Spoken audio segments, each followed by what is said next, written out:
Both of these sides, will run through those for you in a moment. But your commentary team for today, a little later actually, in sessions 2 and 3, we'll have Vipers batter, Southern Vipers batter Emily Windsor. A little bit later in this session, we'll have Hampshire historian Dave Allen. But to take you through for the first hour and up to the start of the game is myself, Kevin James, and from BBC Radio Northampton, it's Andrew Radd. Andrew, very good morning. Morning, Kevin. Great to be here, and what a fantastic morning for cricket. Certainly is, yes. A few white fluffy clouds, but the forecast is very good over the next few days, although I think there might just be a shower of rain later, but it won't cause too much interference. Well, it won't be as much as we had in the corresponding fixture last year, with the rain coming over Telegraph Wood at the tail end of the day and washing out the game just after Hampshire had won, which was an extraordinary day's cricket. But no, it's set pretty fair, isn't it? And the ground looks an absolute picture.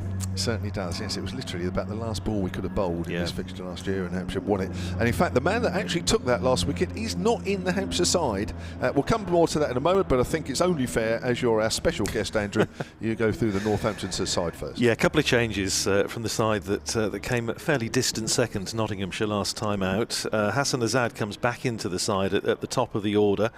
And also into the side, and this is probably the most interesting bit of news, the young leg spinner Alex Russell, 21 years old, born in South Wales in Newport, but played a lot of his early cricket in Gloucestershire, has played national counties for Herefordshire, joined Northamptonshire last year, recently extended his contract to the end of next year, and he will be making his first-class debut in this match at the age of 21. So it's basically Azad and Alex Russell in place of Harry Gouldston, who drops out. Ricardo Vasconcelos will keep.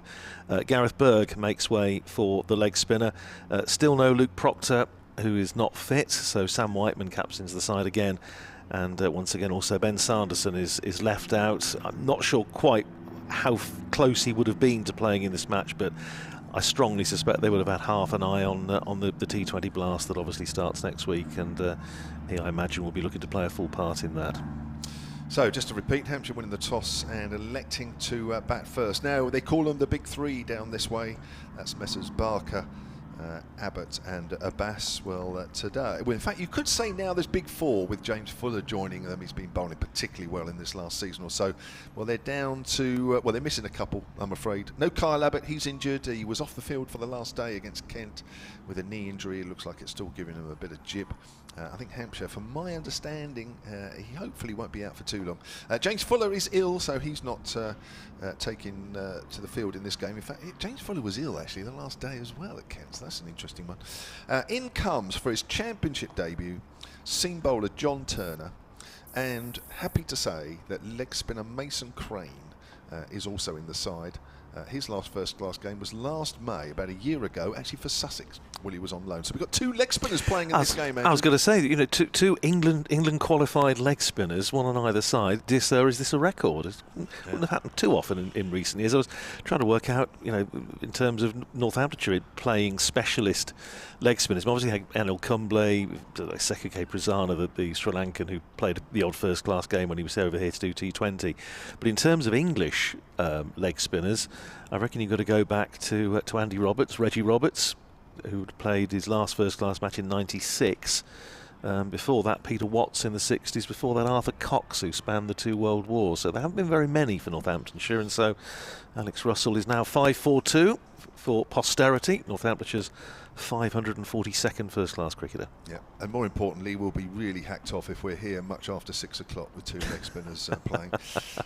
Just to say that Hampshire start this game in third. They've got a slightly better, well, the same number of points actually as Nottinghamshire in fourth, but Northamptonshire come into this game sitting bottom of Division 1, so they have got a lot to play for between now and the end of the season. Match day 6 for these two teams, as I say, out of 14, so we are rapidly getting towards halfway through the championship season. So Hampshire are Joe Weatherly, who came into the side last week and made a half-century. Fletcher Middleton, who's looking good in his first season. Nick Gubbins, James Vince, Ben Brown, Liam Dawson, Ian Holland, Keith Barker, Mason Crane, John Turner and Mohammed Abbas. So two changes in each side. It's Even though it's only 2 changes, I feel like it's a much changed Hampshire side. It's unusual not to have Fuller in it these days. Unusual, of course, not to have Abbott. But 2 worthy changes. John Turner, who's had a particularly good 50-over competition, looks a decent bowler. He's going to get his chance in the championship, and be interesting to see how he goes and how much he's learnt off the big 3. And similarly, when you get new players in the side, you're always looking out, aren't you? And you're thinking, can they adapt? Yeah, absolutely. Well, it's interesting. You said about John Turner obviously making a name for himself in the One Day Cup, and that's exactly what Alex Russell did, because he played in all of Northamptonshire's 8 matches in the One Day Cup last season, and against some pretty strong batting lineups and on some small grounds, he did pretty well in all the games. I mean, you would have seen him in the match against Hampshire on the Isle of Wight at Newport last year. Played in that one, so yeah, he's he really has come through quite quickly. Northamptonshire rate him very highly. It will be interesting to see when come the T20 next week whether it's him or the left arm wrist spinner Freddie Heldrick who gets the nod, or whether they might even consider playing both of them, which would be quite an interesting departure. But anyway, he's an extremely likeable young man, a very diligent professional who, I think obviously very grateful to get his chance last year, wants to make the most of it, and so yeah, go well. That's for sure. And just a little bit more about John Turner. He actually was the leading wicket taker in the Royal London One Day Cup last year, in which Hampshire got to the semi-final. He took 20 wickets. His other first-class game, which of course isn't a championship, was when he played here against the Sri Lankan Development 11. So I think we're pretty up to date, really, with the new faces. Mason Crane, not so new, of course, 26 years old. But his last first-class match for Hampshire was against Kent at Canterbury. His only first-class game, the only championship game last year, and that was back earlier on in the season. It looks like the 2 umpires are just about to make their way over the rope at the far end. That's Peter Hartley, the former Yorkshire and Hampshire seam bowler, and James Middlebrook, Essex and Northamptonshire spinner. That's right, yes. He's around Northamptonshire for a while, and then of course went back to Yorkshire, didn't he? Just at the very end of his career after he'd been released by Northamptonshire. He had, I think, a game or 2 back at Yorkshire before joining the first-class umpires panel. And also saw Phil Whittercase, who's our match referee today, former Leicestershire keeper. Yeah, he's following Hampshire around a little bit. I'm sure he was at Kent last week. All the games are merging into one already. Yeah, no, we had Wayne Noon for the Nottinghamshire match, of course. So he was involved with both of his 2 former counties, as former Northamptonshire and Nottinghamshire. Yeah. Now the wicket is cut to the left here. Just to the left of centre. In fact, if I try and work out where centre is, I think we're about 4 wickets to the left, so that will give you an idea. That's towards the tunnel area here at the Ageas Bowl, and of course you go through the tunnel and then you get to the nursery ground. So that's where we are. We're in the hotel, high up as always, looking back towards the pavilion and the trees of Telegraph Wood behind. Sunshine is out. We are set for a good day's cricket. Could be interesting how this pitch plays. It did quite a lot under the clouds last game here against Warwickshire. Hampshire losing that fairly convincingly, I have to say. Didn't bat particularly well, although Warwickshire did have some good conditions to bowl in. But even so, you still have to find a way, as I always keep saying. Hampshire on that occasion, apart from James Vince, who got a couple of half centuries in each innings, unbeaten. Everybody else didn't really find a way. So the 2 openers for Hampshire, Fletcher Middleton and Joe Weatherly, out there in the middle, and it looks like Jack White. It is Jack White, yes, who's been one of the few sort of bright spots really of this Northamptonshire side in the last 2 or 3 rounds. Hampshire's leading wicket taker now in Championship, 17 wickets at 15 wickets at 28, so steady. That's okay. But obviously with a big expectation on his shoulders with Ben Sanderson obviously not making the side at the moment. Yes, he's got probably a bit of a hefty workload. Pick of the bowlers, I think, in that defeat. Yeah. That Hampshire inflicted on Northamptonshire and Northampton. Well, it'd be interesting to see if Northamptonshire can work out how to catch, because that was what they signally failed to do in the first session of that match. That's true. Well, Gareth Berg's not playing. That was one of the culprits. Here he is then, running away from us. First ball is bowling to Joe Weatherly, who pushes that up towards mid-on. And there is no run. So yeah, there was 4 catches, I think, in the morning session, wasn't there? I think there was, yeah, there were 3 in something like 7 or 8 overs in the slip cordon alone, and then they dropped an absolute goober just after lunch, and Ben Sanderson at long leg dropped James Vince, and Vince went on to make 186. Yeah. So here's White then, right arm over. We've got 4 slips in there. Again, that's a good length ball, which Weatherly again pushes up to mid-on, and there's no run. Worth mentioning the fact that just Ricardo Vasconcelos keeping wicket, I think it's something that they probably, Northamptonshire have done reluctantly. They obviously wanted to give Harry Gouldston a run, second team keeper, who didn't play any first class last year. But yeah, I mean, I thought he kept well at Taunton actually in not particularly easy conditions, but he struggled a little bit with the bat, so Ricardo Vasconcelos keeping him will bat down the order. Here's White bowls, and Weatherly strokes that through the gap in the covers. That's a nice looking shot to get him underway this morning, and that ball will roll all the way for 4. First runs of the morning. Nice looking shot there from Joe Weatherly. He's always been a stylish batter. And Hampshire on their way here at 4 without loss. Yeah, it was interesting that you're talking about the pitch there, Kevin. I just got in touch with John Sadler, Northampton's head coach, yesterday tea time, just to sort of see what the thinking was, and he was saying that they thought it was going to be dry, and that was why Russell came down, and he sort of did hint then that he might not be just coming down to take the drinks out. He may well actually be getting a first class debut, and so it's proved. Yeah, the word is that it's a drier than normal pitch, as that's on the line of leg stump pushed to mid wicket. Well, if that's the case, then it's oh no, dearie me, what a shocking! It's a shocking bit of cricket.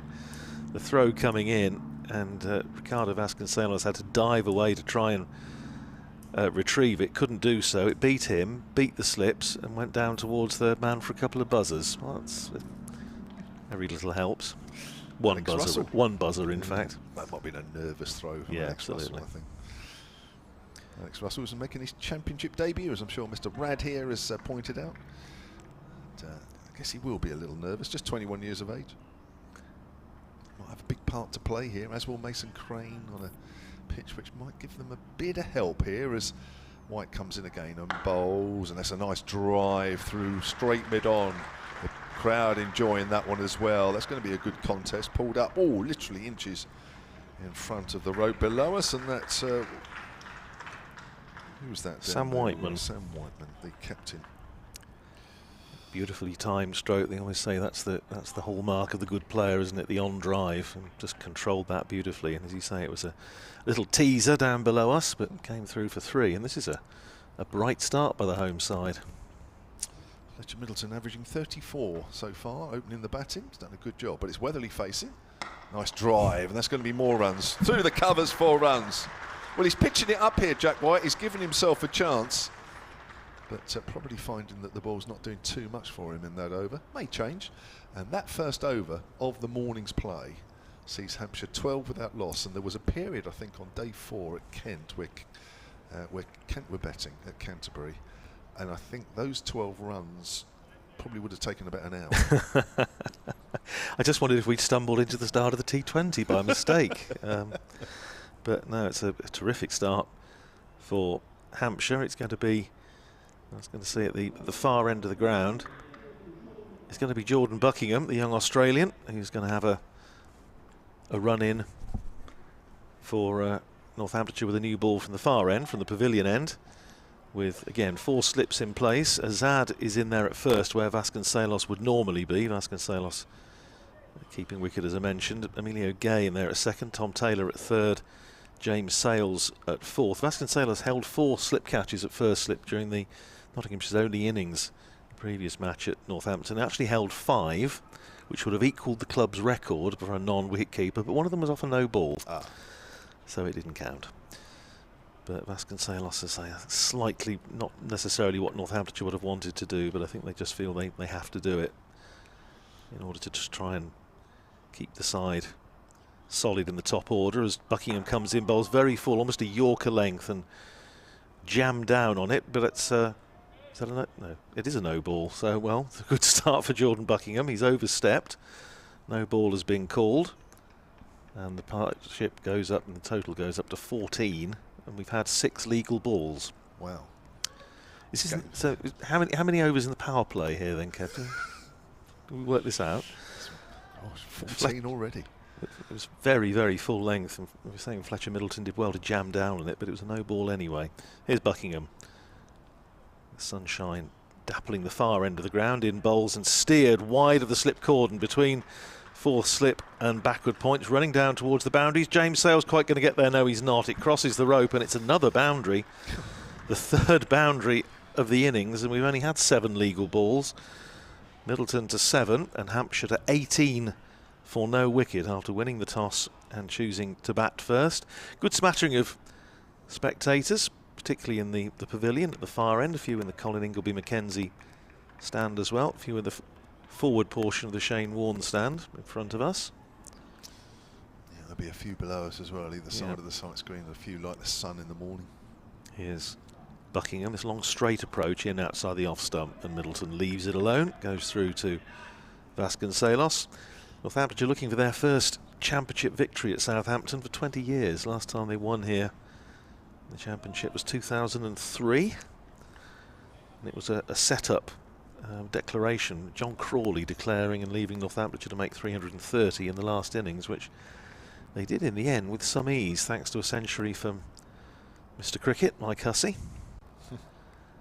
Here's Buckingham running in towards us, and that's driven beautifully by Fletcher Middleton. There's no mid-off, or at least there's a sort of extra cover, wideish mid-off, but he hit it straight back past the bowler. It runs up to the ropes at the front of the pavilion. 4 runs, and this extraordinary start by Hampshire continues. 22 for no wicket in 1.3 overs. Middleton into double figures, 11 off 5 balls.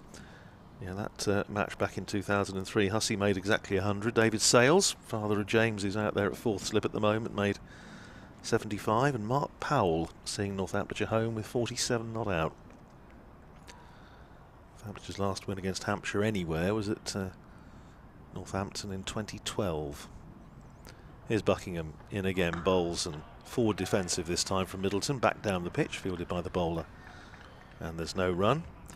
I'm interested to see what you make of Jordan Buckingham, Kevin. I mean, he's come over obviously with quite a big reputation. He hasn't played much first-class cricket. I think this is his 9th or 10th first-class game, and very often the case, isn't it, with these Australian cricketers, and Northamptonshire found it with Matt Kelly last year. It's a question of adapting to the right length to bowl in English conditions. Here's Buckingham in again, bowls very full on leg stump, on driven, but straight to Whiteman at mid-on, and there's no run. Stays at 22 for no wicket.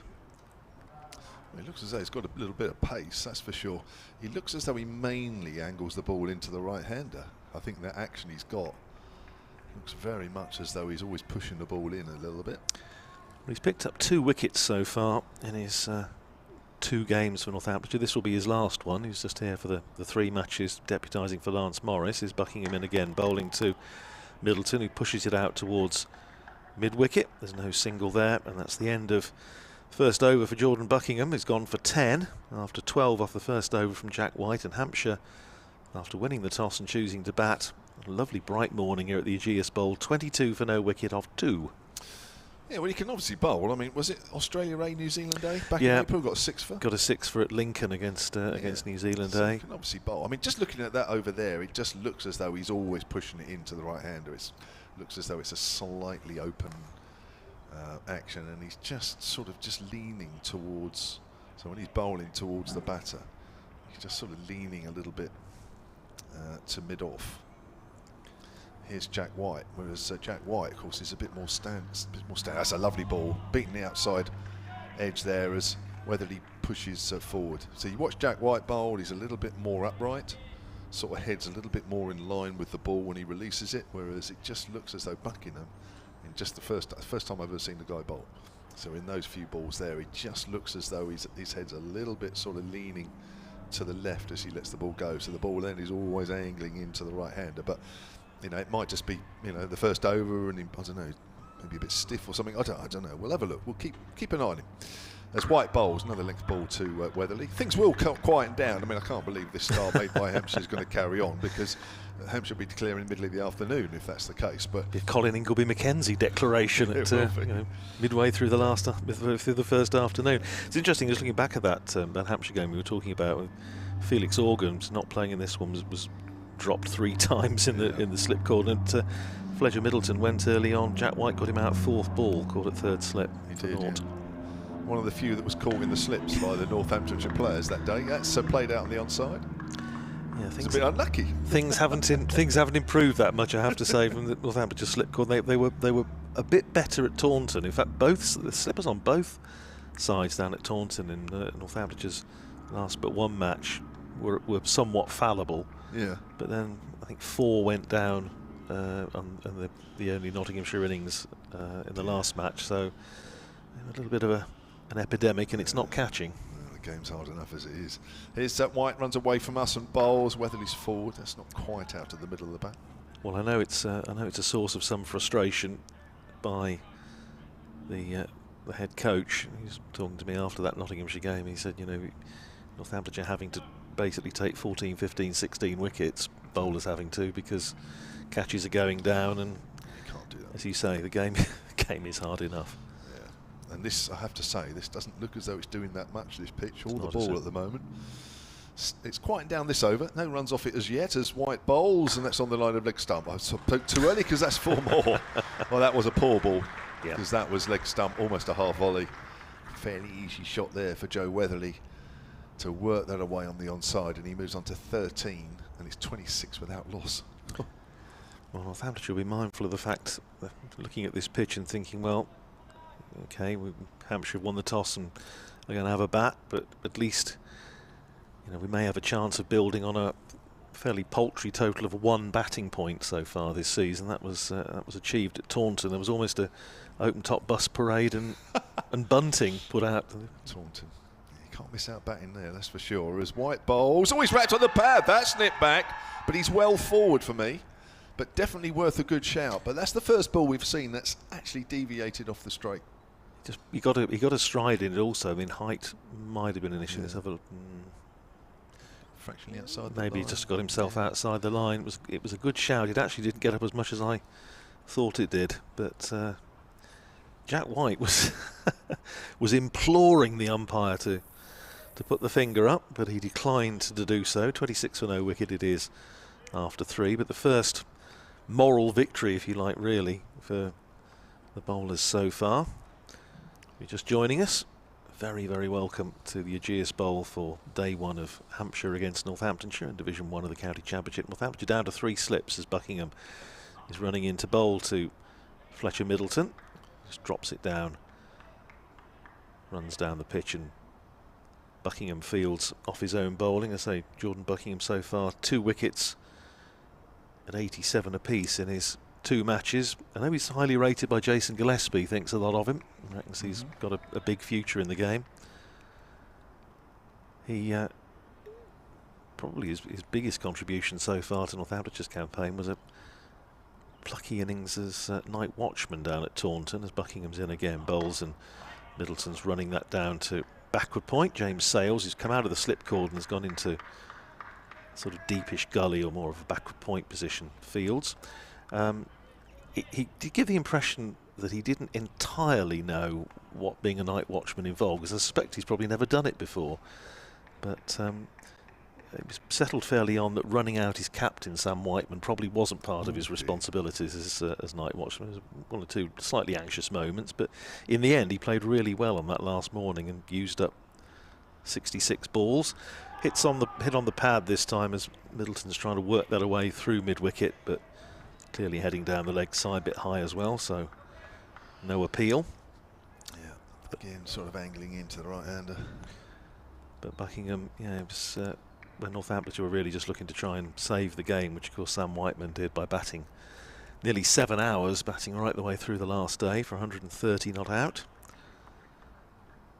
But Buckingham did his part with the bat. Looking to do his part with the ball here as he runs in again. Bright sunshine and bowls to Fletcher Middleton. Just again, I think gets that off the pad, or a mixture of pad and inside edge, runs out into the onside. And there's no run. Fielded there by the debutant, Alex Russell. As, I think it was his dad actually replied, I put a little note on social media about it, congratulating him on being Northamptonshire's 542nd first-class player. And it is a lovely thought that you are 542 forever. Nobody can ever take that away from you. No.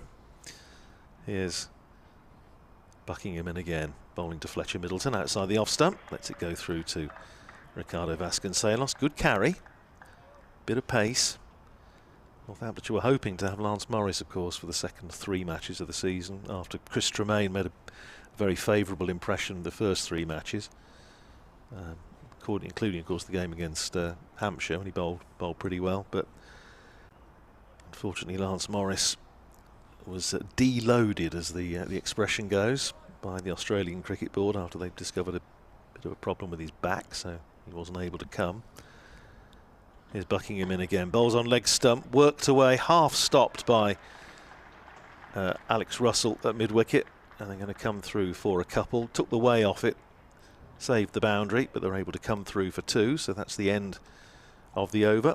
And Fletcher Middleton joins Joe Weatherly on 13, and Hampshire 28 for no wicket. We've had 4 overs. Morning to you, Simon Young, who's tweeted at Solent Sport. You can also get in touch with us, solentcricket@gmail.com on the emails. Mr. Rad, you can get... At Old Man Rad with 2 Ds. He's not that old, believe me. Simon says, all set for a day's viewing, albeit with a little snoozing going on. In the Kevin James stand to the left of the wicket. I don't know, there's no stand.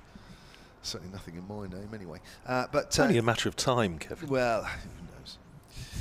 So here's Jack White running away from us, bowling 2. Joe Weatherly comes in. Length ball edge short of 3rd slip. Good delivery that from Jack White. But the ball not quite carrying.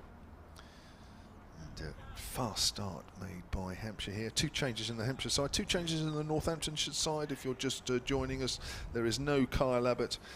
He's got a little bit of a dicky knee. Hampshire are hoping, as I understand it, Hampshire are hoping that he's not out for very long, so that's good news. And there is no James Fuller. He's ill, and that's interesting because he wasn't very well on the 4th day of the Kent game. Has turned away down to fine leg, where Weatherly will pick up a single, moves on to 14.29 without loss. So those 2 are not in the Hampshire side today. Coming in, Mason Crane, a bit of leg spin, and also John Turner with his championship debut, the seamer. And 2 changes in your side, Mr. Rad? Yeah, a couple of changes with Hassan Azad coming in at the top of the order, back into the side to open the innings with Emilio Gay and Alex Russell, the young leg spinner, making his first-class debut. They're in for Harry Gouldston and Gareth Berg. Hampshire winning the toss, electing to bat first. Here's Fletcher Middleton facing. Oh, there's an inside edge onto the pad there from Jack White, as Andrew Rad pointed out. It was Jack White that got Fletcher Middleton early on the first day at Northampton. When was that game now? About 3 or 4 weeks back now. Started April the 21st. Just got it in front of me. There we are, just under a month. James Fuller, I'm sure Northamptonshire won't be terribly sorry that he's not playing. He ripped the heart out of that Northamptonshire first innings, picked those 4 wickets for nothing on the Saturday morning, and the follow-on was enforced and wheels fell off fairly rapidly. He's in superb form, 5 wickets in the last game against Kent as well. That's come into Middleton, it's full. He's dug that one out with the bottom of the bat as it goes out to mid-wicket. Yeah, yes. He's a real miss now, I have to say, Mr. Fuller. Yeah, 6 for 37 in that first innings, including 4 for 9 on the Saturday morning, because Northamptonshire having to bat a man short with Lewis McManus not being fit, still not able to come back into the side, so wish him speedy recovery. Not sure if he's on the ground today, wouldn't be surprised if he was. And then in the second innings, of course, it was Abbas and Abbott that did the damage, with a bit of help from Josh Cobb. Yes. That's a lovely shot off the back foot, but hit into the ground, fielded at point. Yes, that run out was still one of those things that even about a month later you're still thinking what was going on there. But these things happen. It's part of the game. But when you're struggling in a big way, following on a long way behind against a strong attack with plenty of time left in the game, yeah, disappointing. Certainly was. Here's Jack White again and bowls. Middleton drives through mid-on. That's a beautiful shot. That's 4. Slightly over pitch. Now the mid-on is slightly wide. Now that's a couple of times that Middleton has hit that ball. Sorry, it was Middleton has hit that ball fairly straight. I'm just wondering now if the mid-on might come a fraction straighter after that. Middleton moves on to 17, 33 without loss, Hampshire. We saw it in the one of the overs from Jordan Buckingham, didn't we? Going through mid-off, and again, the mid-off is Rob Keir is very wide. He's almost like an extra cover, really. And there seems a big gap there. It's fair enough, invite the shot, but it absolutely raced away for 4. And again, you've got to say, as we so often do on these commentaries of ours, congratulations to the ground staff, because the weather has been so up and down in the last few weeks, and the ground looks an absolute picture, and the outfield's pretty quick. And if we're talking about a dry pitch, given the sort of spring we've had, then again, that's much kudos to the groundsman and his team here at the Ageas Bowl. Here's Buckingham, starting his 3rd over. No wicket for 12 so far. He's in bowls and punched away off the back foot by Joe Weatherly. Runs for him here, runs out towards the cover boundary. James Sales pulls off a sliding stop and they settle for 2. So 2 more runs to Joe Weatherly, who goes to 16, and Hampshire to 35 for no wicket. I have to say, during the match against Nottinghamshire, Kevin, we had a downpour, very localised sort of thundery downpours, and you'll be aware that Northamptonshire relayed the outfield at Wantage Road a few years ago, and since then it's tended to drain pretty well. Buckingham's in again, bowls to Weatherly, who's defensively out into the offside. Zabe comes in from extra cover to field and there's no run. And it's the worst I've seen it since that relaying of the outfield. There's standing water everywhere. I mean, the umpires did the sensible thing, called it off at 3:10 for the day because the ground was basically underwater. But 10 miles up the road, they didn't get a drop. Oh dear. But, well, in the end, I suppose at least it kept us there on the Saturday. Otherwise, it might have been over on the Friday.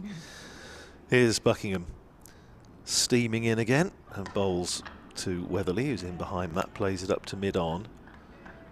Mid-off is still fairly wide.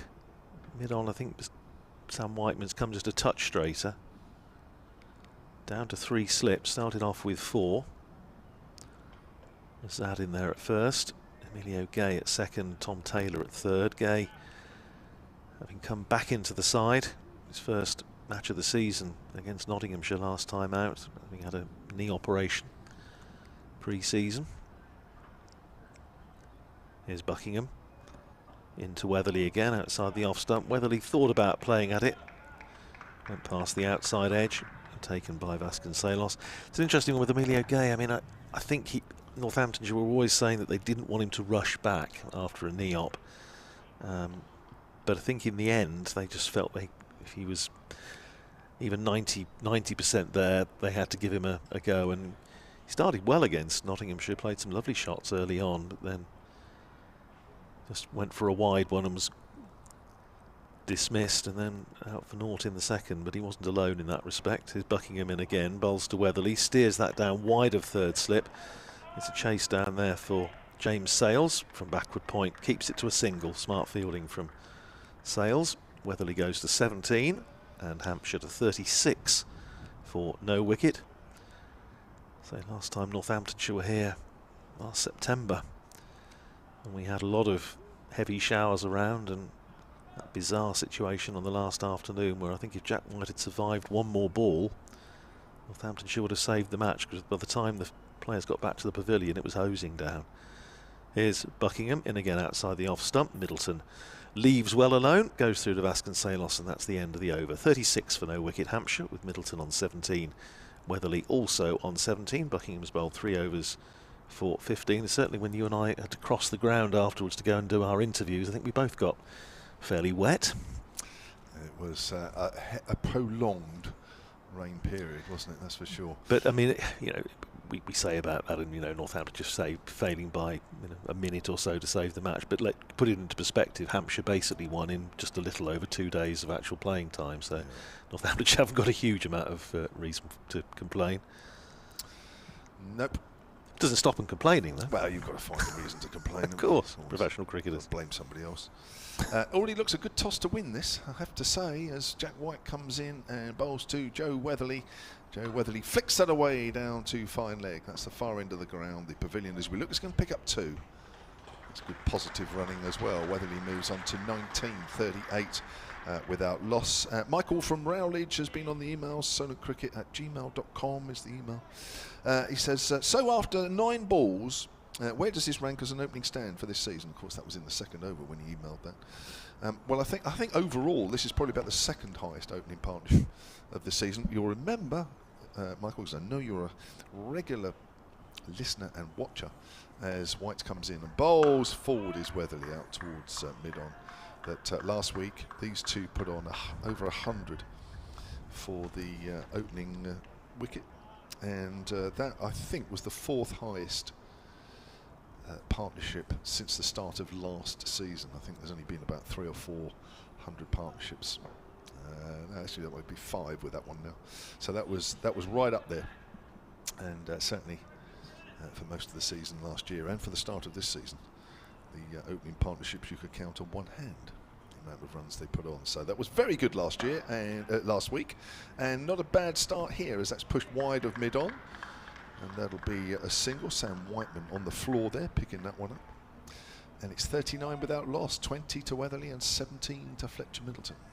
Talk about cricketers complaining. I mean, I think with some justification, opening the batting in English conditions, red ball cricket in April and May, is not an easy gig, and it's noticeable. Haven't been very many big opening partnerships around. Certainly the matches that I've been covering this year, either for or against Northamptonshire. It's very difficult. I know Nick Brown's gone early in the game between Essex and Notts, and now Ben Compton has gone early for Kent. Oh, there's a leading edge there, and it's gone out to backward a point. He's squeezed it past the fielder there, has Fletcher Middleton, and he's almost got 4 runs for it, not quite. Whether he's going to call him through for 3 though, and that'll go on to the total 42 without loss. Yeah, Dan Worrell has bowled Ben Compton for 4 in the game between Kent and Surrey at the Oval. So, yeah, there's already the openers are struggling early today. Not here though, it has to be said. It's been a fairly comfortable start here. 1 ball's gone past the outside edge. Also, Somerset 16 for 2 against Middlesex. Lammerby and Tom Lammerby and Steve Davis both gone. So one for Tim Murtagh, 1 for Roland Jones. Tim Murtagh.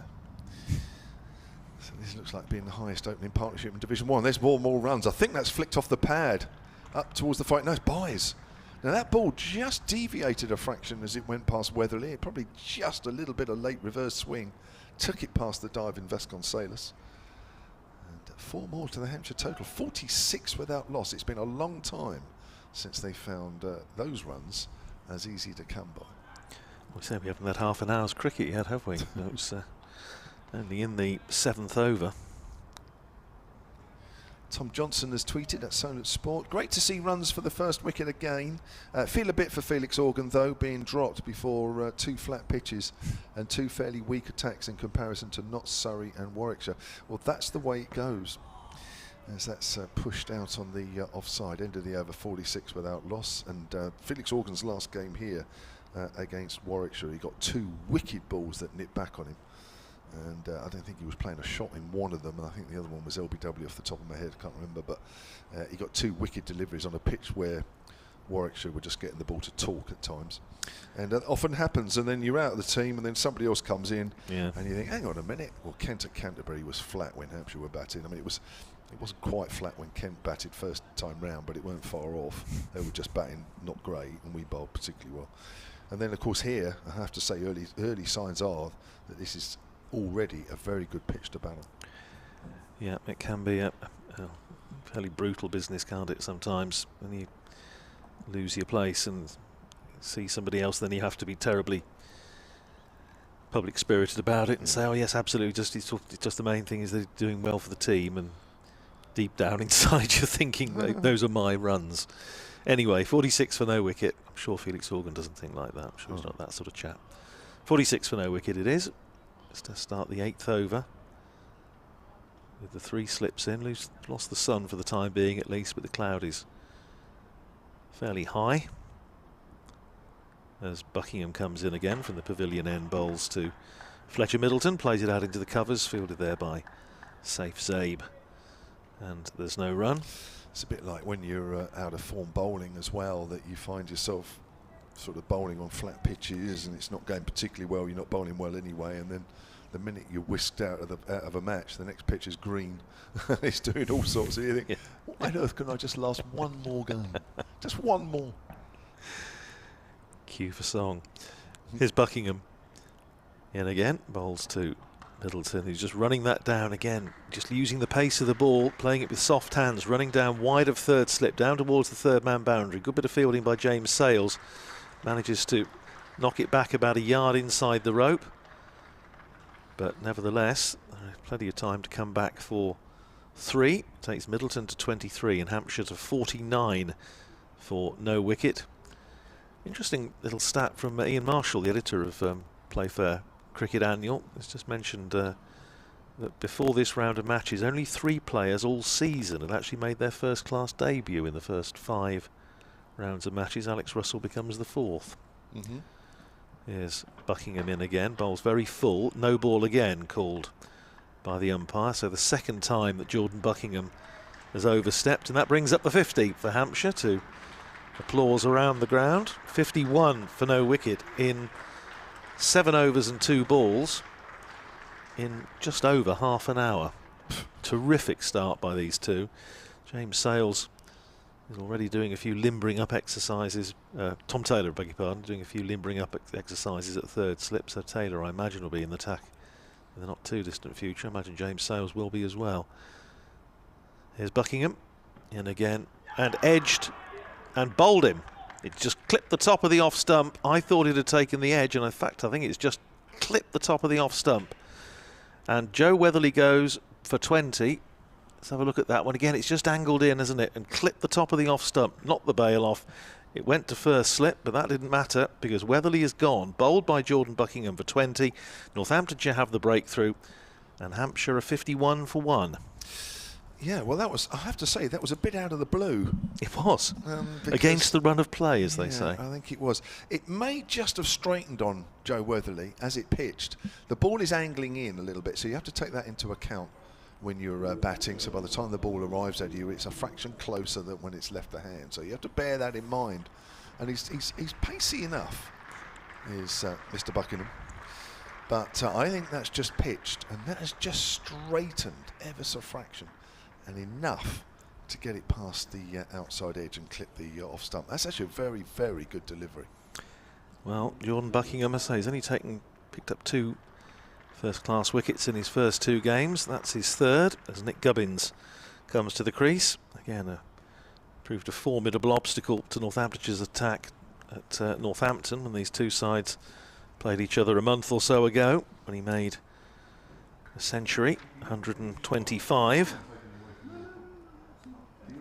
James Vince making 186, and Hampshire, who, well, had the benefit of those drop catches before lunch, managed to recover from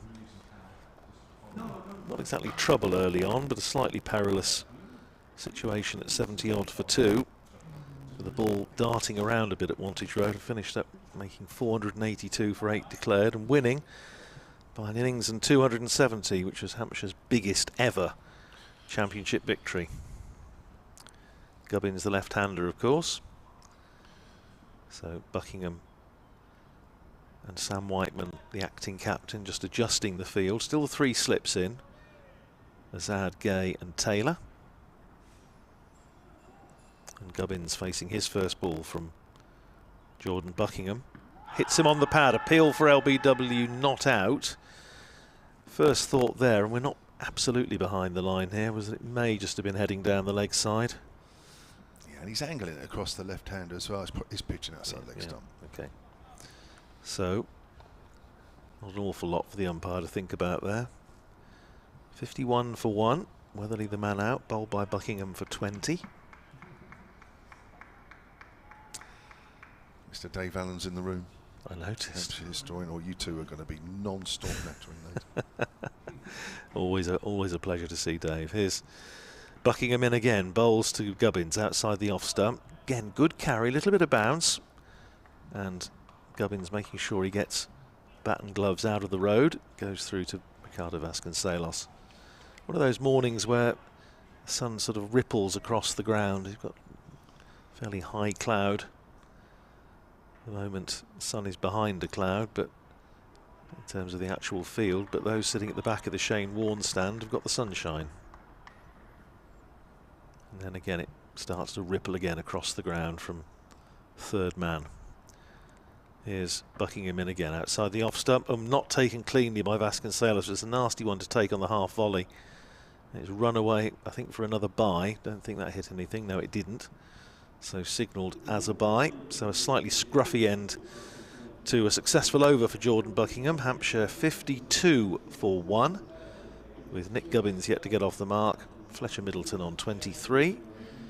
And I think we're going to see our first bowling change of the morning. Indeed we are. It's going to be Tom Taylor. We mentioned he was limbering up in the slip cordon, and it's going to be Taylor to replace Jack White from this hotel end. Yeah, Jack White 4 overs, none for 27. Just that one ball that went past the outside edge. Otherwise, didn't seem a lot out there for him. In fact, doesn't seem a lot out there for any of the seamers at the moment. It looks a pretty good pitch. Normally on day one in the morning, we see the ball just nip around a little bit, but not today. Nick Gubbins is in good form, averaging 47 this year. That 100, of course, against Northamptonshire at Northampton, just under a month ago. A couple of emails here. Peter Allen, sonatcricket@gmail.com, says, I think we all want to wish him well. That's James Fuller, who's not playing because he's ill. We wish him a speedy recovery, and also for Carl Abbott. And a good chance for our future with John Turner into the side, and also good to see our forgotten man, Mason Crane. Great start for Hampshire. Keep it up, boys, he says. Here's Taylor then, comes in, right arm over. It's outside the off stump, and that's left alone by Gubbins. So Taylor very much sort of bustling medium pacer. It looks like he's already angling it across the left-hander, just judging by that very first delivery. John Williams has also emailed sonatcricket@gmail.com under the heading of leg spinners. 2 leg spinners in this game. When was the last time 2 leg spinners in the same game? We were frontline bowlers. I said, dear sir, is this a record? At Liverpool, Dave Allen says to me, as that's outside the off stump. That's good carry. Liverpool. Who? Oh, and Parkinson Crane, the end of 2021 season, which Hampshire were just 2 balls away from winning the championship. Of course, how could I forget that? What a game that was as well. John Williams says, hello Kevin, the team. Looking forward to seeing some leg spin from both teams. The wicket looks set for spin. More thought goes into the art of spin bowling, says John. I think there's a lot of thought in any bowling, really. It just looks as though 1 or 2 bowlers are just chucking it down without even thinking about it. That's good carry. I love this carry. It is good, isn't it? Better carry than White. Yeah, it certainly is. Again, Tom Taylor's missed the start of the season. They just felt he wasn't. I think he had a little bit of a feeling his back and just wasn't quite there. He came into the side against Somerset at Taunton and bowled nicely, but also made a big contribution with the bat to help to save the match. Batted a long time with Sam Whiteman on the last afternoon, and then picked up 4 wickets in the match against Nottinghamshire, so he's in decent form. Yeah, I think he was injured, wasn't he, in the game at Northampton against us. That's great carry. Vasconcelos has taken that above his... He's not the tallest. He's not the tallest, no. But he's taken it above his head off a length. He's got great kiss off this surface. Well, Tom Taylor, when I say Northamptonshire did... You thought at that stage of the match, Northamptonshire done really well to limit the damage against Nottinghamshire after the first innings had basically fallen apart, losing 7 wickets for 17 runs in 12 overs. And then 4 wicket teas for Taylor and Sales, restricted the lead to 97. You thought they're still in this match, but then unfortunately, 11 for 4, 72 all out. Comes in again and bowls to Gubbins. Leaves that one alone. Again, it's angled across him. Talking about messages, morning to James Tarry, one of our regular listeners. Hope you're enjoying the coverage. I loved his message off the back of the team announcement. Play well, guys. Please win this. Well, we shall see. But certainly Hampshire have made a bright start here after winning the toss.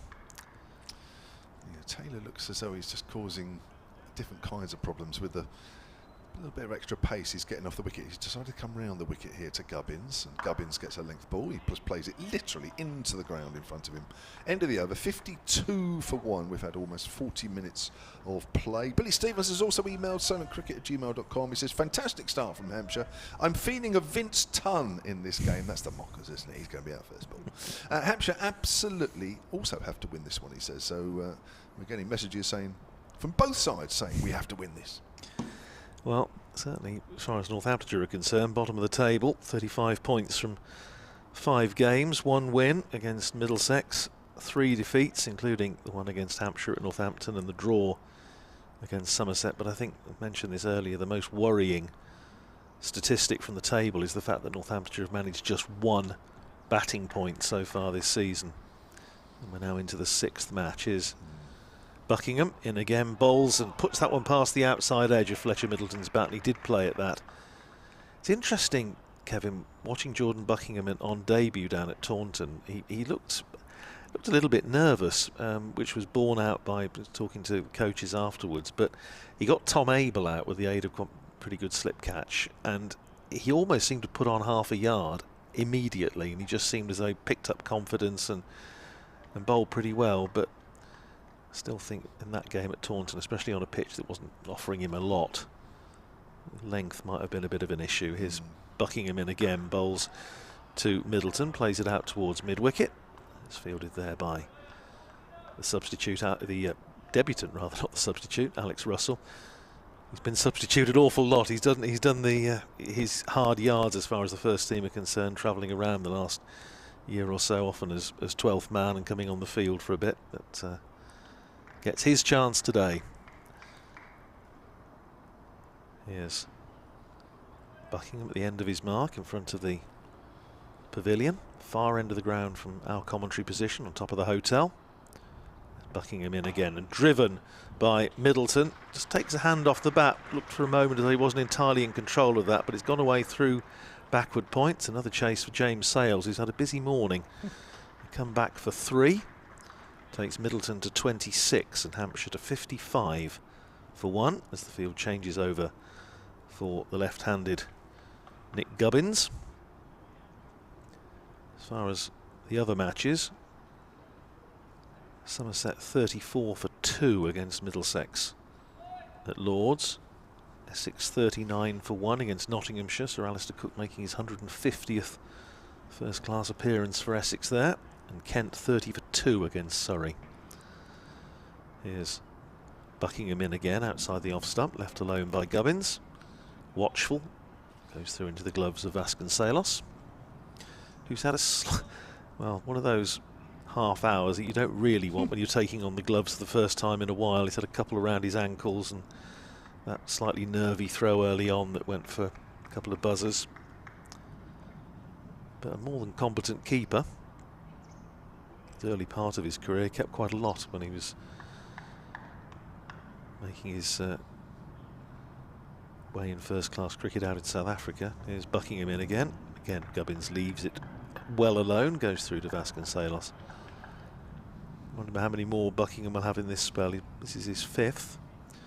Certainly Whiteman wasn't afraid to pull Jack White out of the attack when perhaps just wasn't proving to be quite his morning. And I agree with you entirely, Kevin. I think Tom Taylor looked really impressive in that first over, really testing maiden over. Buckingham running in again towards us and towards Nick Gubbins. Gubbins edged and it lands just in front of, just between first and second slip. Not a chance. It went into the ground between Azad and Emilio Gay. It's chased back towards the third man boundary by Alex Russell. And they're through for a couple of runs.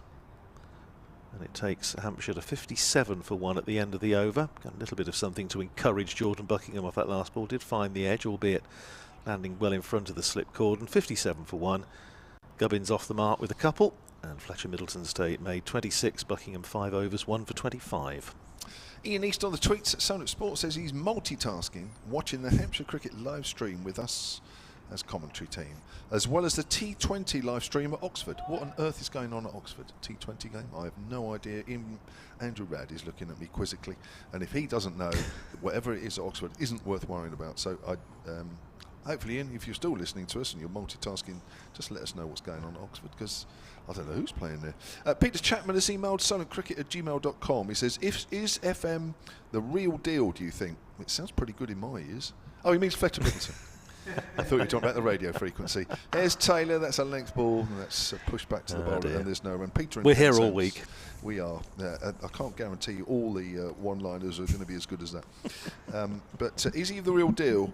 Well, I did say at the start of the season when he got a couple of half-centuries against Nottinghamshire in his first game that he looked to have everything that was right about an opener.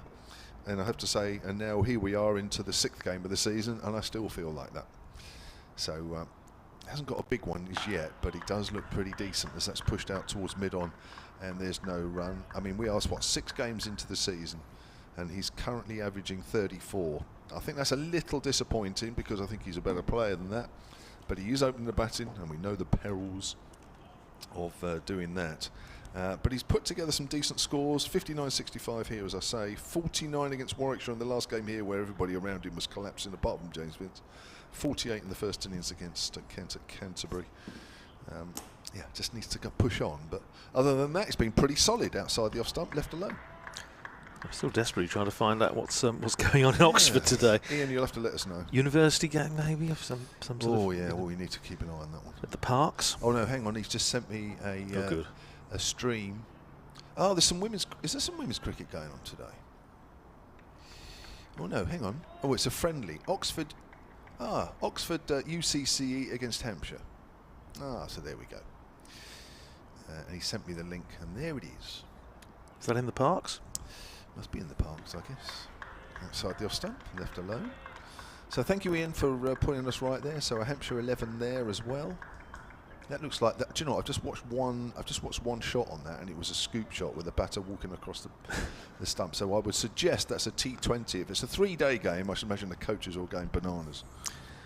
There was already a little bit of the humour of the condemned cell has come out of one or two of the Northamptonshire supporters after the start from Hampshire this morning. I'll share one of the comments in a moment. Oh yes. Here's Taylor, right arm over and bowls to Middleton, and let's come back at Middleton, flicks that away, and it's in the air, and it's gone past 2 fielders on the leg side. I think the ball is going to roll all the way to the rope, but he wasn't totally in control of that because the ball actually just swerved into him a fraction as he was executing that shot. But he picks up a boundary, 61-4-1. Yeah, Ian's said, talking about the comment from James Tarry, you mentioned earlier about please win this one. He said, I admire your optimism, but it looks as though the Northamptonshire attacker being basballed from the first 7 overs. Basball. Well, Northamptonshire, certainly, Hampshire made a terrific start. Northamptonshire have at least made the breakthrough. Sent Joe Weatherly back. Good one from Jordan Buckingham, but yeah, it was a terrific start by these two, the 2 openers rather. Yeah, it was. 51 they put on before Joe Weatherly was bowled for 20. Here's Thomas Taylor, and that's pushed very late into the gap behind square on the offside. Won't quite go all to the rope, but Fletcher Middleton will pick up a couple more. He moves on to 32 at the end of that Taylor over, 63 for 1. We're talking about the last time Northamptonshire won a championship match here against Hampshire back in 2003, and it was on a declaration from John Crawley, who was then captaining Hampshire, and mentioned off-air, Kevin, did see John recently. He's teaching now at Oundle School in Northamptonshire and looking after the girls' cricket there, which is a very big part of what they do, really sort of flourishing girls' cricket setup at Oundle, and his daughter's out playing there. So caught up with John a couple of weeks ago, and in very good form. Good. Looks though he still go out there and caress the ball to all parts as he did. A lovely player to watch, wasn't he, when he was going well. I was remember perhaps for playing Matthias Muratharan as well as any England or English player of that particular vintage. Lovely player of spin, wasn't he? But yeah, looked in very good fettle. Here's Buckingham starting his 6th over, running into bowl to the left-handed Gibbons. It's another no ball, and it's driven straight back past the bowler for 4. Crisp as you like. Lovely shot from Gubbins. Races away to the boundary, and well, This positive start by the Hampshire batters continues. 67 for 1, Gubbins to 6. Lovely straight drive, super balance. Well, this has definitely been a first morning here this season where the ball has done comfortably the least. Just so used to seeing it do a little bit more initially, but it's done very little.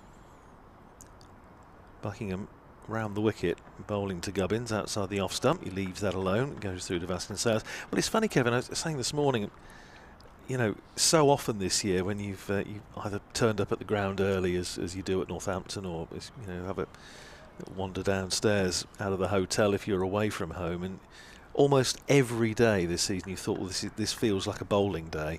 This morning I'd popped to the car first thing just after breakfast about 7 o'clock this morning. There was a bit of heat, a bit of you know, warmth in the sunshine as Buckingham's in again outside the off stump. Good pace. Taken by Vasconcelos with a slap in the gloves in front of first slip. And this morning it actually felt like a spring day. And it really has been a lovely morning so far. So there's just a possibility of a shower later on according to the forecasters, but no problems at the moment. And it almost feels though the cricket season has arrived.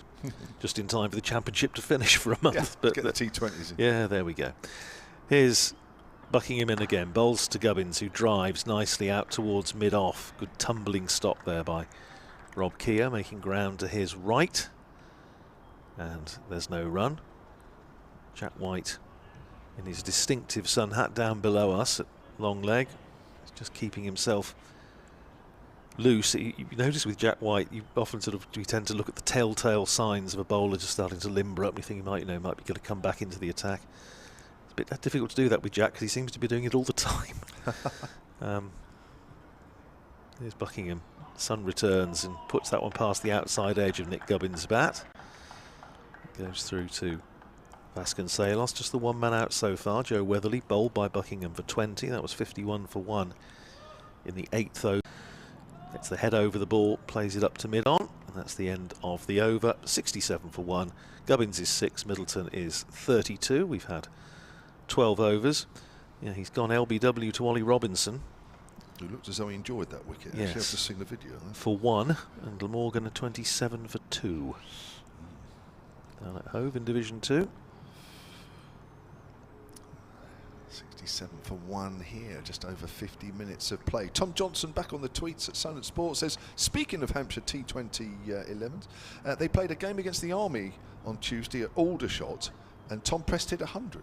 That's good news because I think he got 100 in the second team last week here, if I remember right, off the top of my head. Also, is the Aneirin Donald loan to Derbyshire just for this weekend's game or longer? Now, the press release this morning as Taylor bowls, that's outside the off stump and Middleton leaves alone, suggests that it was just for the second team game. My understanding is that he's around for a little while longer at Derbyshire because their T20 season starts on Saturday. And I thought that he might be around for that as well. So I think he's playing a game or two for them in the T20s while their keeper recovers from injury, because he's going to be keeping wicket as well. So, as I understand it, but he didn't mention that in the press release. Here comes Taylor bowls, and that's forward, and that's pushed up back to the bowler once more, and there's no run. George Mildenhall on the email, sunandcricket@gmail.com, says, thanks for the great coverage so far this season. It's great to see Mason Crane back for us. Unfortunately, I'm not able to attend this week, but we'll be keenly watching the stream. Right, here we go. This is a French resort, I guess, or a French area. From the Vous êtes de Farquois, whatever it is, in southern France. How wise not to attempt the accent, as they say. I shouldn't have said that. And I knew I shouldn't have done that before I even started it. If you've been to that resort, and it sounds nothing like the resort as I've just mentioned, that's pushed into the covers past the diving fielder, and that could be 4 runs for Fletcher Middleton. It is, and he moves on to 36, 71 for 1. So if you've been to that resort, apologies for the pronunciation. Easier to go to Milford-on-Sea, isn't it? It's just up the road. I wish they'd said that, or Bognor Regis or something would have been easier. Where the weather is lovely, like Hampshire, it seems. Looking forward to being back at the ground for the next round. Thanks for the great commentary, says George. Thank you. Thanks also to William C., our friend who tweets us at 4th slip. He says he's not sure it's wise having Ricardo Vasconcelos keeping wicket the week before the T20. He said I wouldn't blame him for throwing a sickie. I think I'll come back into the reasoning behind that comment, I think. Taylor comes in again, he's a bouncer. And That's through to Vasconcelos. Last year that Vasconcelos, when he was briefly captain of the Red Bull side, broke a thumb in the field in the end of a dead game against Kent when it was just going through the motions. And I think we said on commentary at the time, wouldn't it be awful if somebody got injured just before the T20, and he did, and he missed the entire tournament, didn't play a game in it. So I think I know where Williams coming from on that one, but well, fingers crossed. Yeah. Taylor runs away from us and bowls, and length ball, Middleton forward, pushes that into the ground. Another email here from Ralph Brooker, silentcricket@gmail.com. He says, hi Kevin, Andrew. Morning all, public holiday here, so tuned in. He's in France. I want to wish Nye Donald well on loan at Derbyshire and hope we get him back. Didn't Tom Alsop also go on loan and not return? I don't think there's any suggestion that Nye Donald's not returning, believe me. He's coming back. But Tom Alsop, I see he's vice-captain at Sussex as well, scoring runs. He's having a good time. And that's outside the off stump, and that's left alone by Fletcher Middleton. Then again, Mason Crane has been around on loan and on show today. Thanks for the great coverage. Yes, Mason Crane was on loan at Sussex about this time last year. In fact, that was his last first-class game against Middlesex for Sussex. But he's back in the Hampshire side today.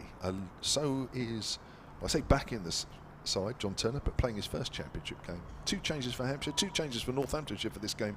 Hampshire 71 for 1.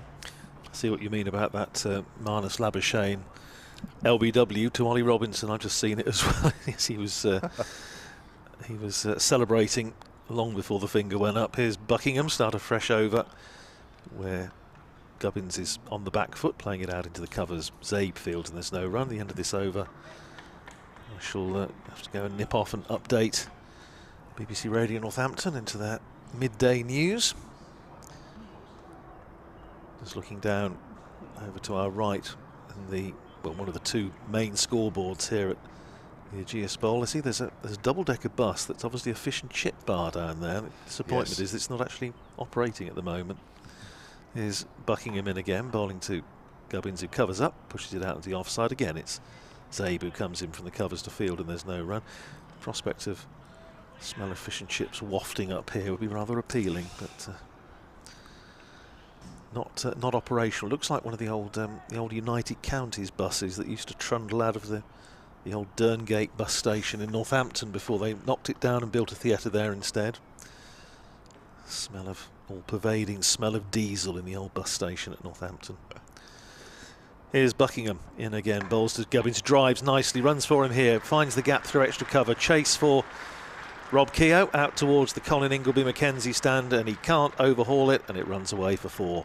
Gubbins to 10 and Hampshire to 75 for 1 after winning the toss and choosing to bat first. As I always think of that when I come down in this part of the world, because all of our family holidays down to Bournemouth always used to start at Derngate bus station with royal blue coaches via Oxford, Newbury, Winchester and Southampton. Here's Buckingham. What's his response? Still the 3 slips in.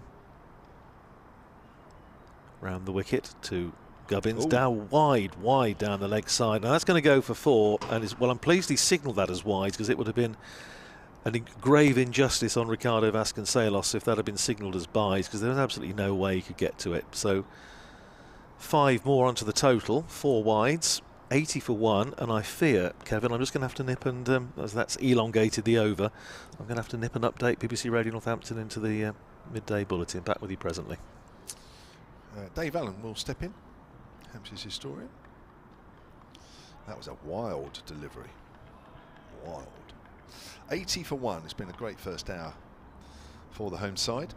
Probably one of the quickest starts I think I can remember in the championship for many a moon outside the off stump, and that's left alone. There isn't a lot out there for the bowlers.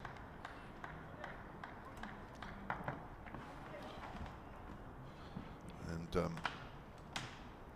just about, I think, one that's moved off the seam a little bit, one that's gone off, beaten the outside edge, but very little really for the bowlers to get too excited about. It's been a very, very good toss to win from what we've seen in the first hour. Hello, Dave Allen. Hello, Kevin Jones. Good to see you. Thank you. We've got a very important book selling situation going on. Not your personal. Oh, is it your personal book? Not particularly, except that I do have a little booklet which has just appeared, which is this. I wonder if hang on a minute. Well, what have you done? That's it. There you Sorry. go. Yeah, I've done a little booklet about a new display of Derek Shackleton memorabilia, which we bought about 15 months ago. Buckingham comes in outside the off stump and Gubbins leaves alone. End of the over. Buckingham's got through 7 overs now, 1 for 38, and Hampshire are 80 for 1. And I'm selling that for £5, but a little apprehensively, because actually the display hasn't gone up yet. Those of you that know the ground will know that there's a Derek Shackleton bar in the main pavilion in front of the atrium, and they've started redecorating it. So there's some Shackleton stuff up there, but we've got about 6 cricket balls that he did remarkable things with, and we've got sweaters and jackets and so on, and they're all going to be up eventually. So I've done a sort of little mini biography of Derek Shackleton with some stuff, so that's on sale there. And is it me? Yes. In which case, that was the first ball of the over, and it was played quite gently out into the covers by Middleton, who's going nicely. Kevin said earlier that he's made quite a number of good starts. He hasn't yet got to 70.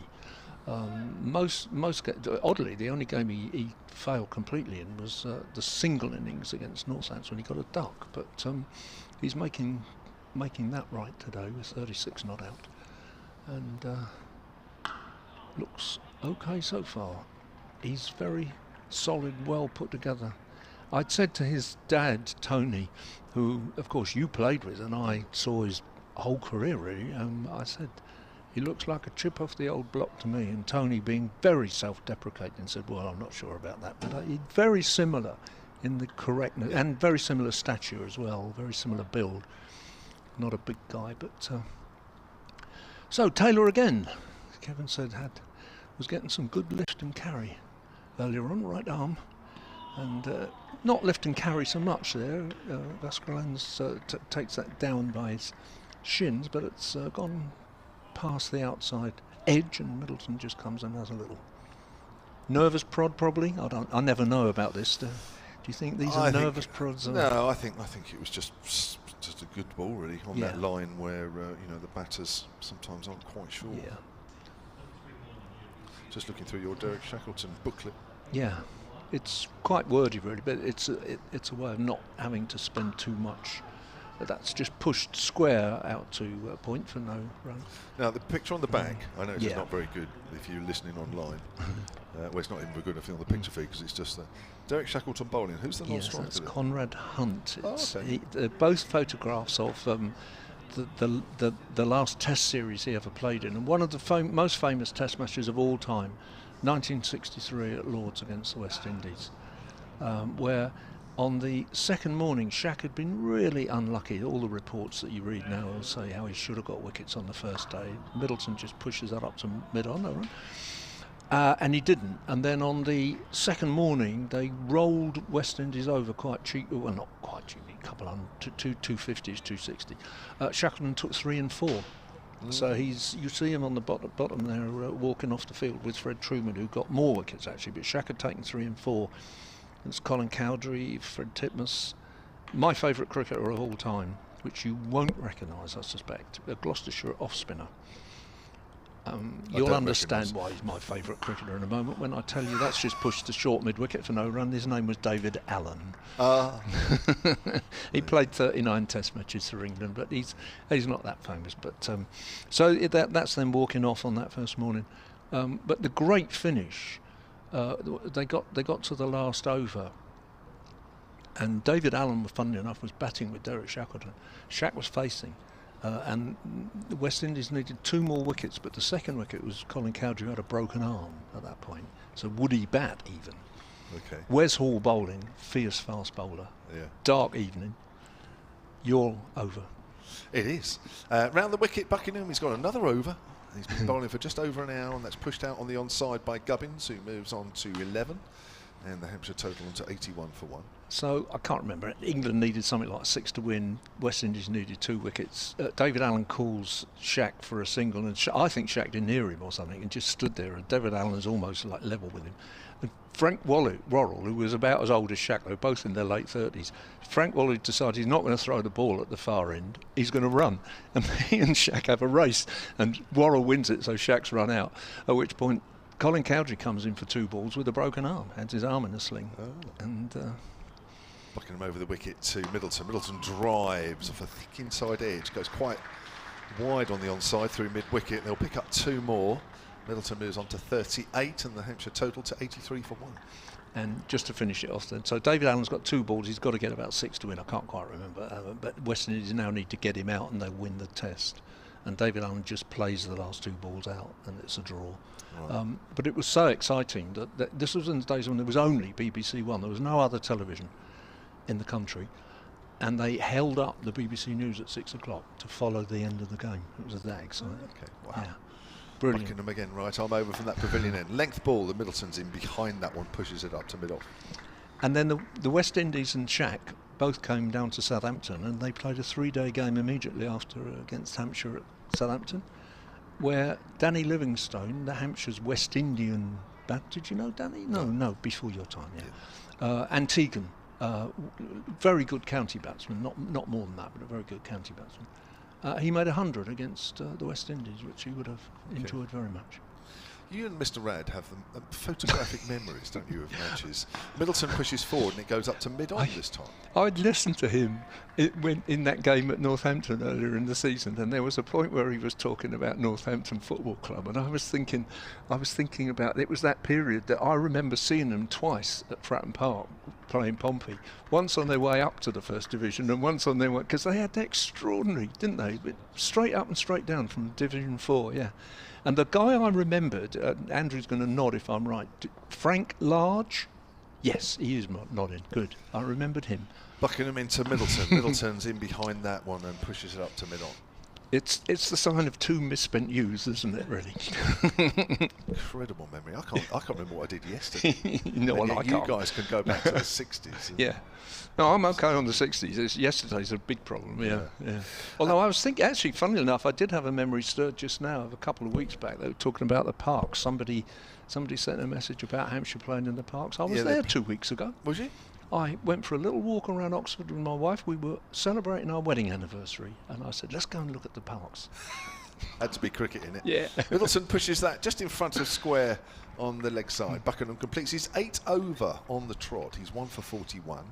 Hampshire 83 for 1. Just want to get this email in quickly. Mike Martin, solentcricket@gmail.com says, hi chaps, your mention of a Hampshire team playing the Army at Aldershot reminded me of the story when my brother played for the Army there a few years ago now. He opened the batting, bowled first ball and walked off claiming he didn't see the ball. Can't remember the bowler. Pretty sure Hampshire played there at least once in a first class match. I don't know. Surely Dave will know that. Well, no pressure. Yeah, the thing about the Army and Royal Navy, and I think we probably played the Royal Navy more often, was that way back, probably just before the First World War, they played first-class matches. So the Army versus the Navy at Lord's was a first-class match, and quite a number of naval players would play as amateurs for Hampshire. First ball of the over, Taylor coming in, and it's a slightly tentative defensive shot by Gubbins. Just squeezes it out to point. There's no run. Back in the 50s and probably early 60s, we would often play 2-day games against the Army and Navy, which you can still find in some of the old handbooks. Now, they weren't first class. Who we did play first class matches against in those days was a whole lot of them, the combined services. They played first class cricket. Taylor comes in, bowls, and Gubbins not quite through the shot, timed correctly, but comes up to mid-on, no problem. I remember as a kid, 1960, at the end of the South African tour, that they came to Portsmouth and played the combined services over 3 days. And of course, the great thing in those days was that the combined services sides still had national servicemen. So, for example, Barry Stead, the Yorkshire and Notts left-arm pace bowler, he was on national service and he played in that game for combined services. Again, that's just played defensively by Gubbins. Just cautious there. 83 for 1, the score. So you had full-time naval people. I suppose the best known in those days was a man called Tordoff, who had actually, as an amateur, had a season captaining Somerset in the 50s, but he was a naval officer, and so he was then regular combined services man. So combined services, the big ones, but we used to play friendlies against the Army and the Navy. That's absolutely true. Bowles pushed out on the offside, and I think I think it's right to say that, and there might be people listening from other counties here, but I think it's right to say that Hampshire are the only side that has played first-class matches on 2 grounds owned by the services. United Services Portsmouth, of course, which is a Royal Naval ground, they played on for over a century, but they also played first-class cricket at Aldershot, which is an Army ground. And I'm quite happy to be corrected on that one. I've always believed it to be the case, but Taylor in bowls, and that's a bit of an ugly swipe by Gubbins, really, just warming up for the T20, I think. But he won't play. No, he won't actually, will he? No. Do you know, I was no run. I was thinking the question about Donald, incidentally, is that, of course, once we embark on the T20, we have an extra wicket keeper signed, don't we, from the Australian Ben McDermott. Yeah. So we got McDermott and Brown. So whether Brown won't play T20s. No, but he would cover, wouldn't he? So yeah. Donald wouldn't necessarily need to. That's pushed up to mid-on, and the end of the over is 83 for 1. Gubbins 11, Middleton 38. Listen, I don't know for sure, but I get the feeling, because Derbyshire are starting their T20s earlier than Hampshire, that the short-term loan literally is a short-term loan, and he's probably back as cover anyway. So I don't know the exact days and what's covered by what, but my understanding is he's back next week, but will cover for Derbyshire in their first 1 or 2 T20s. Wow. Peter Allen is on the email silentcricket@gmail.com under the heading of Derek Shackleton. Great coach in my youngest years at the indoor school in Northlands Road. I joined the Royal Navy in 1968 and then played against Singapore Cricket Club over 3 days in 1970. Unfortunately, in our return at HMS, well, it's got Terror. I don't know if it was an HMS Terror, but it must be something similar. I was the only non-officer, so I couldn't eat with both teams in the wardroom. That's typical. That is typical of the services, isn't it, really? If you didn't have a certain rank, you couldn't do this, you couldn't go there, or what have you. Change of bowling. Buckingham is out of the attack after his 8 overs of 1 for 41, and Jack White is switching ends, bowling from the pavilion end, and that's worked by Middleton out in forward of square on the leg side, and there's no run. I thought Buckingham looked all right as a young man, didn't he? Gets it through a bit, doesn't he, really? It's just all very much angled into the right-hander away from the left-hander, but he's got a little bit more pace. Picked up the 1 wicket, bowled Joe Weatherly. That was a pretty decent ball, just came in at Joe Weatherly and then pitched and just straightened a fraction, went past the outside edge, pitched in exactly in the right areas as well. Weatherly went for 20. That was after half an hour's play. The score then was 51 for 1. He's sort of playing at that one, Fletcher Middleton, almost not quite sure whether to play or pull the bat away. In the end, it was nothing as it went through to Vasconcelos. So we've got the combined services in there. We've got all sorts of references to Oxford.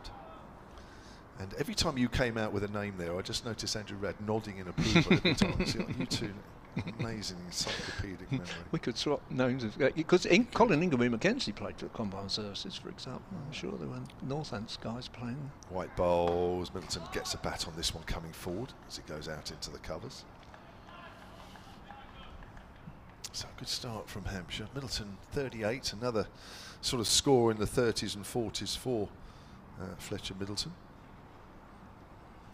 But he's very consistent at the moment, but as Dave Allen says, probably to some point just needs to get a big one. He's certainly capable, more than capable. I think Hampshire have found themselves a decent opener here. Yeah. Just wants that 1 score now to sort of make him really believe. But I have to say, out there, you do feel he believes. Yeah. Outside the off stump, let's come back a fraction. Good bowling, but a good leave as well. Thanks. Looking for this second breakthrough. It's been, just to repeat, if you've just joined us and probably haven't sort of got the story of everything that's been going on, for me, this is the best pitch for batting on. First morning of a match we've had. I know there's only been 3, Notts, Warwickshire and here, but I think generally, even if you take a lot of last year's cricket in here in the Championship, for a first session of play, this pitch has been a good one for the batters. I think if you were a batter here walking out to the middle, Middleton on the back foot works that to short mid-wicket. I think you'd feel a little bit more confident with the ball coming at you than perhaps some of the other surfaces that have started where it started a bit damper. Yeah. The ball just nips around a little more, and then the wicket starts to dry out, and then batting gets a lot easier. I think we've seen a pitch here which is a little drier, and certainly helped the batters a little more. But no green is there at all, and there is sometimes much, when you come on the first day. Cut slightly to the left as we look, as well as Middleton leaves that one alone outside of the off stump. That's a maiden over from there's one more ball to come. Oh, hang on, the scoreboard's one behind. Yeah, I think it just missed one. Yeah, they've corrected themselves now. Yeah, I mean, I also wonder. I followed a little debate on Facebook this morning with some pals of mine. One or two suggesting that we shouldn't have batted first, but I think clearly that's everything we've seen so far justifies the batting first. Yeah. But the other thought that occurred to me was if you are playing a leggy, even if the circumstances are to some extent determined by an illness and injury, if you're playing a leggy, you probably want him to bowl fourth. Agreed. Absolutely agree on that one. It'll be Taylor to resume. 5 overs, 3 maidens, 0 for 10. Looked all right, bowled nicely. The run rate has slowed slightly since he came in. He's bowling round the wicket to Gubbins, who just lets that through to keeper, who throws it at first slip, and first slip didn't realise, so it just hits him on the chest and falls to the ground. They shake hands, so there's no great animosity there. Northants look very distinguished in the field, I think. I really love those. I guess they're kind of crimson colour, a bit of a distance, but they've also got similar coloured numbers on, so they are very distinctive. Northants in the field look good. That's just a classic forward defensive by Nick Gubbins there. Back to the bowler, no run. It's a little different. Yeah, I like it. It's okay. Yeah. I mean, I'm perfectly happy that we have blue caps, because that's... Well, it's the colour we have now. It's interesting, actually. I was talking to somebody about that the other day, that as far as I can ascertain, it's only been the colour since post-war. It wasn't pre-war, the colours. What, navy blue or whatever it is? Yeah, navy blue and gold, which I think Desmond Eager adopted. And again, forward defensive, Taylor Fields. Yeah, I think before there used to be a tie which I liked rather, which had a kind of red and green and silver stripe in it, and it used to be called the country members tie. I don't think we even have country members anymore. And if you live a long way away, hard luck. Yeah, well, it's 15 miles from me now, so I count. I'm not sure that Pompey's quite country, but down by the docks. But I think that was the colour before the war, and it just squeezes that out to point Nolan. Yeah. So I think it was Desmond Eager came, and he thought we looked a bit scruffy when he arrived. And of course, he was an army officer during the Second World War, and he turned up as secretary and captain. And again, you didn't know him, did you? No, just before. No, before me. Yeah. He died sadly young, But Patrick Eager's father, the photographer. When he arrived, I think he wanted to smarten Hampshire up a bit, really. So they adopted this new colour, and the strange rose. Again, squeezed out on the offside to cover, no run.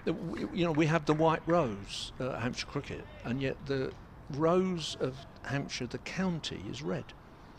So, and I've read explanations for it, but I don't believe any of them. One of them is that we once beat Yorkshire, which we did once, and they were so impressed that they gave us their rose. Well, I don't know about that. Really? Was it theirs to give away? Yeah, well, I don't think Yorkshire ever give anything away, do they? So I didn't believe that story, and that was nicely driven by Gubbins. I couldn't see where it had gone from it. It was a bit like Manchester City versus Real Madrid for a moment there, as Taylor stuck a foot out and flicked it to cover, who retrieved it. So got through for a single there, but one run from the over, 84 for 1. So Taylor, again, impressive figures, 6 overs, 3 maidens, 0 for 11. Tigger Miles is on the emails. Hello, Tigger. Ah, yes. Oh, yeah. Oh, that's another The one. stats man. No, he's. I kind of trawled names and stories about roses, but Tigger's a stats man. Oh, he's to be honest, you three together. Wow. Yes. Andrew and I would have fun some with Tigger. dinner party. We'd have fun. I think I would go in the corner with a bottle of wine and just leave you guys to it. Lovely. It's White to start a new over then, bowling to Nick Gubbins, the left-hander. He's staying round the wicket.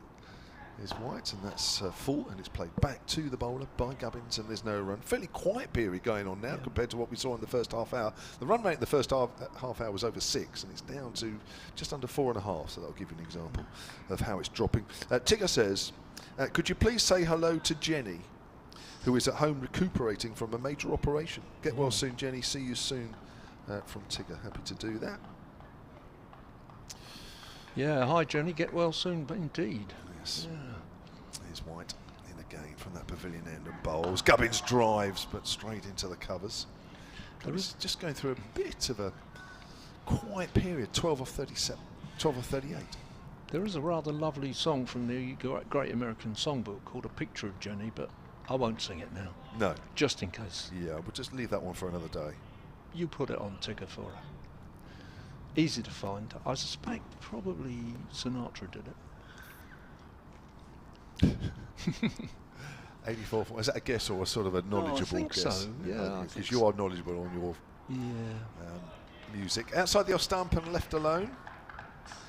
That's just looked like they're just settling into a period now where they're putting together some sort of bowling. We say bowling tandem. Tom Taylor certainly has done that. 6 overs done for 11. He certainly steadied the ship, and now with Jack White, he's just got a good able ally at the far end. I think they bowled quite nicely, and Gubbins is not being particularly cautious, but he's been careful. Bowl well, bowled straight, which is what you need to do as White bowls. That's straight, and that's pushed to short mid wicket. Just bowl straight. There's not a lot out there for the bowlers, as I say. I think this has been a very, very good toss to win. Interesting, you said that 1 or 2 people had said perhaps shouldn't bat first, but I think that's going historically. Yeah, here. I think so. Yeah. When you've seen the conditions, and it looks to me as though both sides have read this wicket particularly well, because Northants have added a leg spinner in Alex Russell. Hampshire have got Mason Crane in as well, maybe forced into that in a way with no Kyle Abbott.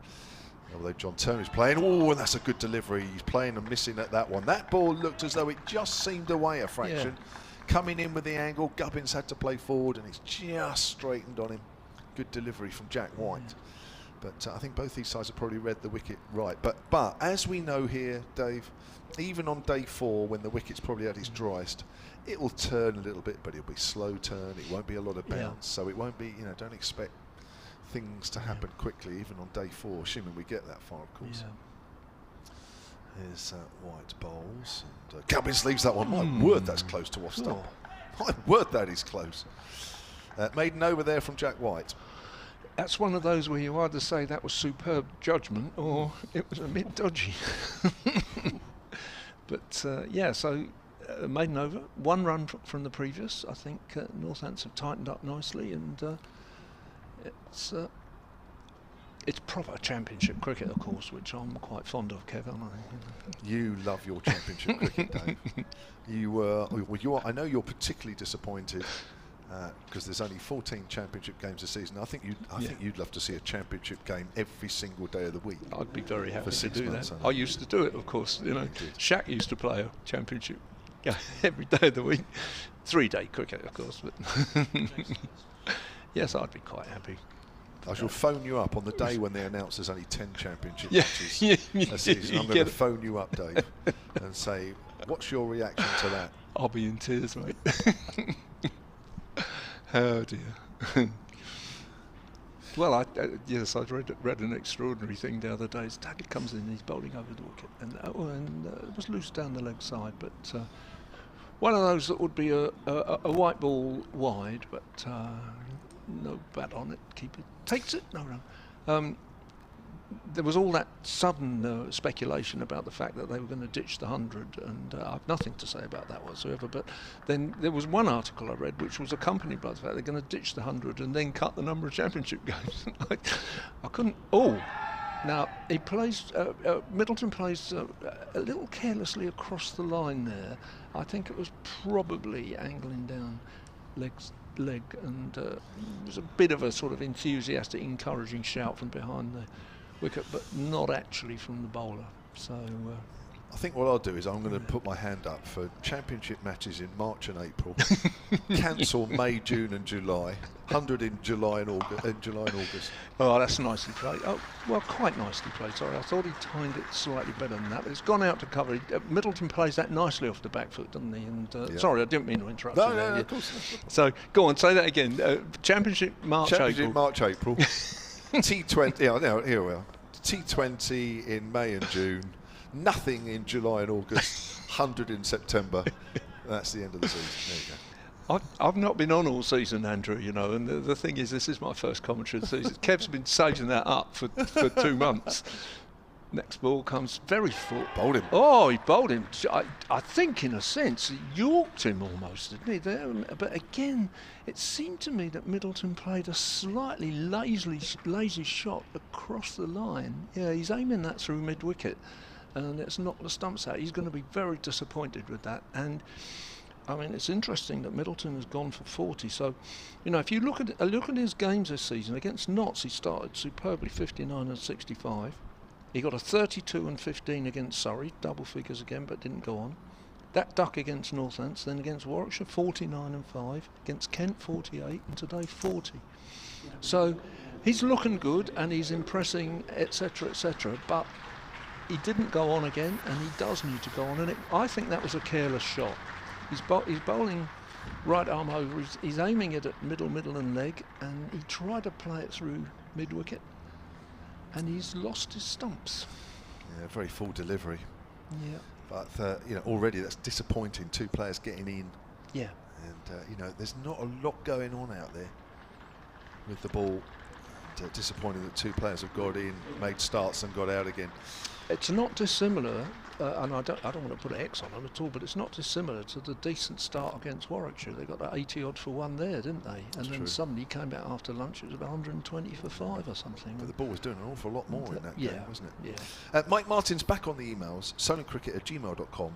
Under the heading "Bowler's Identity Revealed." You'll remember earlier he was talking about his brother being cleaned out at Aldershot. The mystery bowler who cleaned up my brother with first ball was Steve Malone. Oh. We remember him. Yes. Yeah, we do. Steve Malone. Quick bowler, very quick bowler, but probably just not quite accurate enough, I think, on the whole. Yeah. That would be fair to say. We often see him still. He comes to the annual reunions. I think Northampton have already had theirs. Is that right, Andrew? Yeah. Oh, beg your pardon. It's in June, yeah.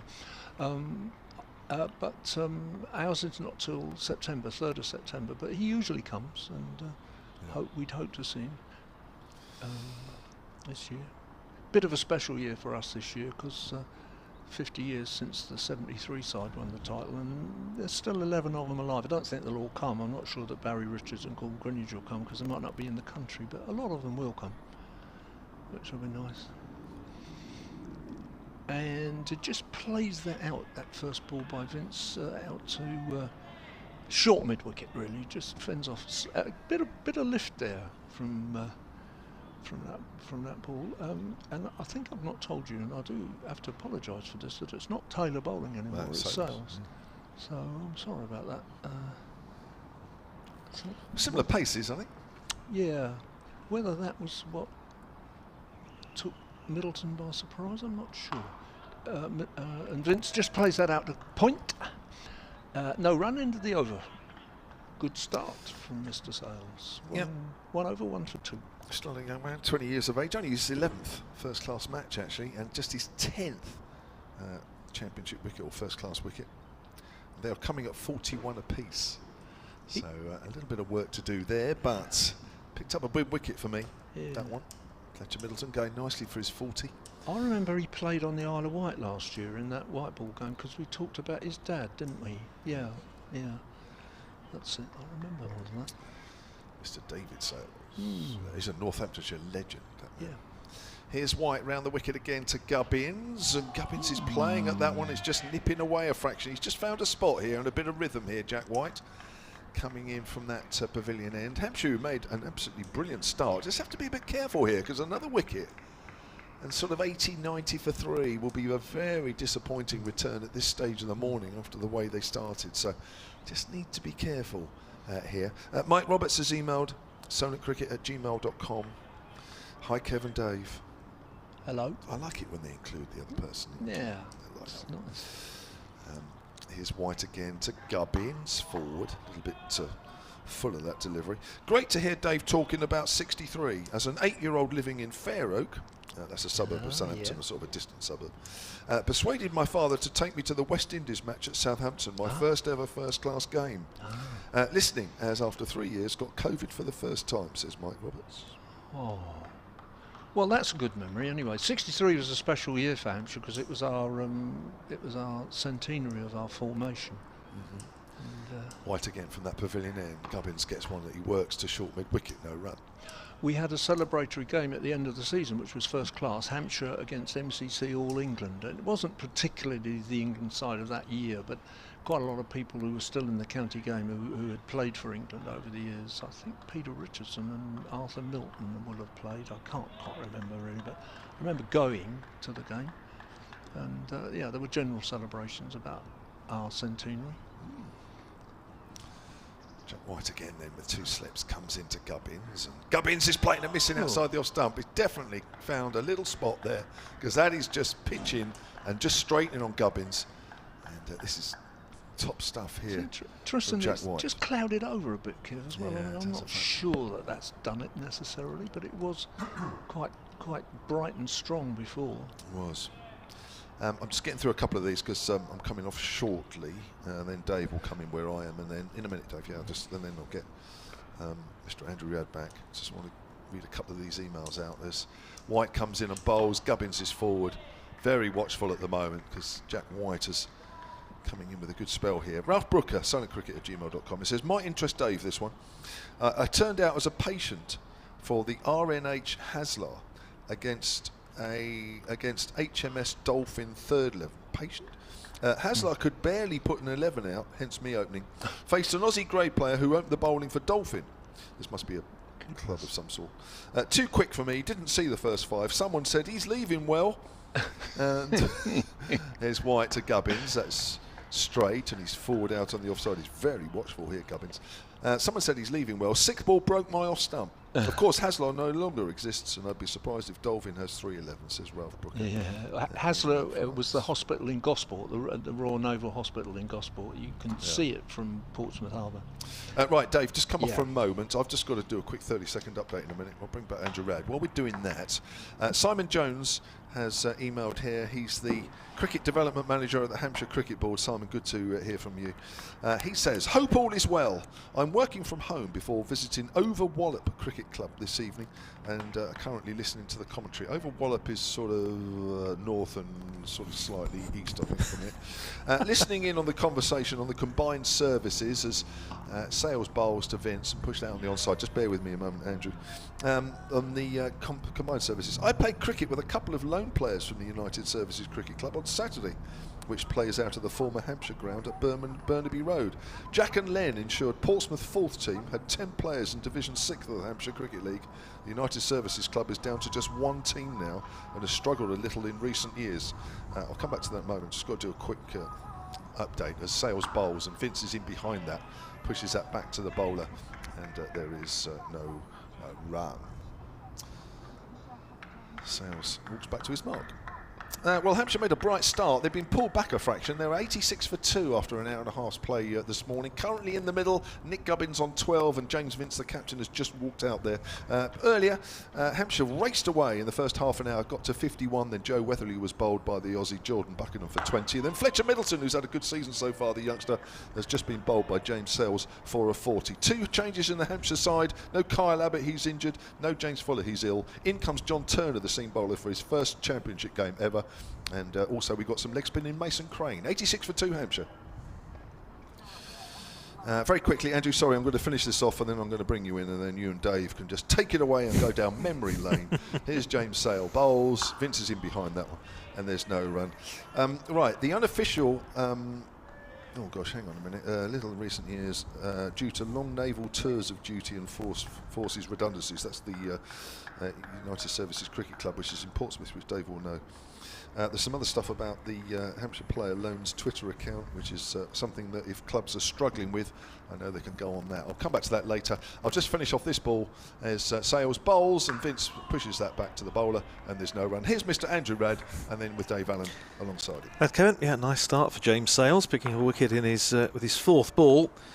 And we were discussing earlier, James Sales coming into the side, or back into the side against Somerset at Taunton, and not getting a bowl, which surprised a few of us. With Luke Proctor not playing, then Northamptonshire need to have that extra seam option as Sales is in again, and that just causes a little bit of anxiety for James Vince, who's trying to force it away off the back foot. It goes off an inside edge into the pad, runs out into the offside. Good start this for James Sales, who's now bowled 2 overs, 1 maiden, 1 for 2.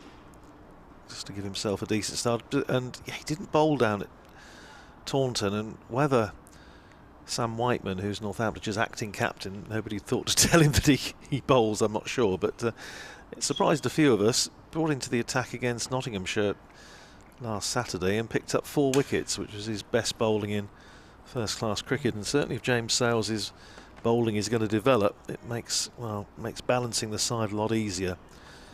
Morning, Dave, or afternoon, Dave, as it is now. Yes, afternoon, Andrew. Yeah, hi. First ball? Yeah. Me, this one? Yeah? Sorry, yeah, go on. So white bowling from the pavilion end to Nick Gubbins, who's 12 not out. I need to say something very quickly about that message from Simon Jones, that the United Services Cricket Club that plays in Portsmouth is distinct from the combined services side that we were talking about. The combined services really were all the services, and they were convened from London and played first-class cricket for many, many decades. United Services is a club in Portsmouth. Ball outside the off stump, left alone. A bit of lift there for White, who's not had a lot of luck yet. 0 for 27 in his 8th over, but lively. Somebody was, one of our colleagues in the written press was saying last week during the Nottinghamshire match, and actually wrote a piece on the in-line being, is Jack White the unluckiest bowler in county cricket? And certainly on the evidence of the Nottinghamshire match, may well have been. Okay, it's interesting. Bowls again round the wicket, and a big shout for LBW, which he's not going to get. Everybody was up for that. I think he might have got himself outside the line there. Maybe. Got a decent stride in. May just have got himself outside the line. Just looking to see if there's a replay. Don't think we're going to see one. It would be a marginal thing. White's bowling round the wicket, so he's bowling it in at the pads, but. No, we're not going to get one. Okay, so I think we will go with Andrew on that. I think he probably just got himself outside the line. He's in again to bowl, and Gubbins is playing really quite carefully at the moment. 12 off 54 now. But as Kevin said, I think the last thing in the world that Hampshire want to go in at lunch is 3 down after the start that they made. Well, a message come through from on Twitter from Mav, a Northamptonshire supporter, who says, what do we, Northamptonshire, need to do to start picking up points in Division 1? Well, get another wicket, and they've got a point this morning. Yeah. Here's what bowls, and I think that it certainly lifts again. It just moves away slightly towards the slips, but Gubbins just leaves it alone, and they need a bit more luck. I mean, there was always.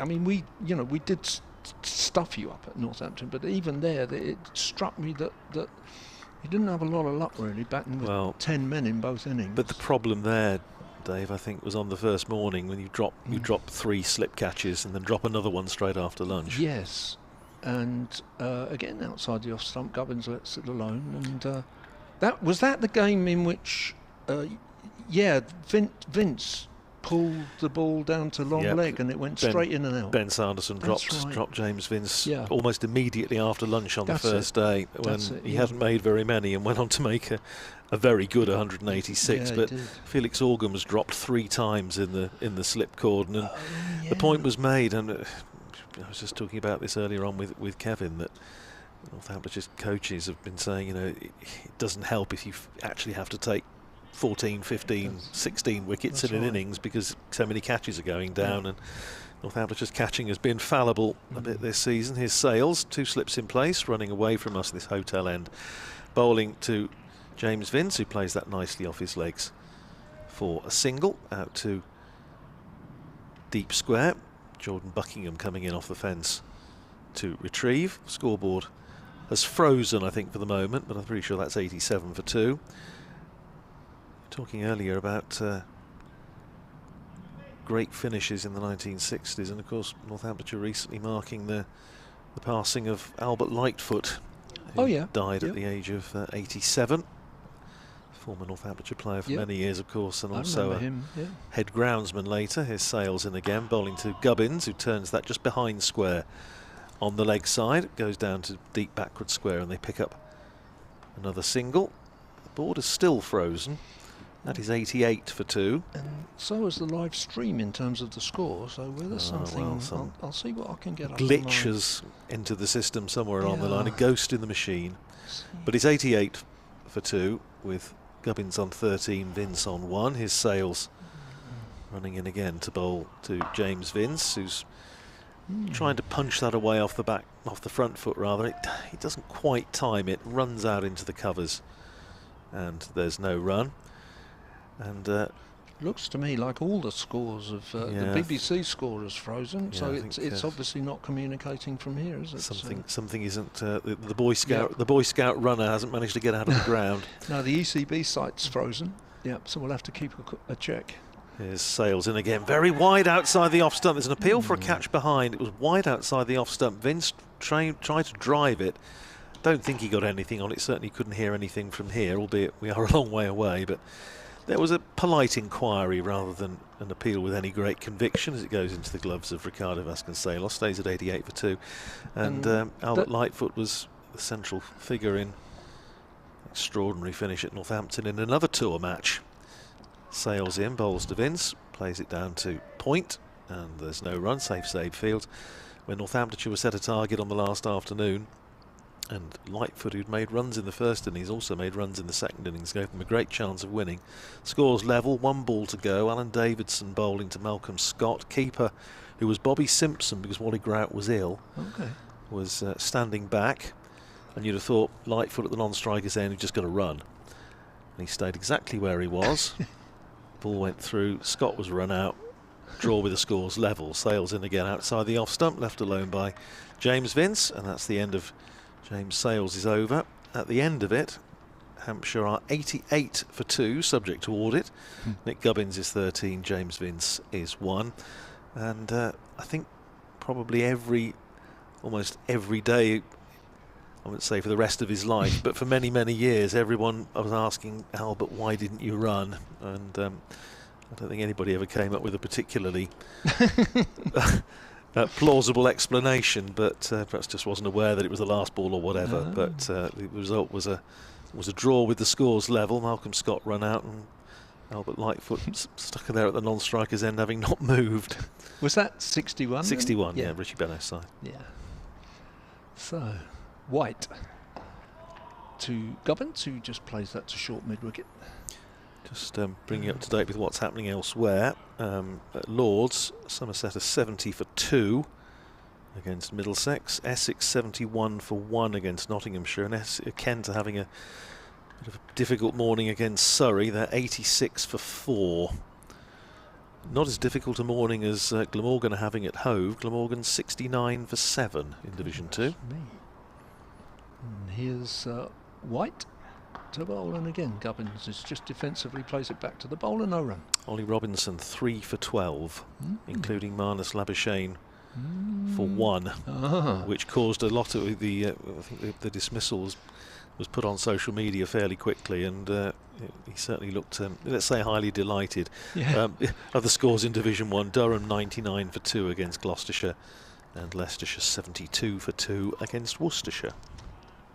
It's a shame that Robinson didn't get him Court Smith, really. Yes. So the next ball, and Oh, I was going to say it was another careful defensive shot by Gubbins, but it wasn't anything of the sort. It hits him on the pad. He just plays outside the line, and the umpire's finger is up. So the unlucky Mr. White has a bit of luck. Well, not luck, he deserves it, I think. And Gubbins, as far as we're aware, oh, actually the scoreboard is now correct again. So Gubbins is LBW for 13 from probably 60 balls, I think. And the score, Hampshire score, is 89 for 3. So the point that Kevin was making 5 minutes ago, that Hampshire wouldn't really want to go into lunch with 3 down. They definitely wouldn't want to go into lunch with 4 down, and there's still quarter of an hour to go. And White has his wicket. Interesting thing about that was it looked to the naked eye, and I say we're not behind it, and we are a long way away, but it looked quite similar to the appeal in the previous over, when we were saying we thought probably Nick Gubbins managed to get himself just outside the line.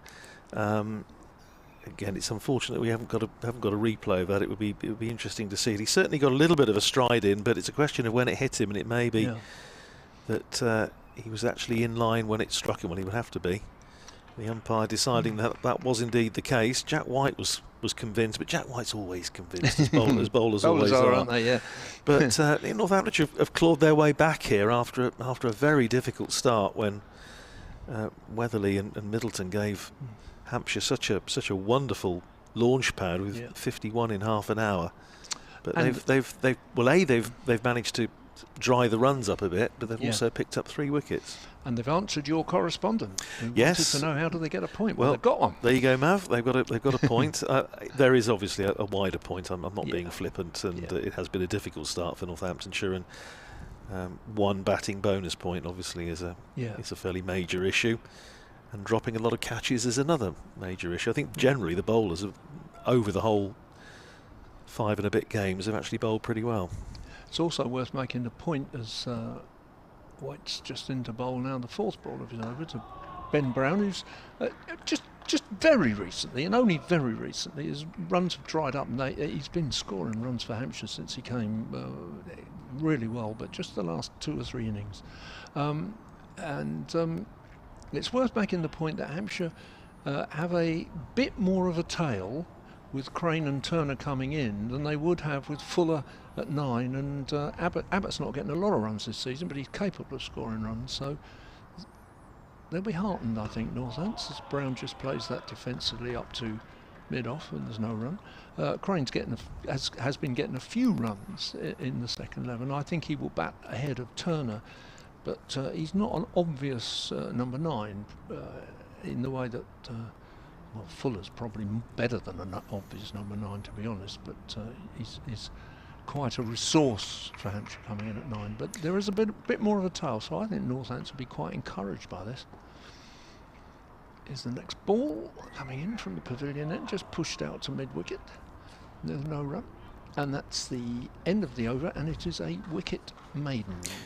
It was interesting the way Hampshire used James Fuller in that match when the sides met at Northampton last month, because they basically put Fuller up the order to number 5 towards the back end of that opening day's play to basically go in and with licence to have a bit of a whoosh, and he hit Ben Sanderson straight back over his head for 6 and hit 16 off 9 balls before Sanderson had his revenge. But again, it just gave Hampshire a little bit of extra impetus. It's going to be Sales to continue. The board is now fully functioning again, so whatever glitch in the system there was has obviously been sorted out. 88 for 3 it is, and here's James Sales in again to bowl to James Vince, who plays that very solidly up towards mid-on, and there's no run.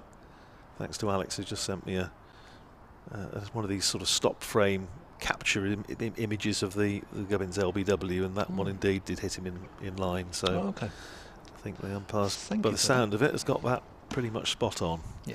Here's Sales in again, bowling wide outside the off stump and cut away by James Vince. It doesn't really time, but it's running out towards the point boundary, but it doesn't get anywhere near there as Save chases it back towards the tunnel, and they come through for a couple. So Vince goes to 3 and Hampshire to 90 for 3 after winning the toss and choosing to bat first. Interesting, all the correspondence about combined services. Northamptonshire certainly played them just after the war. Yep.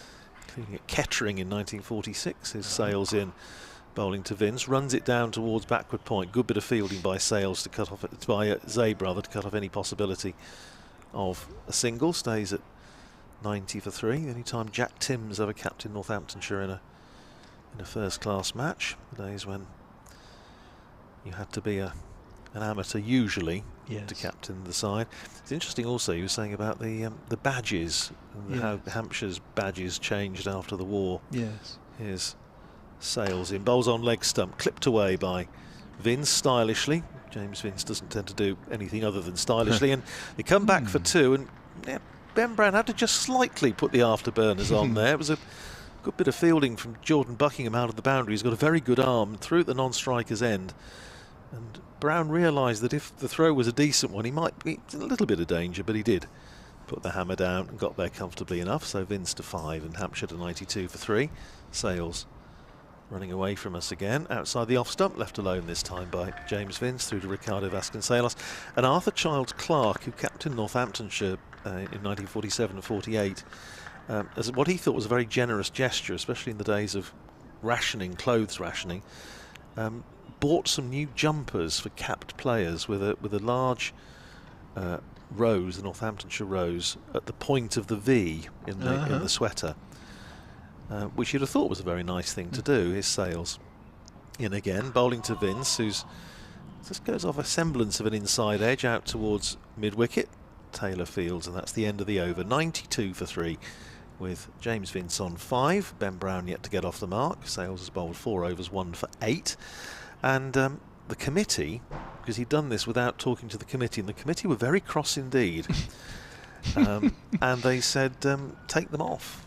We don't authorise this. And so, I mean, Arthur Childs Clark finished at the end of the season anyway, and of course Freddie Brown came in 1949. But it's the only, you can always tell when a team picture is taken in 1948, because without it actually having to think about who the players are, because it's the only season that you see these particular sweaters.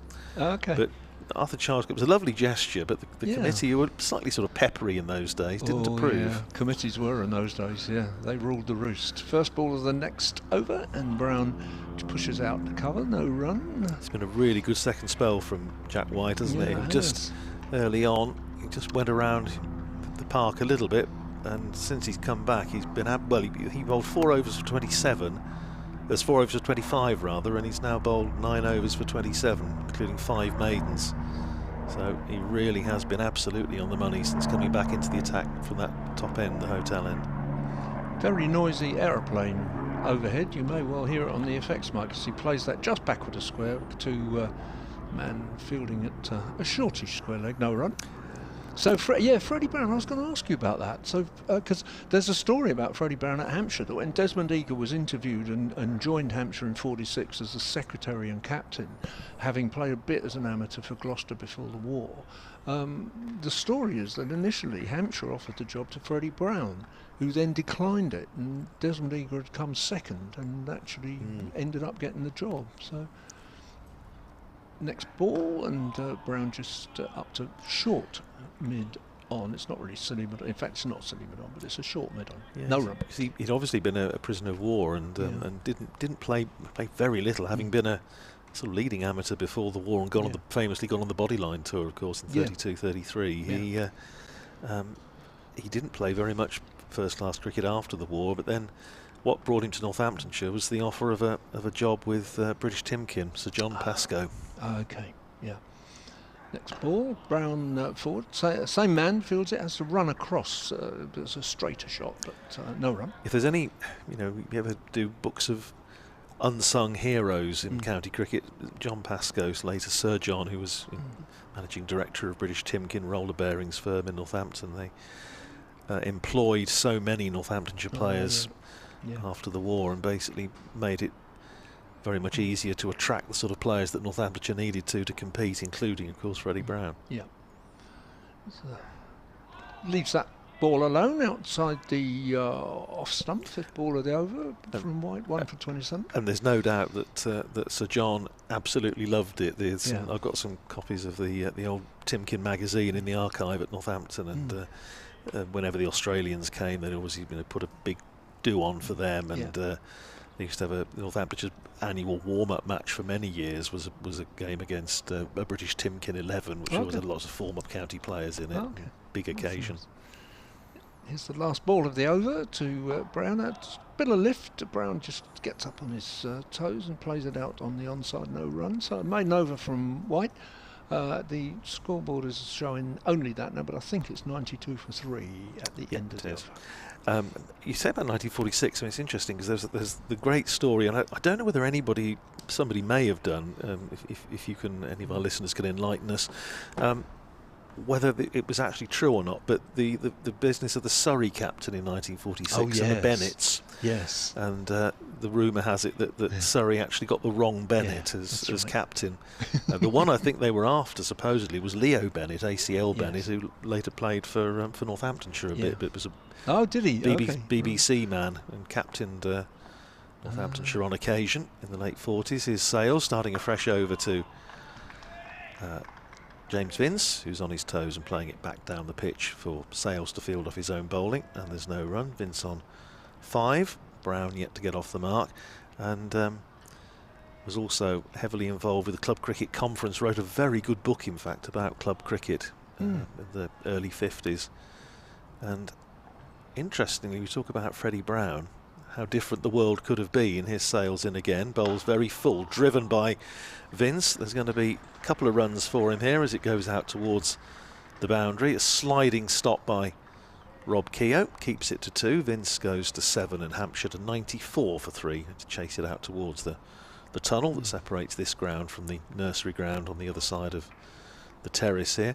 And because the committee minutes, when I was doing some research, showed that Bennett had sort of said, well, I'll be able to captain in most of 1949. Here's Sales, drives beautifully, and an excellent stop. Super bit of fielding there by Rob Keogh. That saved 4 runs, I think, because Vince had timed that beautifully, and it was a diving stop at extra cover, diving away to his right, that cut off any possibility of a single.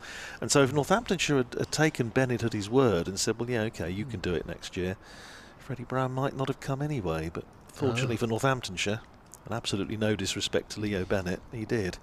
Next ball finds Vince playing defensively up to mid-off, and there's no run. But Leo Bennett was a great man of cricket and the BBC as well. So ticks 2 boxes for us. Yeah. And, I mean, that story about Surrey is a hilarious one, really. They just simply got the wrong man. And having got the wrong man, they were too polite to withdraw the the invitation, but they got the wrong Major Bennett. You wonder about what people like Alec Bedser thought of it, Bernie Constable and the old pros. His Sales in again, bowling to Vince, who's playing defensively out into the offside again. Keogh fields an extra cover and there's no run. Haven't seen Alex Russell bowl yet. I'm not sure we will. Well, there's 1 ball to go in this over, and then the statutory last over. Well, we're thinking. I put a picture up of some of the previous English qualified leg spinners for Northamptonshire this morning, and a few of them. And Arthur Cox was one who used to come on and bowl the last over before lunch. His Sales in outside the off stump, left alone by Vince, and that is the end of the over. 94 for 3. Vince is 7. Brown is yet to get off the mark. I think there's a helmet coming on, so could 1 over before lunch, and I wonder if we're going to see a little bit of Alex Russell to bowl maybe the last over of the session, or whether we'll see Rob Keogh. Either way, I shall need to go and update BBC Radio Northampton into their 1 o'clock news. There's a spin bowler talking to a captain, an awfully long way away from my old eyes, but Andrew might be able to tell me who it is. It's Rob Keogh. Okay. So no Russell yet. Rob Keogh, the off spinner. Not quite so adventurous. And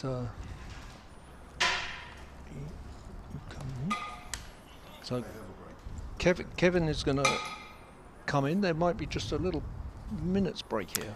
Yeah, it's okay. I'm just just while I have to go, and it all runs like a smooth, well-oiled machine, of course, when we all go and do different commitments for our respective stations, but it is going to be Rob Keogh to start the last over before lunch. First ball bowling to Ben Brown with a slip in place, and it finds Brown playing defensively out to mid-wicket where James Sales fields, and there's no run. Kevin, I think he's back with us. I'm here. I'm here. You're free. I'm free. Yes, well, what a session it's been. I have to say, I didn't see Hampshire being in this situation after the first half hour. All credit to Northants for getting themselves back into this session as Keogh bowls, and that's quietly pushed back by Brown. He's faced, 12 deliveries now and yet to get off the mark. Thank you to Dave Allen, who's going back to his book sale. If you're on the ground listening, where are you, Dave? At the far end, pavilion end? Yeah, he's taken more pasties. A quick single there for Brown, so he is off the mark. Vince will face possibly the last two deliveries before the break. And yeah, got away to a quick start. It's been good for batting on the whole this morning. Certainly not a normal first session, first day pitch here at the Ageas, where the ball tends to, I wouldn't say dominate the bat, but certainly makes batting tricky. It hasn't really appeared to be that tricky. It's just Northants have got back into this game. Vince moves on to 8 with that single out on the leg side, and Hampshire on to 96 for 3. So Ben Brown, assuming there's not a no ball all wide, will face the last delivery before the break. Here's Keogh with his off spin, and Brown touches that away on the 45 on the leg side. And that should be a lunch. Just looking at the umpires, they look as though they are taking the players off, and they are. 96 for 3 then. We had 30 overs exactly in that 2-hour session, so 15 overs an hour. It's quite easy to work out. Rob Keogh with just the 2 runs off his first over. And young James Sales with 1 for 10 from 5. The 2 bowlers operating up until the break. So Joe Weatherly made 20, Fletcher Middleton 40. They put on 51 for the first wicket in half an hour, but then Northamptonshire got themselves back in. Nick Gubbins, the last to go, 15 minutes before lunch. LBW to Jack White for 13. So a wicket for Jordan Buckingham, a wicket for Sales, and a wicket for Jack White sees Hampshire 96 for 3 at lunch. We'll be back with you in just under 40 minutes' time. Right.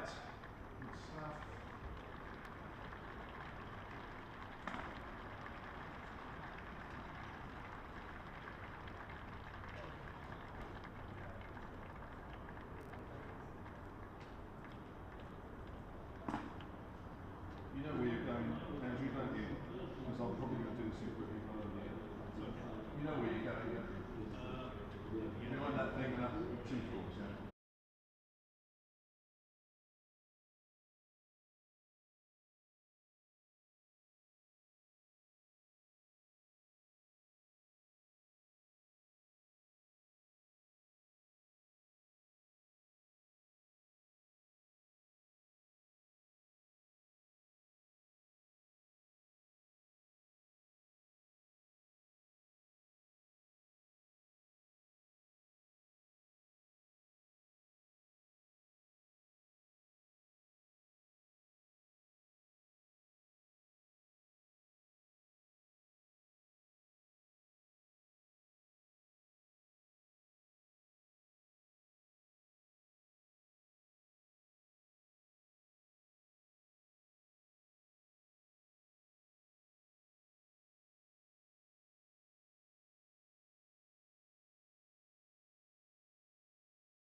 Middlebrook are walking to the middle, which means we are close to getting underway the afternoon session on day one of this County Championship Division 1 contest between Hampshire and Northamptonshire. The story of the morning session, well, Hampshire won the toss and decided to bat first. It looked a good decision. It looks a pretty decent pitch. And they raced to 51 in the first half an hour. And you thought there were lots of runs there. But actually, things slowly but surely changed after that. They reached lunch 96 for 3. Joe Weatherly made 20, Fletcher Middleton 40, Nick Gubbins 13. A wicket for Jordan Buckingham, James Sales and Jack White for Northamptonshire. And Northamptonshire will be very pleased with the situation at the break. Your commentary team this afternoon, a little later when she's finished practising. It'll be Southern Vipers batter Emily Windsor, TMS commentator. But to take you through this first period of play is myself, Kevin James, and from BBC Radio Northampton, it is Andrew Radd.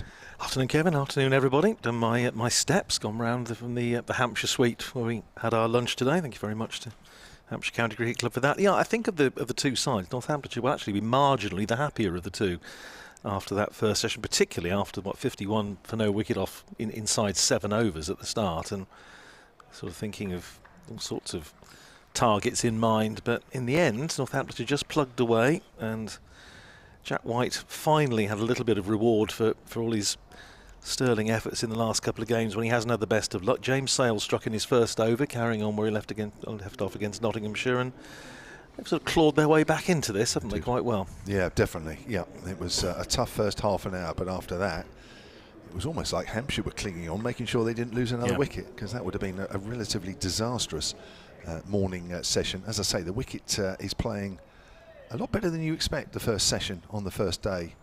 An Ageas Bowl pitch, it normally nips around and swings around a little bit. Well, it did very little of that, if I'm honest, this morning. So to get us underway, he also bowled well this morning without taking a wicket. It's Thomas Taylor, right arm seamer. Oh my word, that has come back in at James Vince. Just darted in late. Vince forward, pushes out onto the offside. So we are underway. Yeah, 30 overs in the session as well, and that was just with 1 over of Rob Keogh's off spin. Haven't seen the leg spinner Alex Russell yet on debut, but doubtless he'll get a bowl at some point this afternoon. I'd be surprised if he doesn't. I hope so. Well, I hope we love watching a leg spinner. We love them. Saying about who they're marginally the happier of the two, Glamorgan 83 for 8 at lunch against Sussex. Ouch. Here's Taylor outside the off stump, and Vince leaves that one alone. So I shouldn't think they're very happy at all. No. Kent 98 for 4 at lunch against Surrey. Was that Crawley? I was going to say warmed up for the test against Ireland, but he made 19. As somebody points out, he'll need some, I think, 30 odd in the second innings to make sure he averages 30 this season going into the first test. Dear sir, is this a record? As we've said today already. Here's Taylor in again. Vince gets another length ball, which he just works to short mid-wicket. Essex 86 for 1 against Nottinghamshire, and Sir Alistair Cook, I think I'm right, saying he's making his 150th first-class appearance for Essex today. He's 46 not out after Nick Brown went early. And Somerset 96 for 2 against Middlesex at Lords. That's elsewhere in Division 1. Taylor comes in again. Pass to Vince. Vince drives pleasantly up to mid-off though. Pleasantly warm this afternoon. I say, walking back around the ground, it's we mentioned earlier that it actually felt like the cricket season this morning, first thing, which has been something of a departure. I have to say, we were talking earlier about you know, temperature and how cold it's been and how wet it's been, and there was one lovely little incident in the Northamptonshire's match against Nottinghamshire where the conspiracy theorists were working overtime when there was actually a perfectly simple explanation. Right, here's Taylor again on the line of leg stump. Vince works that to mid-wicket, can't find the gap. Close of the, I'm trying to think, second day's play. We went to did the interviews at the close of play, and it was been a difficult day for Northamptonshire. And Ben Smith, the batting coach, came out and did the interview, and one or two people on social media were speculating as to why this batting coach had been sent out and whether this was a, you know, sort of head coach trying to deflect blame or whatever. Taylor again, and Vince gets one this time. He works away down to fine legs. Gone quickly. Field on the boundary, not quite. just palmed over in the end. I think the ball got to the fielder a little quicker than he thought. Vince just tapped that away fine. 4 runs to end the over. Hampshire 100 for 3. And yes, so there was all this sort of speculation as to why it was. The reason was that myself and I think a couple of other colleagues from the written media went down to do a Northamptonshire interview, and it was so darn cold that we said whoever is first out of the dressing room, pretty much doesn't matter who it is, we'll do the interview. And it happened to be Ben who popped his head round the door to see if there was any training kit down below that needed to be taken in off the outfield. So I said, Ben, just the man. And being the good chap that he is, he came and did the interview. So good. There was no conspiracy theory. There was no somebody or other being sent out. It was just the fact that we were so cold that rather than contract hypothermia, we said we'd get whoever came out first. So sometimes there's a straightforward explanation for these things. Jordan Buckingham is going to open proceedings from the far end, from the pavilion end. Picked up the first wicket this morning, that of Joe Weatherly, 1 for 41 off 8, running into bowl to Ben Brown, and immediately slips one past the outside edge. That's a beauty. And that looked to seam away. Pitched out, yeah, it did. That was a little jaffer. Pitched around about off stump. Ben Brown is now having a little suspicious prod of the pitch, roughly where that one landed. So there is a little bit in this. There didn't seem to be any signs of it early on, but the second hour this morning just seemed to do a little bit more. It's quite heavy now, quite overcast, a bit more cloud around.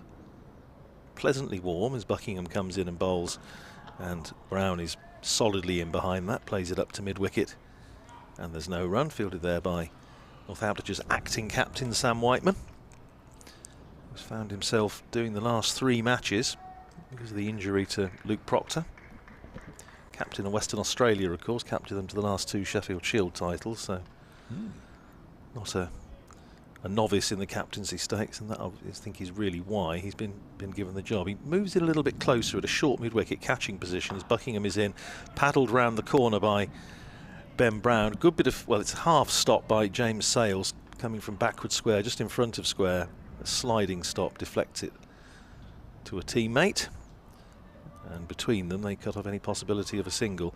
Yeah, when Proctor was injured, I think there was a thought given to whether a couple of the senior players in the side, Rob Keogh, Ben Sanderson, might do it, but I think the feeling was that obviously Sam Whiteman, being used to captain, being a present first-class captain, it just made sense. Here's Buckingham in again, and that's off a thickish outside edge, run down perfectly safely between second slip and gully. It's running down towards the boundary, safe. Zabe tracks back to retrieve, sends in his return from third man, and they're through for a couple. So Brown goes to 3 and Hampshire to 102 for 3.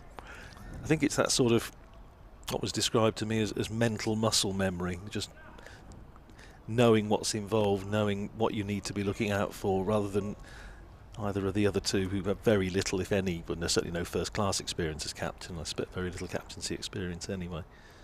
Here's Buckingham in again outside the off-stump, left alone by Brown into the gloves of Vasconcelos. Well, if you captained, was it Western Australia, yeah. To 2 Sheffield Shield titles. It's pretty good credentials, isn't it? I knew it was 1, I didn't realise it was 2. It was 2, yeah. I mean, the innings he played at Taunton was an innings of tremendous application, resilience, and, well, a statement, if ever there was one, of what's required in Division 1. Here's Buckingham in again, bowls to Brown, who's pushing that out into the covers, and there's no run, fielded there by Rob Keogh. Bowled just that 1 over before lunch, 104 for 3, Hampshire having lost Joe Weatherly for 20, Fletcher Middleton for 14, Nick Gubbins for 13, wicket apiece for Buckingham, Sales and White. But as Kevin was saying a moment or 2 ago, Tom Taylor, 7 overs, 3 maidens, no wicket for 15, has been really good this morning. Yeah, very unlucky. Without getting anything in the final column so far. Here's Buckingham. Straight run in bowls to Brown, who's playing defensively back down the pitch. Buckingham fields off his own bowling, and that's the end of the over. 104 for 3 Hampshire, with Vince on 12, Brown on 3. Buckingham has bowled 9 overs, 1 for 45. Yeah, he does produce the odd ball, doesn't he, Buckingham? Angled into the right hander all the time, and then the odd one just straightens off the seam, and it's caused 1 or 2 problems. Gets the ball through as well, doesn't he? Just hurries the batters a little bit. Definitely half decent bowler. This is his last game? This will be his last game, yeah. For the T20s, Northamptonshire got Chris Lynn back from, who had a big success last year, and Andrew Tye, AJ Tye, is coming in, so a couple of decent Aussies. It's all right, isn't it? Yeah. Here is Taylor.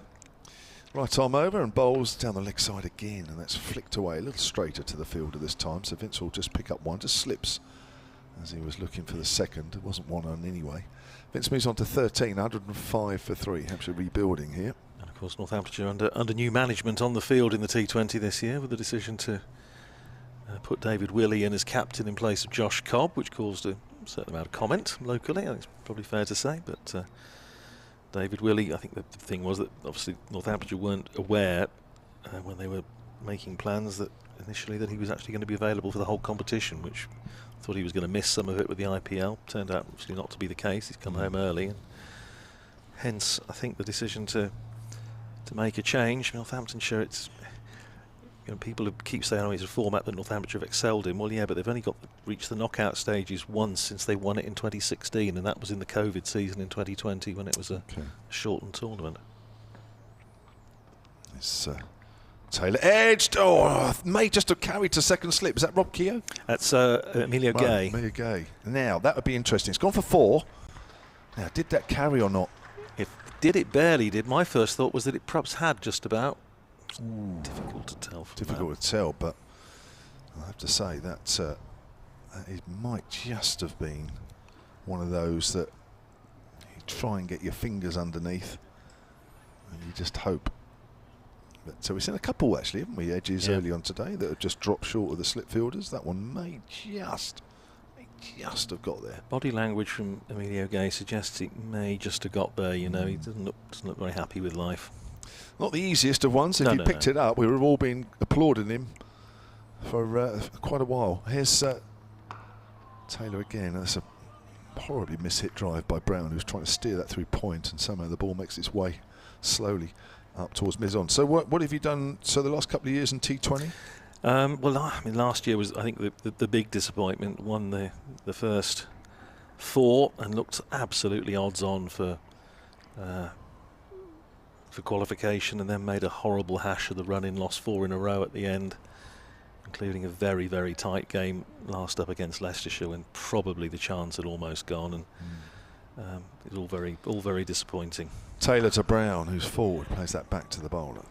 So, as I say, Northamptonshire, I mean, similarly in the One Day Cup, Northamptonshire, you know, it's not to talk about Northamptonshire, you know, putting all their eggs in the one day basket, as you occasionally hear people say. Well, yeah, I can see the point, but the fact is that if that's the case, Northamptonshire haven't really made much of a fist of it. They've now not qualified in 5 of the last 6 seasons.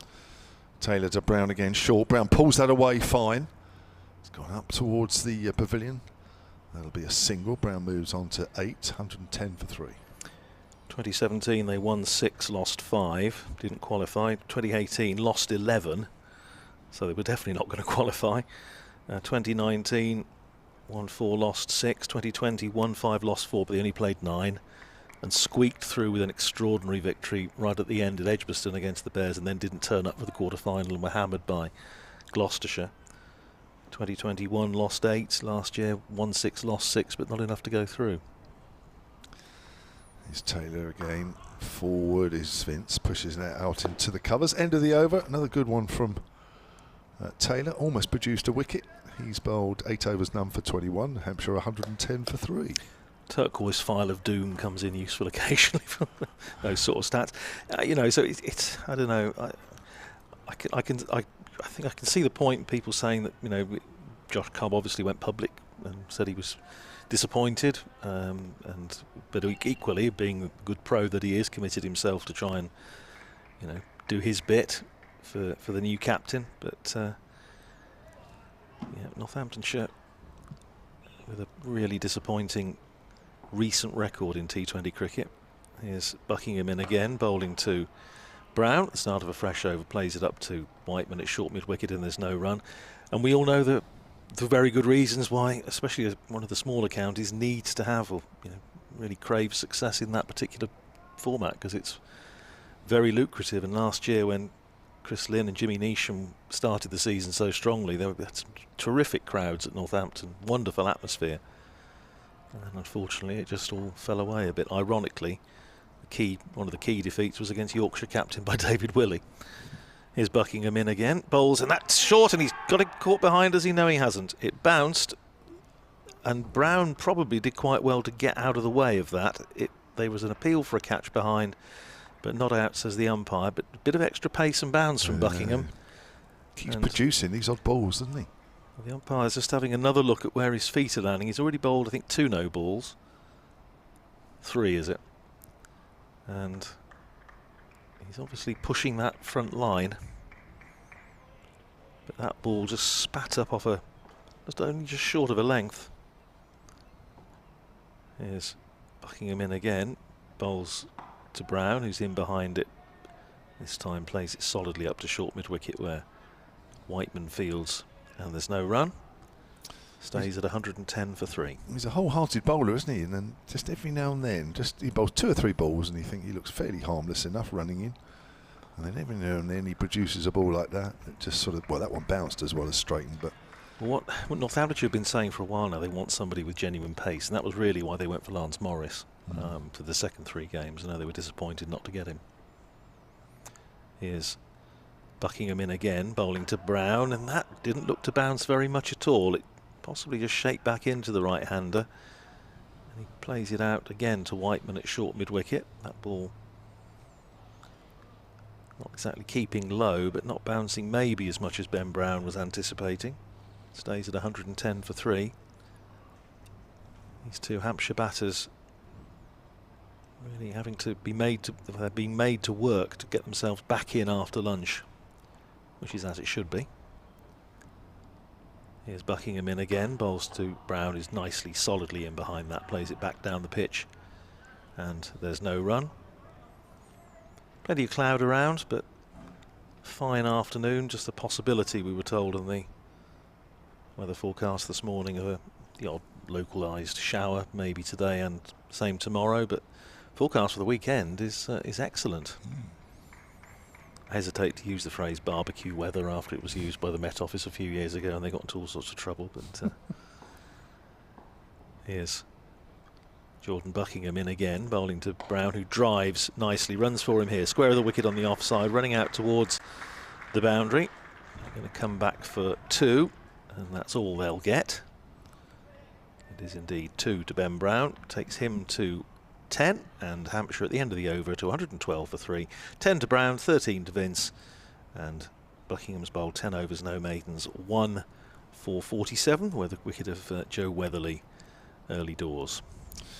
Well, Northamptonshire started pretty well again in the afternoon session. Apart from that sort of first half hour, 40 minutes, they really have tightened up and just looked a little more threatening. It takes me back to the game, the last match of last season against Essex at Northampton, where, I mean, I don't think, I'd be surprised if this match follows that pattern because it was quite a low-scoring game on quite a difficult pitch. But Northamptonshire really lost it because they had a really bad first hour, didn't make the batters play, and Essex got off to a bit of a flyer, and after that it was quite tight. Here's Taylor to Vince. Vince works that away square on the leg side where there's a gap. Moves on to 14, 113 for 3. But Essex just had that little bit in hand in the match situation because they'd got off to a good start, and Northamptonshire were always just playing catch up, and in the end the target of, from memory, just over 200 proved a bit too much for them on the last afternoon, after Jack White had bowled beautifully in the Essex second innings and picked up a 6 for. Taylor in again then, bustling medium pace, just a little bit above that, as forward is Brown. Goes out into the covers. Out there is Rob Keogh. I did notice yesterday on the Hampshire social media all the stuff about the new kit. There's lots of pictures of players modelling it and how things have changed. Somehow can't imagine Brian Crump and David Steele modelling the playing kit at the start of the season. Can you? I just imagine they all love it now. Oh yeah. Here's Taylor bowls and Brown drives out to Keogh, a little stronger this time. Yeah, well, of course, it's I think every county probably had a T20 media day this last couple of days or so, and throwing everything out there to sell some tickets. Yeah, Northamptonshire, I think they did all of the various kits, I think, in the same day in April, start of the season. Players were right, okay. whipping shirts off and putting them back on again, and going and getting photographed for this, that and the other. Seems to take a long time. Taylor bowls again. Brown works that quite late, actually, just behind square on the leg side, where James Sales comes in quickly.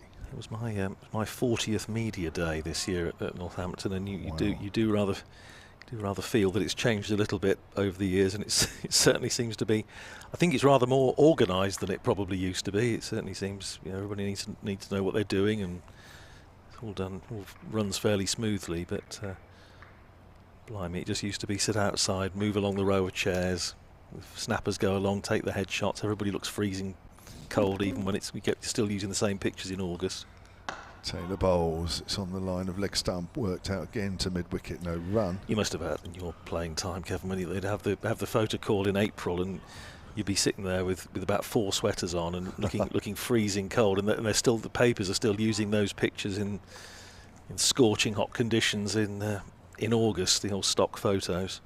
I think only once, actually, in all the time I was a player, and I did probably about 20 media days or whatever like that. Only once was it ever inside. Oh right, okay. That's quite a good. Yeah. I think that's quite a good ratio actually at that time of year. That's outside the off stump, and Ben Brown leaves that one alone. He's on 10. Vince is 14. 113 for 3. The last wicket to fall was 88. Yeah, Northamptonshire once had to do it in the car park at the back of the Ken Turner stand, as is now, because it was the Easter floods of 1998, and the ground was literally underwater, so they had to take it in the car park at the back. So if you look at the team photographs from that year, there's the background of the red brick of the old pavilion at the back. I'm going to have to nip off and just update BBC Radio Northampton, so I'll be back with you in a minute or two. I still think the best pre-season team photo, I think, was last year. I think it was Nottinghamshire. I don't think it was ever officially used. I did see it though. It probably did somewhere. Probably popped up on social media somewhere where you could hardly see the team photo for all the snow that was falling. Absolutely incredible photo. Here's Buckingham again then, and Vince works that away in front of the square on the leg side for a single. He moves on to 15. All quiet stuff here for Hampshire as they try and rebuild after losing 2 wickets in the space of 2 runs with Middleton and Gubbins before lunch. 86 for 1 became 88 for 3. Here they are, 114 for 3, playing a lot more cautious, trying to rebuild the innings. I think going in at 96 for 3 was a little bit of a surprise after the way things started in the morning. Credit for Northamptonshire for pulling things back, but here's Buckingham again. That's whipped away on the leg side as that little short arm pull shot that Ben Brown plays, and it's just fallen to Thomas Taylor, who's at short mid wicket. So it's important here Hampshire get back onto get back in the ascendancy, really, which they got very early on, because this looks a half decent pitch. It's very dry and a little bit different than the wickets that have started here in recent times. Always a little bit more damp, and then they start to dry out as the game goes through. Well, this has started a lot drier.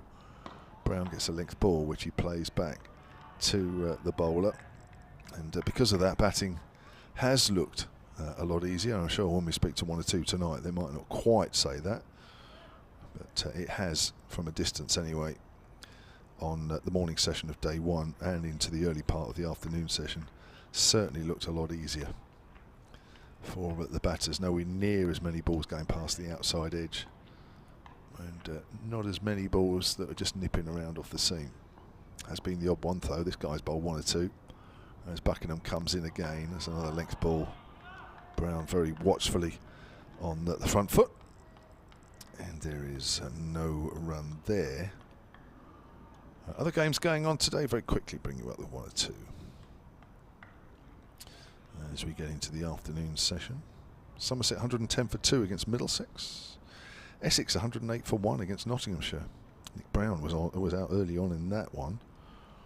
And Kent 101 for 5 against Surrey. Struggling a little bit, Kent, with the bat.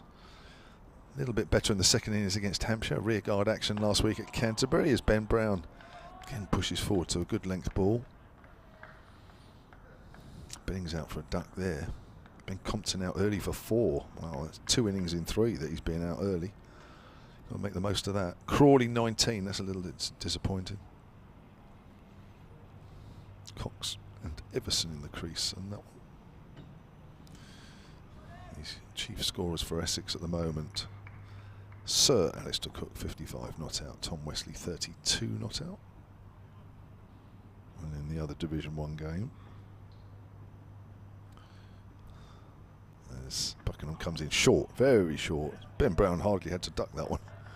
So that went through to the keeper, and that's the end of Buckingham's over. 11 overs, 1 for 48. That run rate of his per over is coming down a fraction. It's just under 4.5. It's been fairly expensive. He was early on anyway. And the other Division 1 game, as I say, where Somerset are playing Middlesex. Somerset 114 for 2 now. There. Tom Abel is 43 not out. George Barlett is 49 not out. Lammonby and Davies out early for the team from the West Country. Hampshire going down there in July, I think it is, in the Championship. Here's Thomas Taylor to continue. 9 overs, none for 22. Right arm over, comes in, and Vince off the back foot steers that into the covers.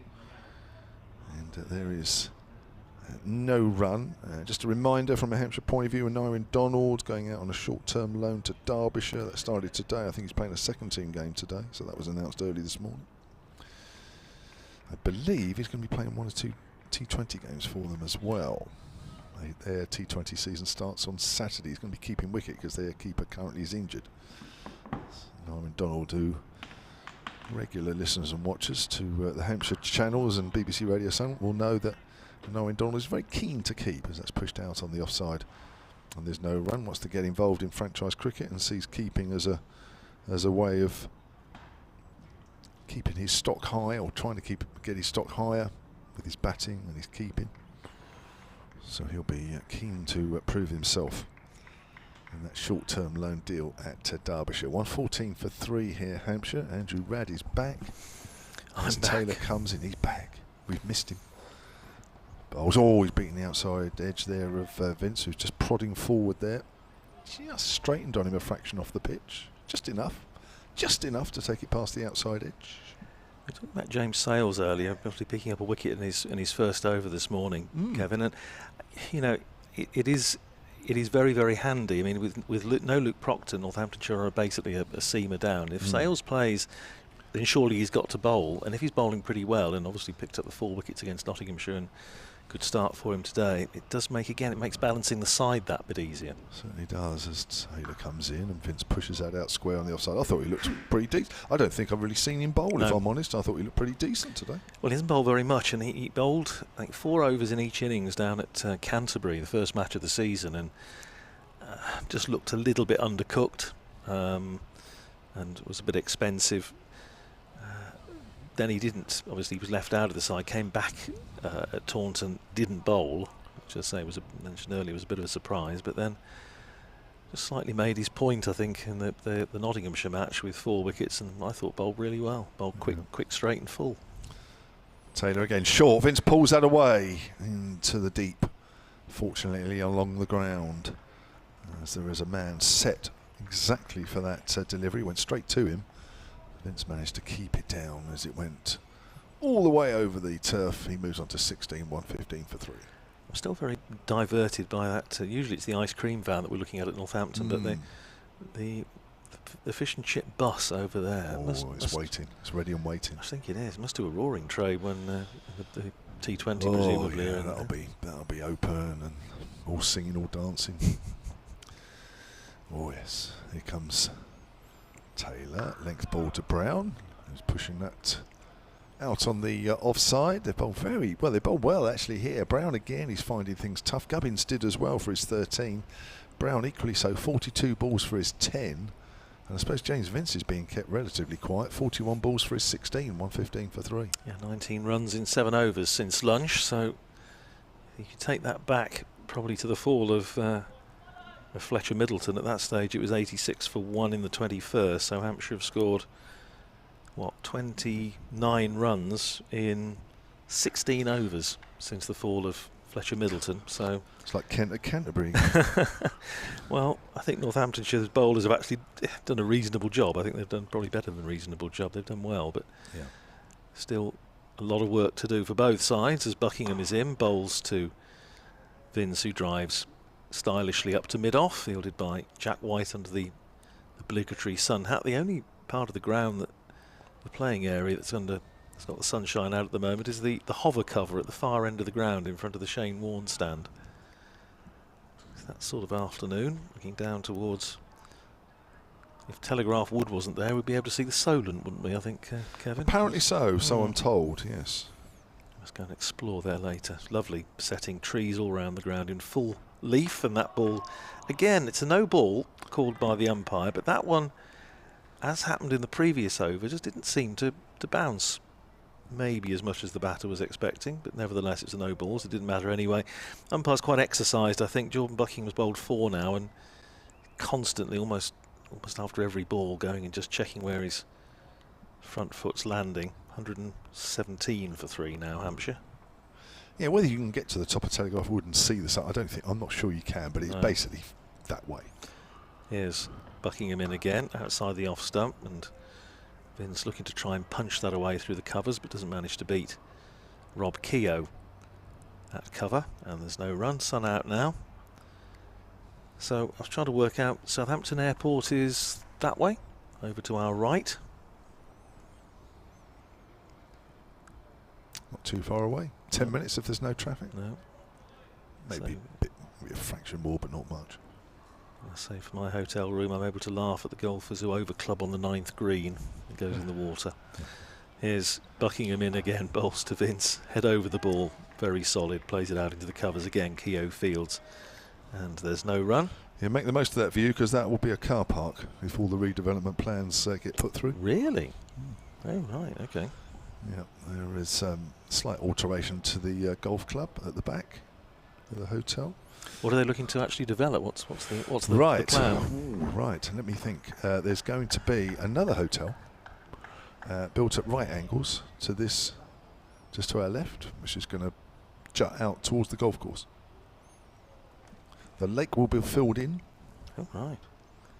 Here's Buckingham in bowling to Vince, who's fencing at that one outside the off stump. Beats the outside edge, goes through to Vasconcelos.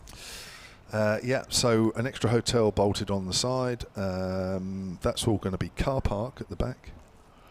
There is going to be houses and apartments up there in the corner to our right, about 2 o'clock as we look behind the Shane Warne stand. Some sort of wellness centre or something behind the pavilion. Although senior living thing or something like that, and a wellness thing around the Colin Eaglebeam stand just to our left, all around that area. Oh, right. That's a fairly major redevelopment. Then here's Buckingham in, bowling short, very short, and it's a no ball. Yeah, it had to be one or t'other. It was well over the batter's head, and Ricardo Vasconcelos, who had rather a testing first 3/4 of an hour or so this morning behind the stumps, having just taken over the gloves for this game. He's giving Jordan Buckingham the double teapot. He's not massively impressed, I don't think. 119 for 3. So yeah. So what the thinking, presumably, to make Hampshire, to make the Ageas Bowl more of a test venue. Here's Buckingham in bowling, pulled away by Vince. So that's going to split the two fielders. Both, well, one just behind square, one at long leg, and it beats the two of them, crosses the rope in front of one of the two main scoreboards here, and runs away for 4. 16 to Vince, 20 to Vince, 123 for 3.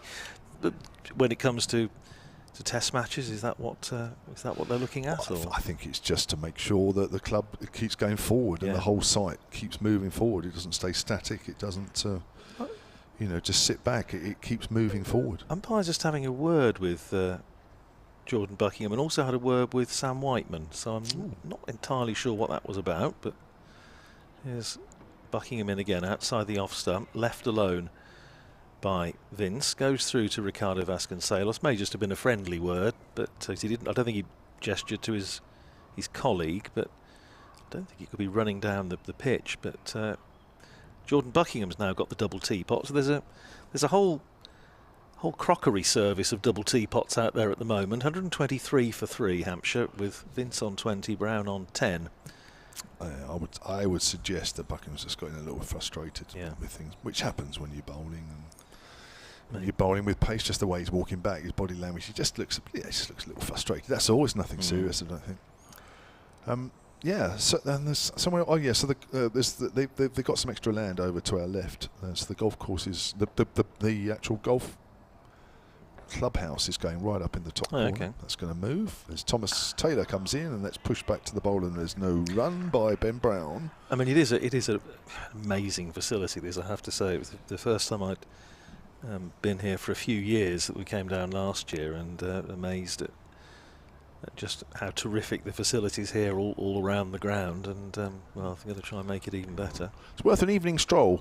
Yeah. Actually, Andrew, so if you sort of go out and walk around the perimeter of the golf course, quite a long stroll all the way up. It's quite a long way.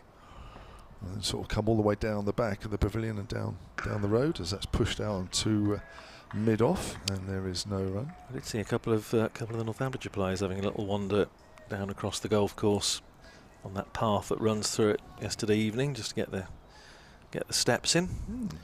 But yeah, it is an amazing facility, and if you do get the chance to come down here for any sort of match, it really is worth a visit. A lot to do with an easy reach as well, of course. Sounding a Hampshire Tourist Board.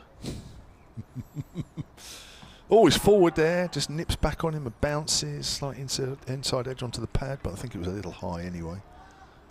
Just every now and then, doesn't it? The ball just nips a little bit, bounces a little bit, keeps a little low, just every now and then. Well, after we had the problem with the scoreboard this morning with it freezing, it's now both scoreboards have gone blank. Yeah, it looked like it was a bit behind at once or twice during the morning sessions. Probably just give it a reboot, as they do these days. Rebooting scoreboards, who would have thought that a few years ago?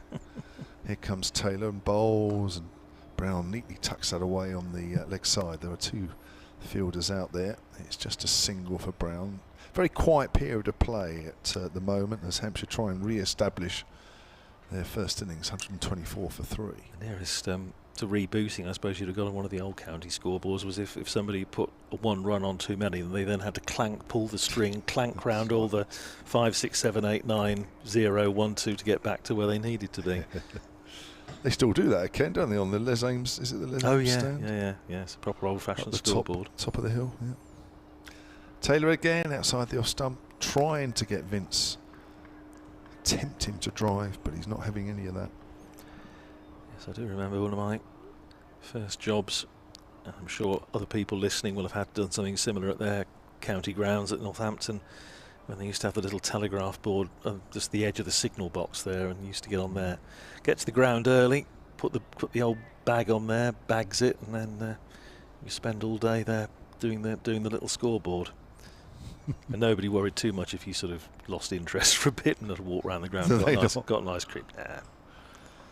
Taylor again, forward is Vince, well forward as he pushes that up towards mid-on, and that'll be the end of the over. Alex Russell, the fielder, when we're going to see him coming into the attack with a bit of leg spin.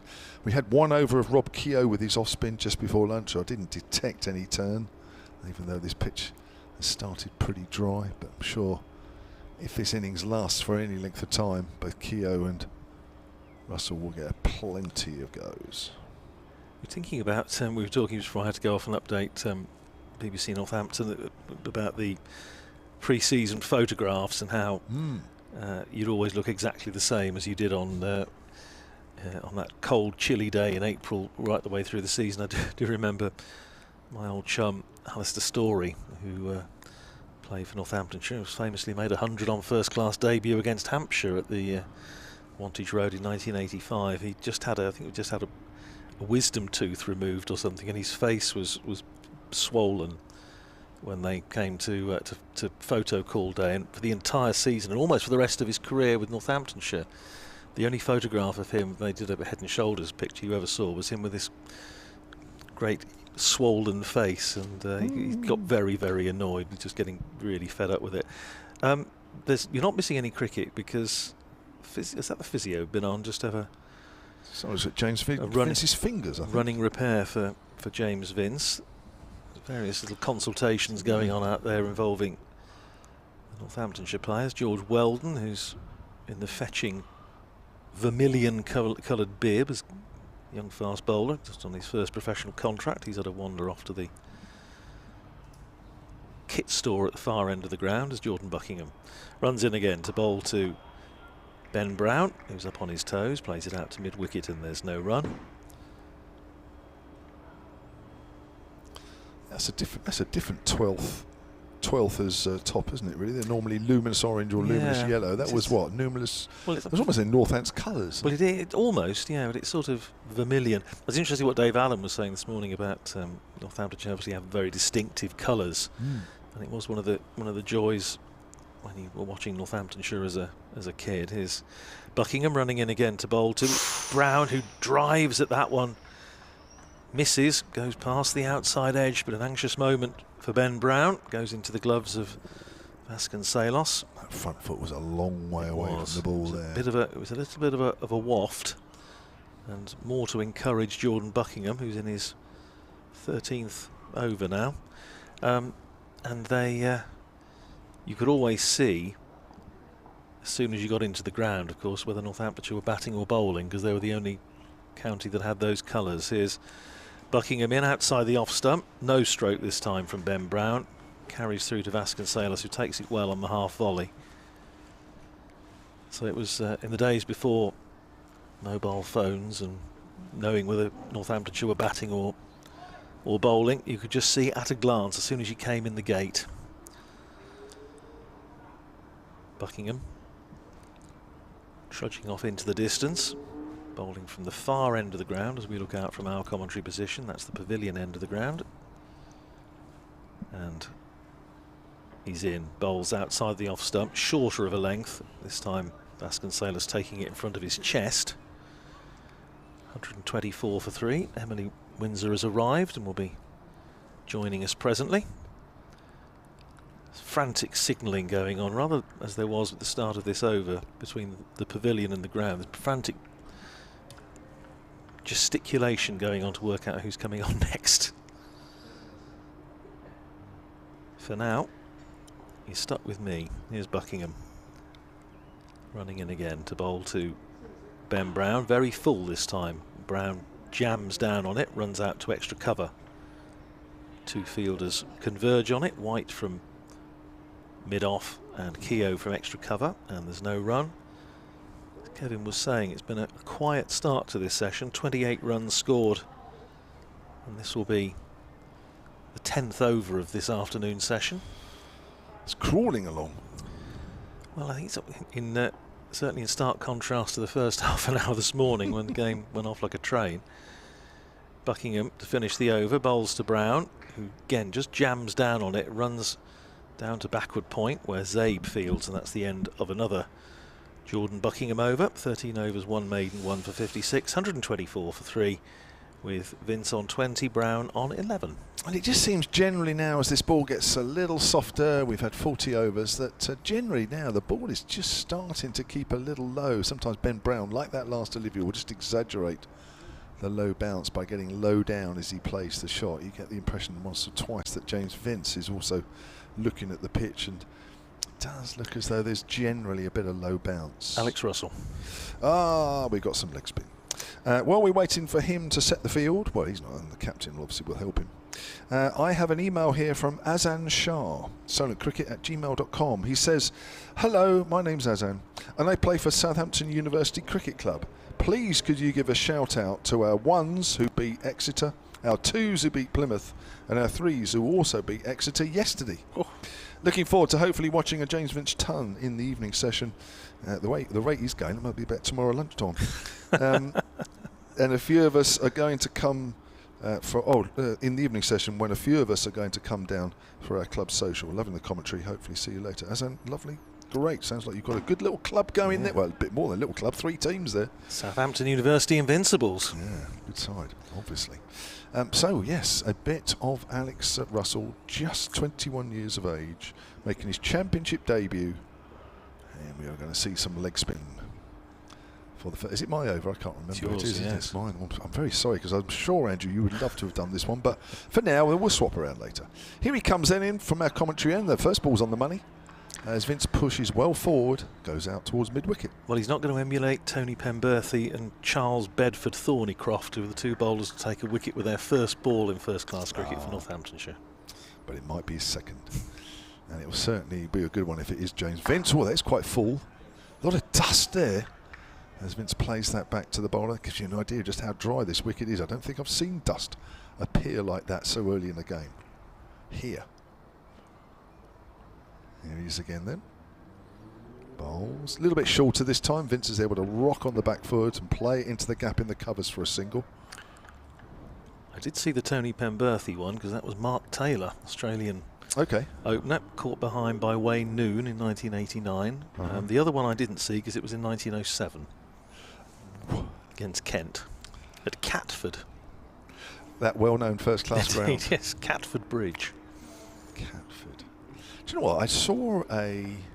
It's interesting you say that, actually. Here's Russell again then. Bowls, and Brown is forward. That's perfect where he's bowling that one. That on the... I don't know if you've noticed before, but down the bottom end of Canterbury, just outside the cafe there, and just a bit round, by the start of the flats, there is a little plaque. Here's Russell, bowls, and forward is Brown. It's quite tidy over this so far. And there is the markings of all the Kent first-class grounds over the years, and I'm sure Catford was one of them. Yeah, well, it... so did you guys... Northamptonshire played there, certainly in 1907. That would have been it then. That would have been the ground. A couple of grounds I didn't recognise, Catford obviously being one of them. That's a tidy first over, I have to say. First over out the way, and Sam Whiteman just gives him a little tap on the hands, just as if to say, well done, youngster, that's a good over. I tell you, it keeps bowling like that, you'll be all right. Really nice start from Alex Russell, just settle the nerves a little bit, because I'm sure he's going to be a little bit anxious, but he's an absolute joy to interview, I have to say, Alex. He's very interesting to talk to, and particularly on, he was one of those that wondered whether he would get his chance, say, having been through age group cricket with Gloucestershire and national counties cricket and Northamptonshire, then bringing him in on trial, and he's just really, really grateful for the opportunity. Here's Buckingham outside the off stump, and James Vince just playing inside that one as it goes past the outside edge through to the keeper. So yeah, let's really hope he has a first of many first-class appearances for Alex Russell. Number 542. Not quite PC McGarry and Camberwick Green. That was 452, wasn't it? Sorry, the mind wanders at this stage of the afternoon. Sun out, I'm delighted to say. Pleasantly warm.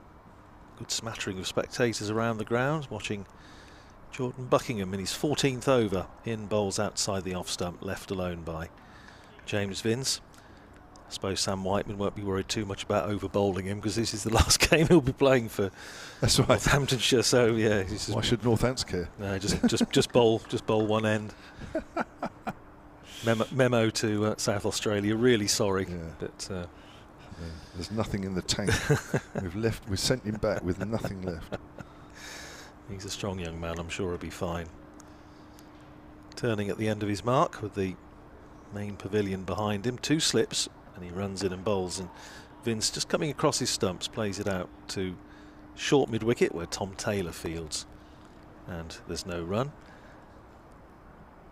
So that tunnel where the sort of groundsman's equipment is to our left, that runs through to the nursery ground. It does. Yeah. You can go straight through it. I mean, you're not allowed, but you can. It's the secondary ground down here with the sight screens and a very nice looking glass fronted pavilion. I think the Vipers were practicing over there earlier. Yeah, I think they were. Did you have a little hit on the nursery ground? Range hitting or whatever it is? Yeah. Buckingham in, wide outside the off stump, taken by Vasconcelos in front of first slip as James Vince lets it go. So that was Emily Windsor I was just talking to there. Who's going to be with us in about 5 minutes time, less than 5 minutes. A bit more cloud around now, just filling in a touch. Just bring you up to date with, after this ball, with what's happening elsewhere. Kent are in serious strife at the Oval. Fellow strugglers, I have to say, in the Northamptonshire context, as Buckingham is in bowls very full. And Vince drives without any great power or timing up to mid-on. Fielded by Sam Whiteman. There's no run. Jack White going through his limbering up routine, but as I mentioned this morning, it doesn't necessarily signify that he's coming into the attack, because Jack White seems to spend any moment that he's not actually bowling preparing to bowl, which is, well, quite a good sign. You think he didn't make his first class debut until 28. He's now 31, and what a fine bowler he's developing into. Buckingham in again, bowls, and Vince defensively out into the offside, runs out to Keogh at extra cover, and that's the end of the over. 125 for 3. Vince is 21, Brown is 11. Kent are 118 for 7 now against Surrey. Just lost the 7th wicket, in fact, and a wicket shared around. Jordan Clark's picked up 3. Dan Worrell's got a couple. Zach Crawley, as we mentioned earlier, out for 19. Elsewhere, Somerset 134 for 2 against Middlesex at Lords. Essex 128 for 1 against Nottinghamshire at Trent Bridge. Sir Alistair Cook 66 not out, as Russell prepares to bowl his second over.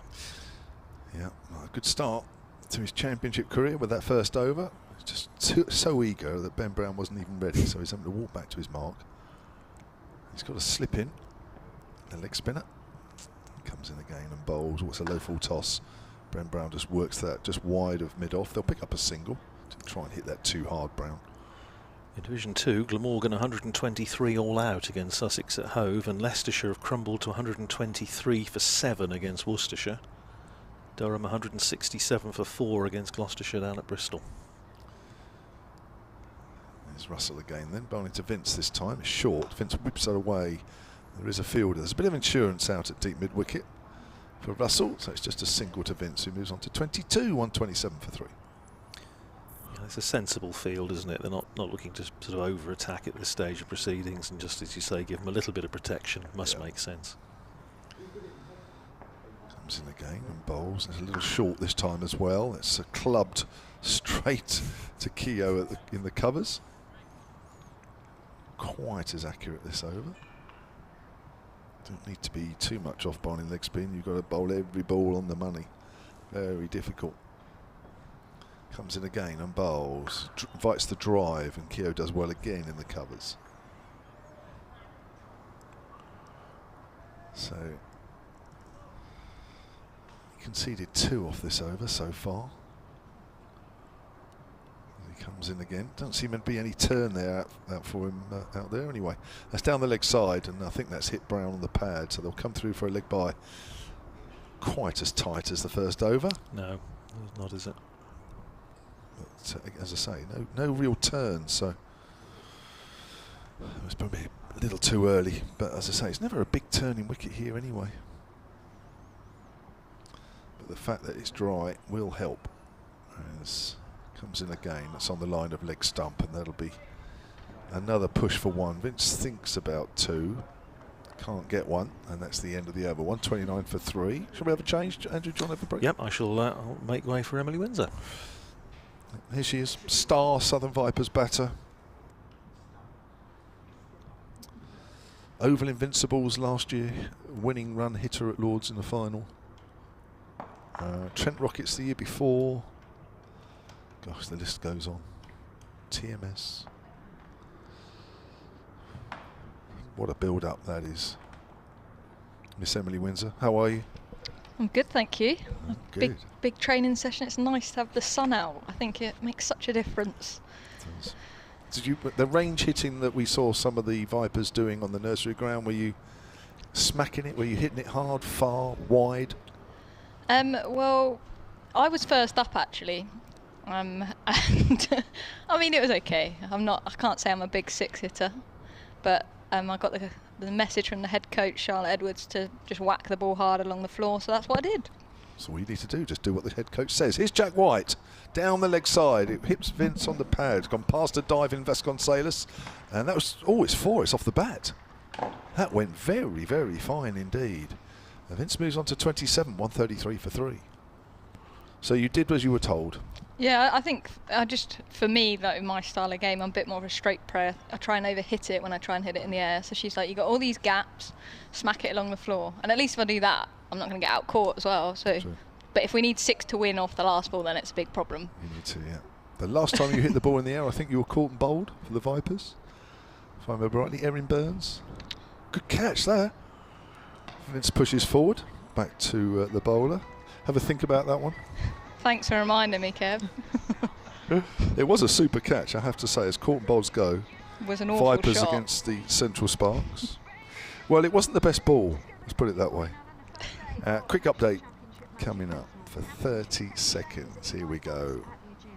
Yeah, into the afternoon session here. Hampshire 133 for 3, having won the toss this morning and elected to bat first. James Vince 27, Ben Brown, the keeper, is 12 not out. These two have been quite cautious after lunch because Hampshire, who started like an absolute train this morning, scoring over 50 in the first half hour, have been pegged back by Northamptonshire, who just seem to be bowling a little tighter. Weatherly the first to go this morning for 20, Fletcher Middleton 40, Nick Gubbins 13. Hampshire lunching at 96 for 3. But as I say, playing it a little safe this afternoon. They won 34 for 3. So yes. Yeah, it's been a game, it's been an interesting game. The way they started this morning, whoa, looked like they were doing range hitting. They're trying to take us on. Yeah, they saw you guys over the nursery ground and thought, we can do that as well. Here's Jack White, who's bowled quite impressively actually, as Brown pushes forward, back to the bowler once more. Has it been a reflection more on, I guess, how Northampton bowled? Did they not get enough in the right areas early on, or was there that evidence that Hampshire were going to go hard and try and take them down early? I think there was a little bit of that, but I also think, do you know what? Because it's difficult to tell because this pitch is a lot drier than it usually starts. I'm just wondering with the new ball it came on nicer, and now as the ball gets softer, it's not coming on quite as easily. So if you bowl accurately, it's a little bit more difficult to get away. I didn't think they bowled particularly badly in that first half an hour or so. They have certainly tightened up, no doubt about that. That's nipped back, and Raps Brown high on the pad. Quite sure that was in danger of being LBW, but Jack White still shouted. But I think, yeah, I just think this ball is not that easy to get away now. Yeah, I feel like on these pitches, when you take the grass off it, it's going to be really interesting to see sort of later as the game develops. Obviously, Hampshire playing Mason Crane, debutant leg spinner for Northants, Russell. So I think spin could play a part on these pitches, especially when they're drier, if they're anything to go by the nets that we train on. Oh, there's a lovely dive, Ben Brown, up the ground, straight as you like, 4 runs. Over pitch there from White to end that over. Lovely shot, Ben Brown. That's glorious, isn't it? I feel like as a batter, just as you're getting going, he's not scored quickly so far, 16 off 62, but that can sometimes kick-start your innings. Yeah, beautiful shot. But yeah, I just think, you know, we're so used to seeing the first session on the first day here, ball nipping around, you know, difficult. You can still elect to bat first, but, you know, if you get through the morning session, then things will get easier, then you can take control of the game. But if you don't get through that first session and a bit, then it's very, very difficult indeed. But we haven't really seen that here on this wicket. We haven't seen the ball dominate the bat at all at any stage. But I just think as this ball's getting softer now, it looks like it's keeping low at times. Not always easy. First class debutant then, Russell in, bowling his leg spin in defence. James Vince, the Hampshire captain. Will be no run. He looks good so far. I've been very impressed with Russell. Good control. He's not afraid to flight it up there, trying to get them to drive. Looks in control from the hotel end. Again, bowls, flights it up there, driven up to mid-off. They come through for a quick single. As he's just sort of sat back to try and prevent them going over the top. Vince to 29, 139 for 3. I'm not sure they will at this stage, will they? I don't know. After losing those 2 wickets in the 80s, it just set Hampshire back massively. Russell to Brown, shorter and worked to a vacant square leg. Will pick up a single. Here moved to 17, 140 for 3. But it's nice to see a couple of leg spinners. I mean, obviously no Kyle Abbott for Hampshire, which is a real shame. Hopefully it's only a short-term thing. But he's here. Is he around, is he? Players' dining room watching the boys. Was he? Good. Looked in good spirits, which is good. Russell to Vince, and that's driven a low full toss. But to that mid-off fielder again. He'll pick up a single. Moves to 30, 141 for 3. Didn't look like he was hobbling too bad either, which I think is great signs for Hampshire fans. Don't want to see that. off the field virtually the whole of day 4 against Kent. Russell in again and in defence from Brown. A few oohs and ahs. Trying to get some turn past the bat, but nothing drastic so far. Yeah, you don't want him out of the Hampshire attack for too long, do you? I mean, I sort of gather that it's not going to be for too long, so that is good news, because I think an Abbott-led attack is just ideal.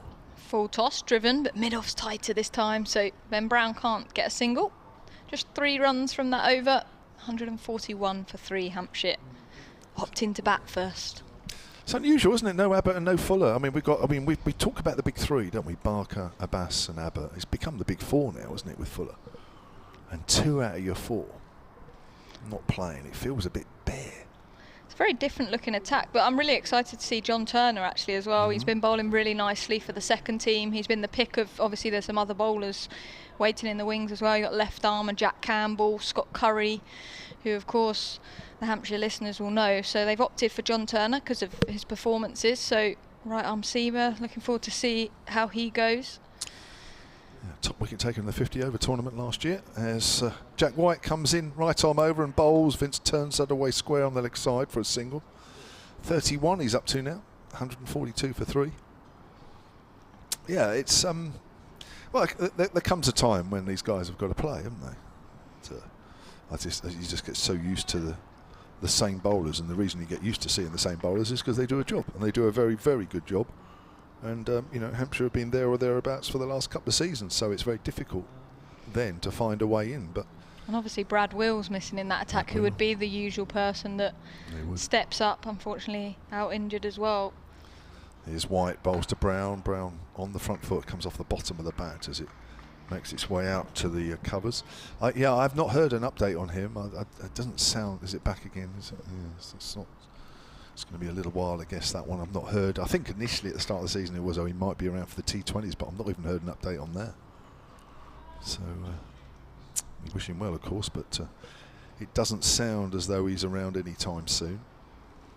But I think these are opportunities, and for someone like that to have Keith Barker, Mo Abbas probably at mid-off and mid-on. It's pushed out of the covers. You're only going to learn and get better from those experience. You've got those players in your ear, and actually what an opportunity for him. If he comes in and bowls well, then it makes selection decisions harder and harder for A.D. Birrell, which is exactly what the Hampshire coach will want to be having to think about. Well, when John Turner does come to bowl, it won't be quite perhaps the wicket on, well, it won't be the first morning he's bowling anyway, but I think sometimes he could have been bowling on wickets, giving him a bit more help. He'll have to work a little harder on this one. As White bowls, that's a good pace, isn't it, really? It just nips back, good leave as well. But yeah, it just feels as though you get the ball in the right areas now. It's not, whereas the first few overs we saw them driving through the ball hard, hitting the deck, coming on. It's not really doing that now, is it? And I guess we see traditionally pitches here get easier and easier to bat on as we go through the day. From what you're saying there, it's a bit of a change from the morning session to where we are in the afternoon session. But of course losing wickets does that as well, and Northants picked 2 up quickly. That's for sure, as Brown pushes that out square on the offside. Yeah, that was a big setback. 86 for 1, 88 for 3. And then it was pretty much, I know they've had sort of long chats, haven't they? Because I mean the batting's been a bit up and down, especially the game here against Warwickshire was more down than up. And you know, they've talked about the need for, if you lose wickets, don't go out and play your normal game and blaze away. Just try and give yourself time. Liam Dawson made a big point of that last week when he got 84, that actually he tried to give himself some time for a change outside the off stump, and that's left alone. End of the over. Jack White's bowled 12 overs and 1 for 37, Hampshire 142 for 3, and he said he benefited because he actually spent time just trying to build an innings and then got 84, his first proper score of the season. Yeah, and you just get the feeling that's happening here as well. Yeah, really happy for Liam. We've seen him working hard in the nets, and he said that in his interview how he was finding it tough. He couldn't keep that best ball out, but now just that one score as a batter can just stem you on your way. And I guess looking at Northants, their previous scores, they've had some pretty heavy defeats, and with the bat they haven't had that person that's gone on and got that big score. So similarly with them, they're going to be looking for that someone to just bat and bat long, and that can really change a game because it allows partnerships to be built around it.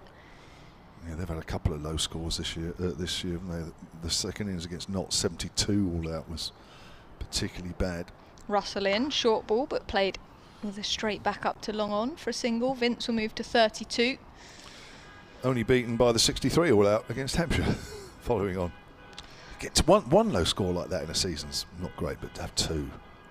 The horns going in support of Russell. Sounds like numerous cars as he bowls, and that's a player miss, appeal for stumping. Wicketkeeper's celebrating, but the umpire is not moved. Did that turn? It either turned or Brown played the wrong line, but I'm sure if it has turned, Mason Crane will be sat in that dressing room really excited. I think that might have turned. I don't think we're going to get a replay, but it turned. I'm sure it did. He's at the top of his mark again, Russell. Just doesn't look phased by his first-class debut. Just tossing the ball from one hand to the other. From the hotel end, a little skip. And in and bowls to Brown, who drives to extra cover. Will be no run. And just that one that beats the bat, it gets the field up a little bit as well, don't you?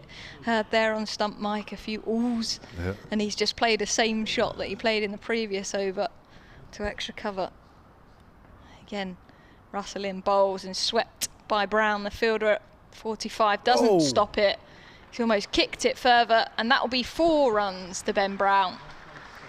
Very fine sweep, and it finds its way to the boundary. He moves to 17 or 21, 147 for 3. Yeah, that's Jack White there. That should do better there.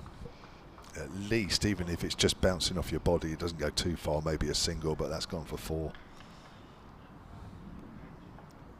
Russell then, ball back in hand into Brown, who's pushed into the offside, and will be no run. Well, so we've got one that's turned in this over by the looks of it, probably the first one. Noticeably turned. There's a bit of dust from time to time at that far end as well that just wafts up and the batters play a shot. Russell in, and that's driven, that's slightly fuller, but again finds the fielder. The extra cover end of the over then was a boundary from it, so 5 from it, 147 for 3. You know what I'm loving about this is that the more spin we see, the more chance we've got of finishing at 6 o'clock. That's what I'm looking forward to most. I mean, I love the job, of course I do, and I love doing this. Have you got 6 o'clock 6:30 plans then? No, I wish I had, Emily. I'm just a bit sad these days. Nothing. When it's a cricket day, I mean, you know, the number of times it goes way over. Can't make plans. And sometimes though it's way under then. Yeah.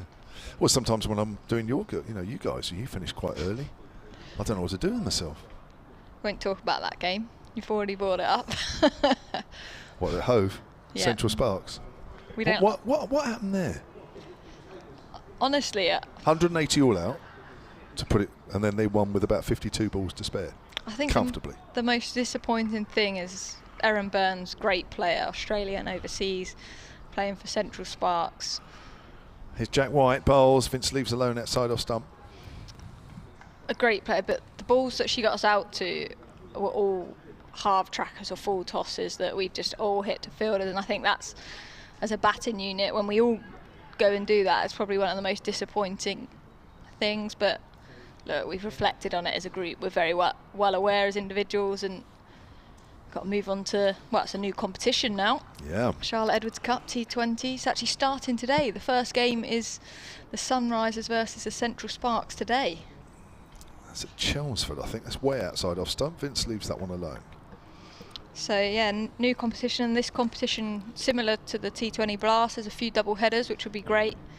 But it's almost over before it starts. I think it's done in like 2.5 weeks. There's a load of games quickly, isn't there?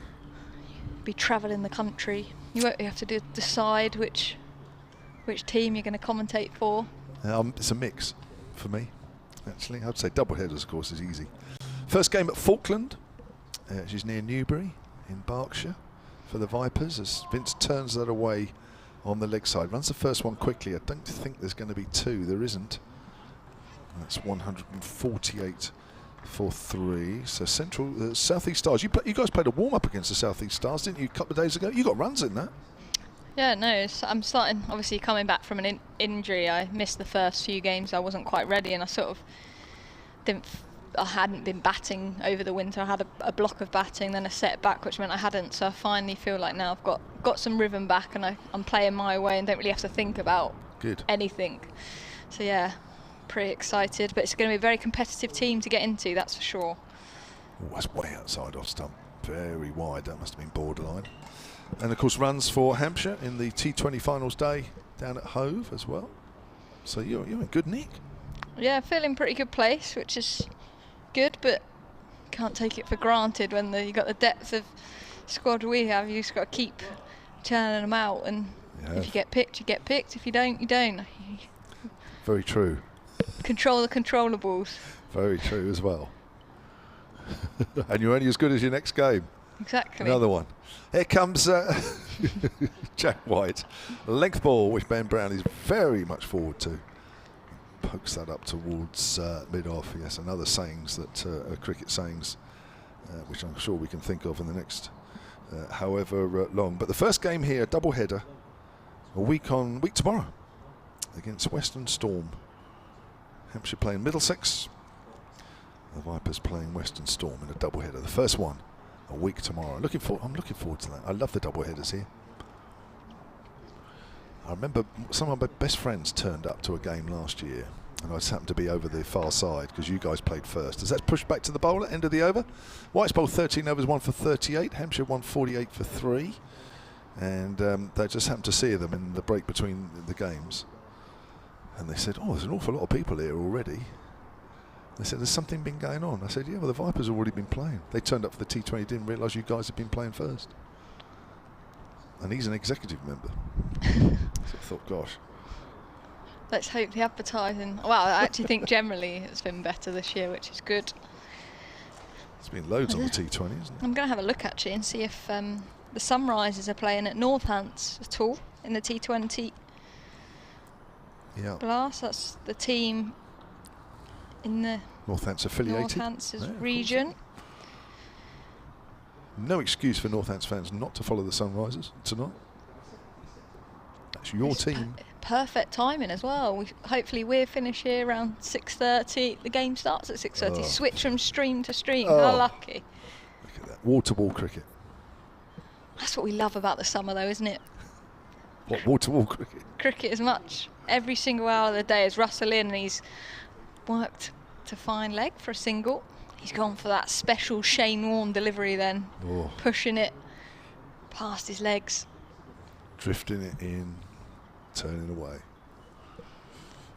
Only one man that was really good at that. Seriously good at that. Set the standards. Will they ever be met as Russell in? Again, that's turned and bounced. He's looked up to the sky, walked away back quickly. Wow. And I tell you what, that will get Northants up and about. And that will get Mason Crane up and about as well. I think he's already dashing to the balcony already.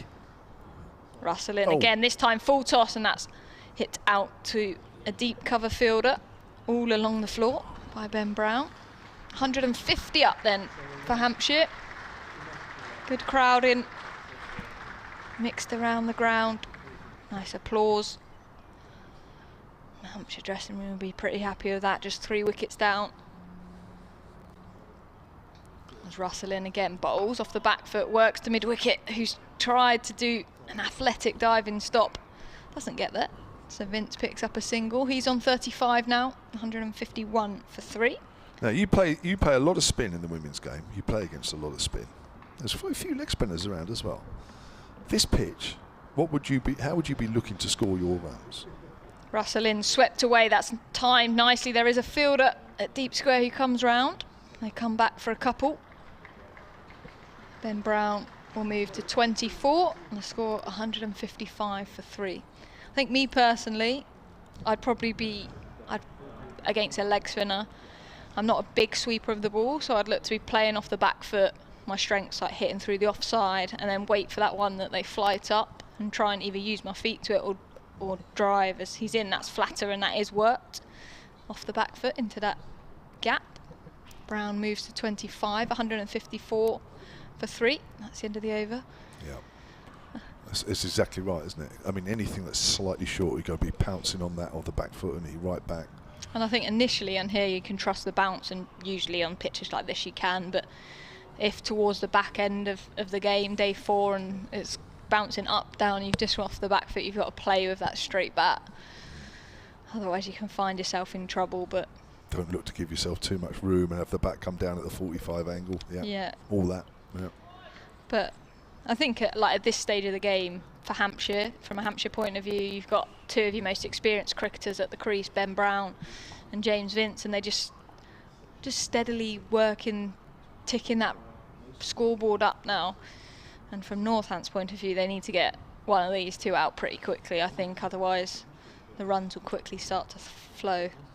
66 these 2 have put on as Brown pushes forward to a start of a new over from Jack White. He's 14th. Brown is 25. Vince is 35 as the plane takes off from Southampton Eastleigh Airport away to our right. Just noticed. It's been fairly quiet over there today, I think, or maybe I've only just noticed it for the first time. But yeah, you're right. I mean, leg spinner on a turning wicket, though it's not turning every ball. What you don't want to do, of course, is when the minute you see it slightly short, is to get on that back foot, rock back, and then you get done with a googly. That's what you don't want to get done. There's White bowls. Brown plays that late through back of the point. Lovely shot, lovely piece of timing, 4 runs. Just waited for the ball to come on, just opened the face of the bat as the ball hit it. That's a lovely shot. That was gorgeous. Literally just let it hit the bat and it's raced away. Bit of a weird shaped boundary, I was saying today. It's sort of a normal semicircle to the left as we look from the hotel end, and then it almost goes out as a bit like an oval, doesn't it? It does a bit, doesn't it? Yeah. It's quite wide, square, massive playing surface. So it's a wider arc away to our left at the far end of the ground, and it's a narrower arc to our right, isn't it? Yeah, it's almost as if somebody's pushed the rope in a fraction. Yeah. Still big enough though. Here's White again, then to Brown. Brown is forward. No run there. 70 runs these 2 have put on now. He's taken 146 deliveries. But yeah, it's interesting. You know, playing spin is really hard work, especially when it's turning a little bit. It's to play it well. The thing that I find personally challenging is, especially when there's numerous spinners in a side, is the different paces that they bowl. So you might have 2 off spinners bowling at you and you think, right, my method is this. But when one bowls significantly slower, and that's off the front foot, pushed out on the offside. You've then got or one fires it in quicker at your pads, you've then got to change the way you play. And I think in men's cricket generally, spinners tend to bowl quicker, and probably less so in tandem that they do in women's cricket, especially in 50 over cricket in the women's game. You tend to get seamers up top, and then most sides then dominate you with spin. I think Vipers do it quite a lot. We put spin on from either end, and you got to find a way. Brown drives past a diving Jack White, and it's making its way up towards the pavilion. This could go all the way. Nice shot, Ben Brown, second one of the over. Glorious, that timing again from Ben Brown. Starting to get into a rhythm now, which is fantastic for Hampshire. Faced 87 deliveries. 162 for 3. Yeah, I think that's always... It's amazing how some players are better players of seam with the ball coming on. They like it. They don't like no pace on the ball. But it's very much a different way, isn't it, of batting? You know, it's 2 different ways. And some people are better at one than the other. Some people are very good players of spin. Brown drives, doesn't time it as it makes its way up towards mid-off. End of the over. White's bowled 14 overs, 1 for 46. And Alex Russell making his championship debut, the leg spinner, 5 overs, none for 18. I think the second over was a little bit, sort of, you know, two lengths and a little bit, the line was a bit wrong. But I think either side of that, I think he's looked okay, isn't he? And got 1 or 2 to turn. Yeah, I think he'll be very happy with his start, and I think good from the captain getting him in the game early, get some overs under his belt. Bowling more than Rob Keogh. Rob Keogh just bowled the 1 over before lunch, but it's been Russell that's been employed since it. Russell continues with the ball. 2 sweepers either side on the boundary. He's got number 61 on his back and he bowls, and that's off the back foot, work to 45. They think about a quick single. The answer's no. that fixture I said, Sunrisers playing at home at Northampton Wednesday the 31st of May against Western Storm again. It's not long. And is followed by the Steelbacks versus the Bears. There's Russell in, bowled, and that's played back to him by Vince in defence. Live commentary of those on the picture feed as well as the BBC Sport website, I'm no doubt. Russell approaches with some cloud cover overhead, and that's worked into the onside for a single. The sun's gone. I know, you've got to make the most of it when it's out. I think there was, well, earlier on this morning there was a chance of a shower. That's actually been put back to 7 o'clock now according to my app. There was one going to be about 3 or 4 o'clock, but that seems to have been delayed. Russell to the right-handed Brown. It's shorter, and he's tried to pull that. It's hit his pad. And just await the signal.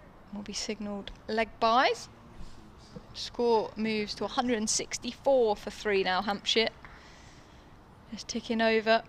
And I guess the good thing for Hampshire when you've got a leg spinner on is runs do tend to come quicker. As that's Fuller, and that's dug out by Vince up to mid-off for a quick single. Vince will move to 37, 165 for 3. So what have we got? 45 overs to do after this. We are getting through them, aren't we? We like that. Russell flighted, and that's driven to extra cover again by Ben Brown. That's the end of the over. 165 for 3. Partnership between James Vince and Ben Brown building nicely. Did I also see you qualified last week? It's Congratulations. official. So what are you now? You're officially A physiotherapist. Congrats. Yeah, and officially now Lottie, our coach, Charlotte Edwards, jokes because I'm now officially a full-time professional cricketer because I'm not juggling 4 million things at once. You could finally give it the amount of hours that you're supposed to. Well, probably not the amount of hours, it's more the unsociable hours. Lottie will be very grateful that she doesn't have to throw at me anymore. Come back at about 7 o'clock at night. Yeah, I'm completely fair to her. She did it. She's done a lot of stints for me, so very grateful. Jack White's continuing from the pavilion end, right arm over, bowls to Vince, length ball. Vince pushes that out into the covers. Vince is 37 off 80 deliveries here. So you're qualified physio, so you're now officially a physio. I mean, we were very impressed last game here when you diagnosed Melissa Story. She was back playing. Yeah, I fixed her. Oh, you did? Actually, I did notice that. So proud of myself. She couldn't play for Gloucestershire, could she? Because she had this, was it a shoulder? Yeah, inflamed shoulder. Yeah. And then there you were, we were commentating, there you were doing a consultation on the camera gantry. I don't know if you've rented the camera gantry out for your practice. Here comes White and bowls, and Vince off the back foot, steers it through point, runs here. Won't go all the way. They'll pick up at least 2. They're going to turn for 3. It's quite a big throw coming in from the boundary away to our right. Comfortable 3 for Vince. Moves on to 40. 168 for 3. So she couldn't play for Gloucestershire one week because of a dicky shoulder. You gave her a good, half an hour consultation, and then she played the next game. Week. Did exactly as she was told with her rehab in Ageas. She's the angel student. Yeah. That's great endorsement, that, of your physiotherapy. I feel like I should start a private practice. You should do. After that. Yeah, but you can't. So you've just got back into proper hours for cricket. Let's push back to the ball, and there you are talking about a private practice when, again, you'd have to go back to practicing at 6 in the morning or 7 or 8 o'clock at night. Well, actually, I could do it the other way, though, couldn't I? I could practice in the day. And, well, there you are. Private practice in the evening. There you are. Then, and of course, the thing is, whenever your pro cricket career finishes with the Vipers, say, or whatever, wherever you end up, you can just become their physio. If it ever happened. I mean, I'm not sure I'd want to become the Sun Vipers physio. Would you not? Oh, look, Mel's clearly listening. Let's see. She said the best physio there is. She just said, Emily, my shoulder's gone again. That's 2 bounces through to the keeper. That actually, it doesn't say, actually, that consultation you gave me wasn't all that. No, I can assure you, it says best physio there is and 3 love heart faces, so clearly yeah, but she's going to impressed. say that because it was free. Well, if I hadn't fixed her, she wouldn't be saying that, would she? I mean, if she'd gone private or somewhere, that would have been about 60 or 70 quid consultation.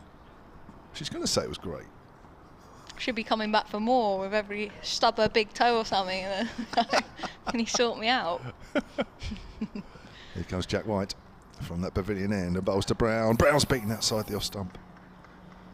Well, he's been consistent, Jack White.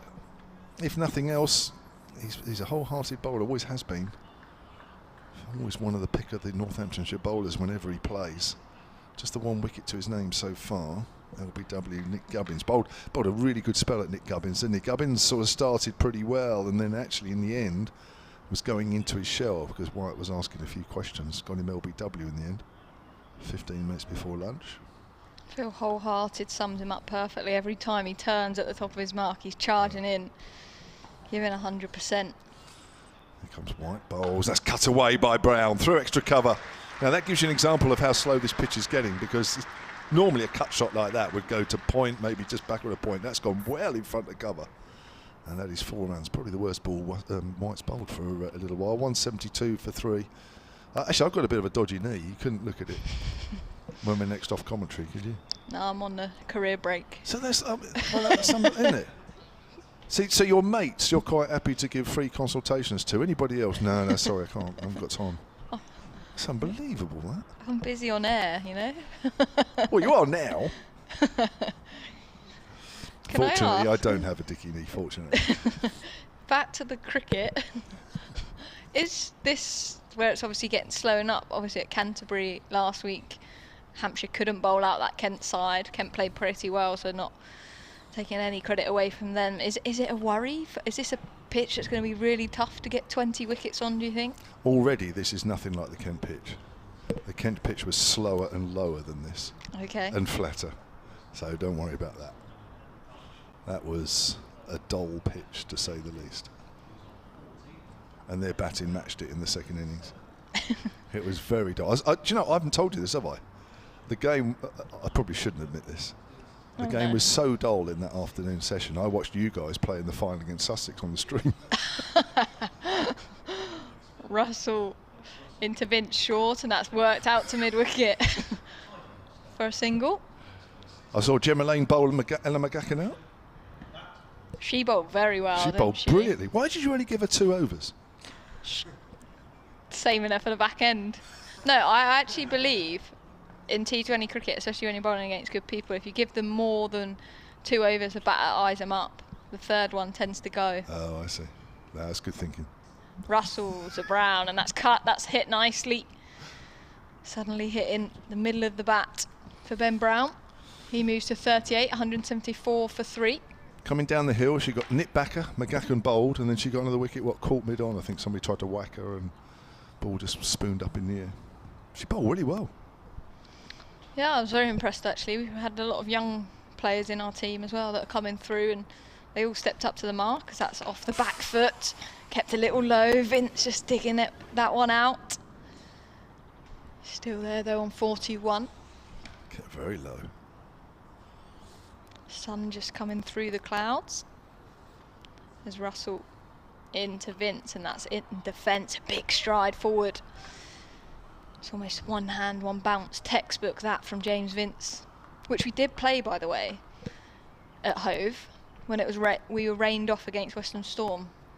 And your Shrubsole. I think I've told people this before. Unbelievable one hand, one bounce player as Russell in, and that's driven by Vince straight to extra cover, so will be no run. Did you play one hand, one bounce back in the day in the changing room? I think I might have done, yeah. Any good? So. Nothing stands out. Russell to Vince off the back foot and cut out to a deep cover for a single. Vince moves to 42, 175 for 3. I think we'll have changing ends. Yeah, Emily's going to stay on. Yeah, I'm going to make way here. I'm trying to think. I'm racking my brain very quickly before I go off. No, it's probably no, I can't. Here's Mr. Andrew Reddle, who's probably particularly brilliant at one hand, one bounce cricket. Andrew. Well, it couldn't be any worse than I was at no bounds, 2 hands cricket, but anyhow, good to be back with you. And Emily will be plugging herself in.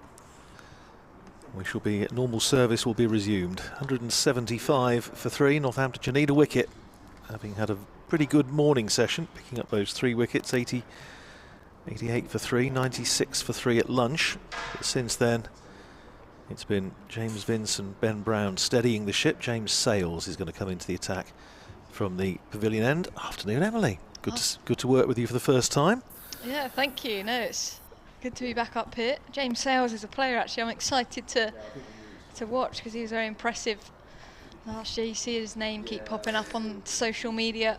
Yeah. He's young and exciting. He is. He's a talented lad. And what's, I think, particularly encouraging, I think, for Northamptonshire supporters, if he's actually going to come to the party with the ball, I think he's tended to feel so far that he was probably going to be a batter who bowled rather than necessarily a genuine all-rounder. He's coming into the attack again and bowls to James Vince, who plays it up to mid-wicket, Buckingham Fields, and there's no run. But he picked up a wicket in his first over this morning. He came into the side, back into the side at Taunton and didn't bowl, which I have to say surprised a lot of us. And then in the Nottinghamshire match last time out, match that finished fairly horrendously for Northamptonshire, but he did get a bowl and picked up 4 wickets, which is his career best, and got one in his first over this morning. He's in again, bowls, and Vince, I think, looking was to try and force originally off the back foot through the offside. It finishes up going up to short mid-wicket where Jordan Buckingham fields. But it puts me in mind a little bit of the discussions that used to surround the late David Capel when he first came into the side, and in a sense an apt comparison, because David Capel was one of James's early mentors, and there was always an argument with him as to whether he was going to be a batter who bowled or a genuine all-rounder. Next ball finds Vince again coming across his stumps, playing it up to Buckingham at mid-wicket, and there's no run. And if Sales, as we were saying earlier, makes balancing this Northamptonshire side very much easier, if Sales is going to be a 4th or even a 5th seamer, because with no Luke Proctor you would usually have Proctor in as your 5th seamer.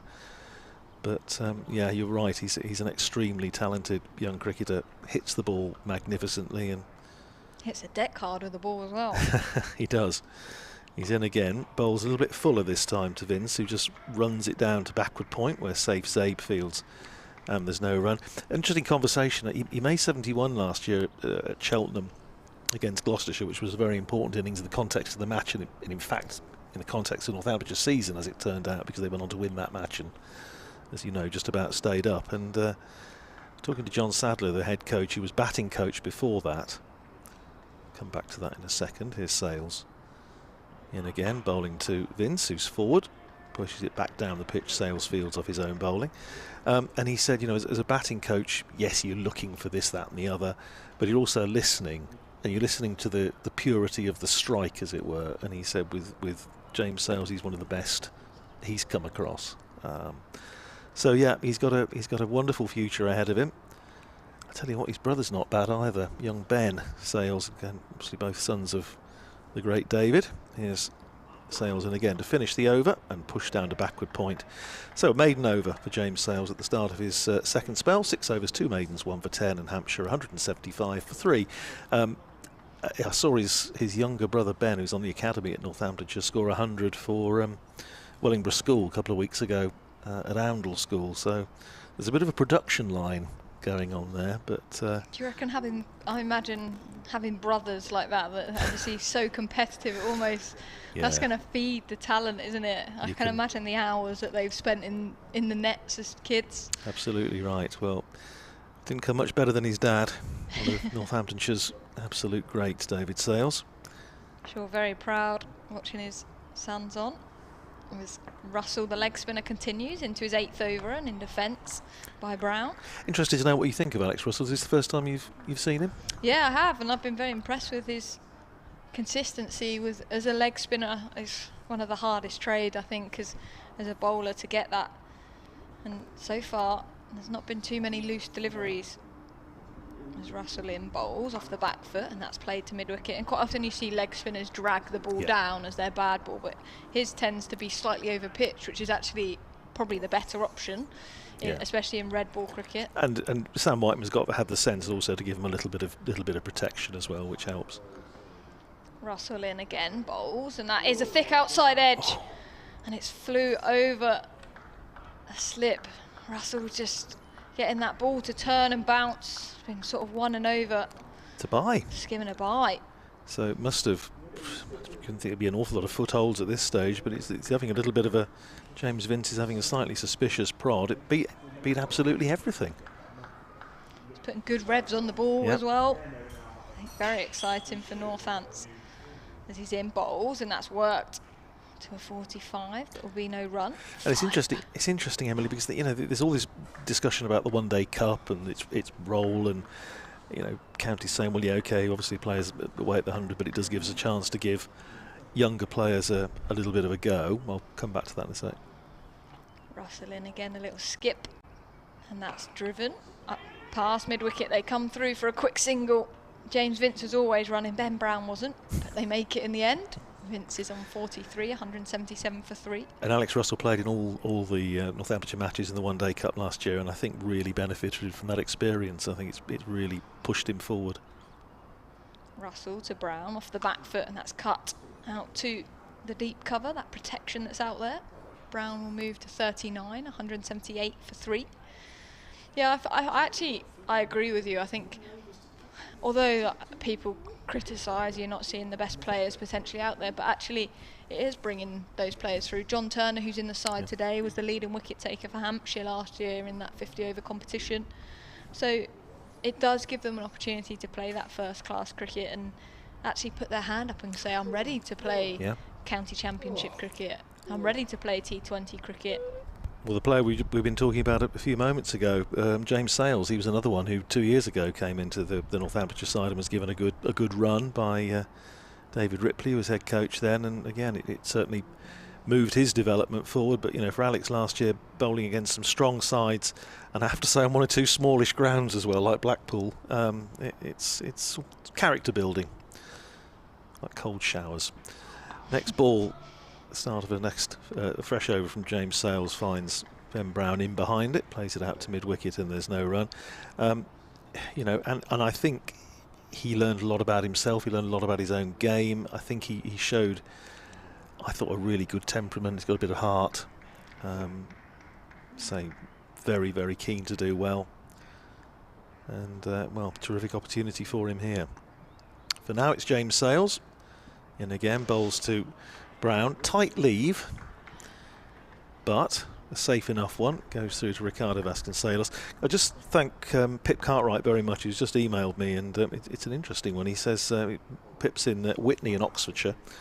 He says, just after the Second World War, I seem to remember an amateur named Murray Willis was Northamptonshire's captain. His mobility wasn't very good, and I recall being told by the old members in the pavilion that he had a war wound, and one gentleman tried to convince me he had a wooden leg. Next ball from Sales is played up to mid-off by Ben Brown, and there's no run. Being a naive 11-year-old, I believed him. Since then, I feel sure he was pulling my leg. Did any players play with war wounds? Well, I think they may have been possibly conflating a couple here.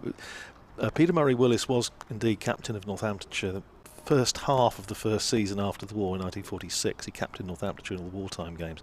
And he had an accident whilst fielding that meant he was unfit for war service. Here's Sales in again, and that nips back off the seam, and it takes an inside edge and just drops down off the pad of Ben Brown, and Tom Taylor scurries in from mid-wicket to prevent any possibility of a scampered single.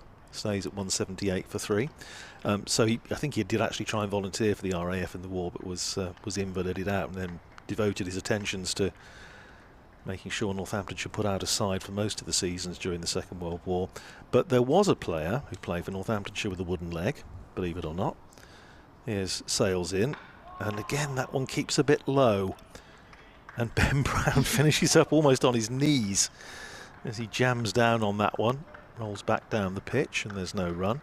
And that was a chap called Don Denton, who was the younger of 3 brothers, twins. Jack and Billy played for Northamptonshire, and he was the younger brother, and he lost a leg in the First World War, a part of a leg, and did play a few games for Northamptonshire after the First World War with an artificial leg and a runner.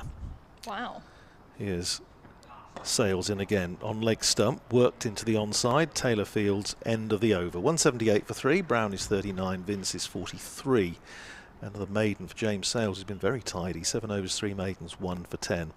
And there's a story that Northamptonshire, there's a letter in the archives, Northamptonshire wrote to Lancashire. I think they thought he was going to play against after the war, and said, is it all right if he has a runner? Because obviously he's going into the match with an injury, as it were.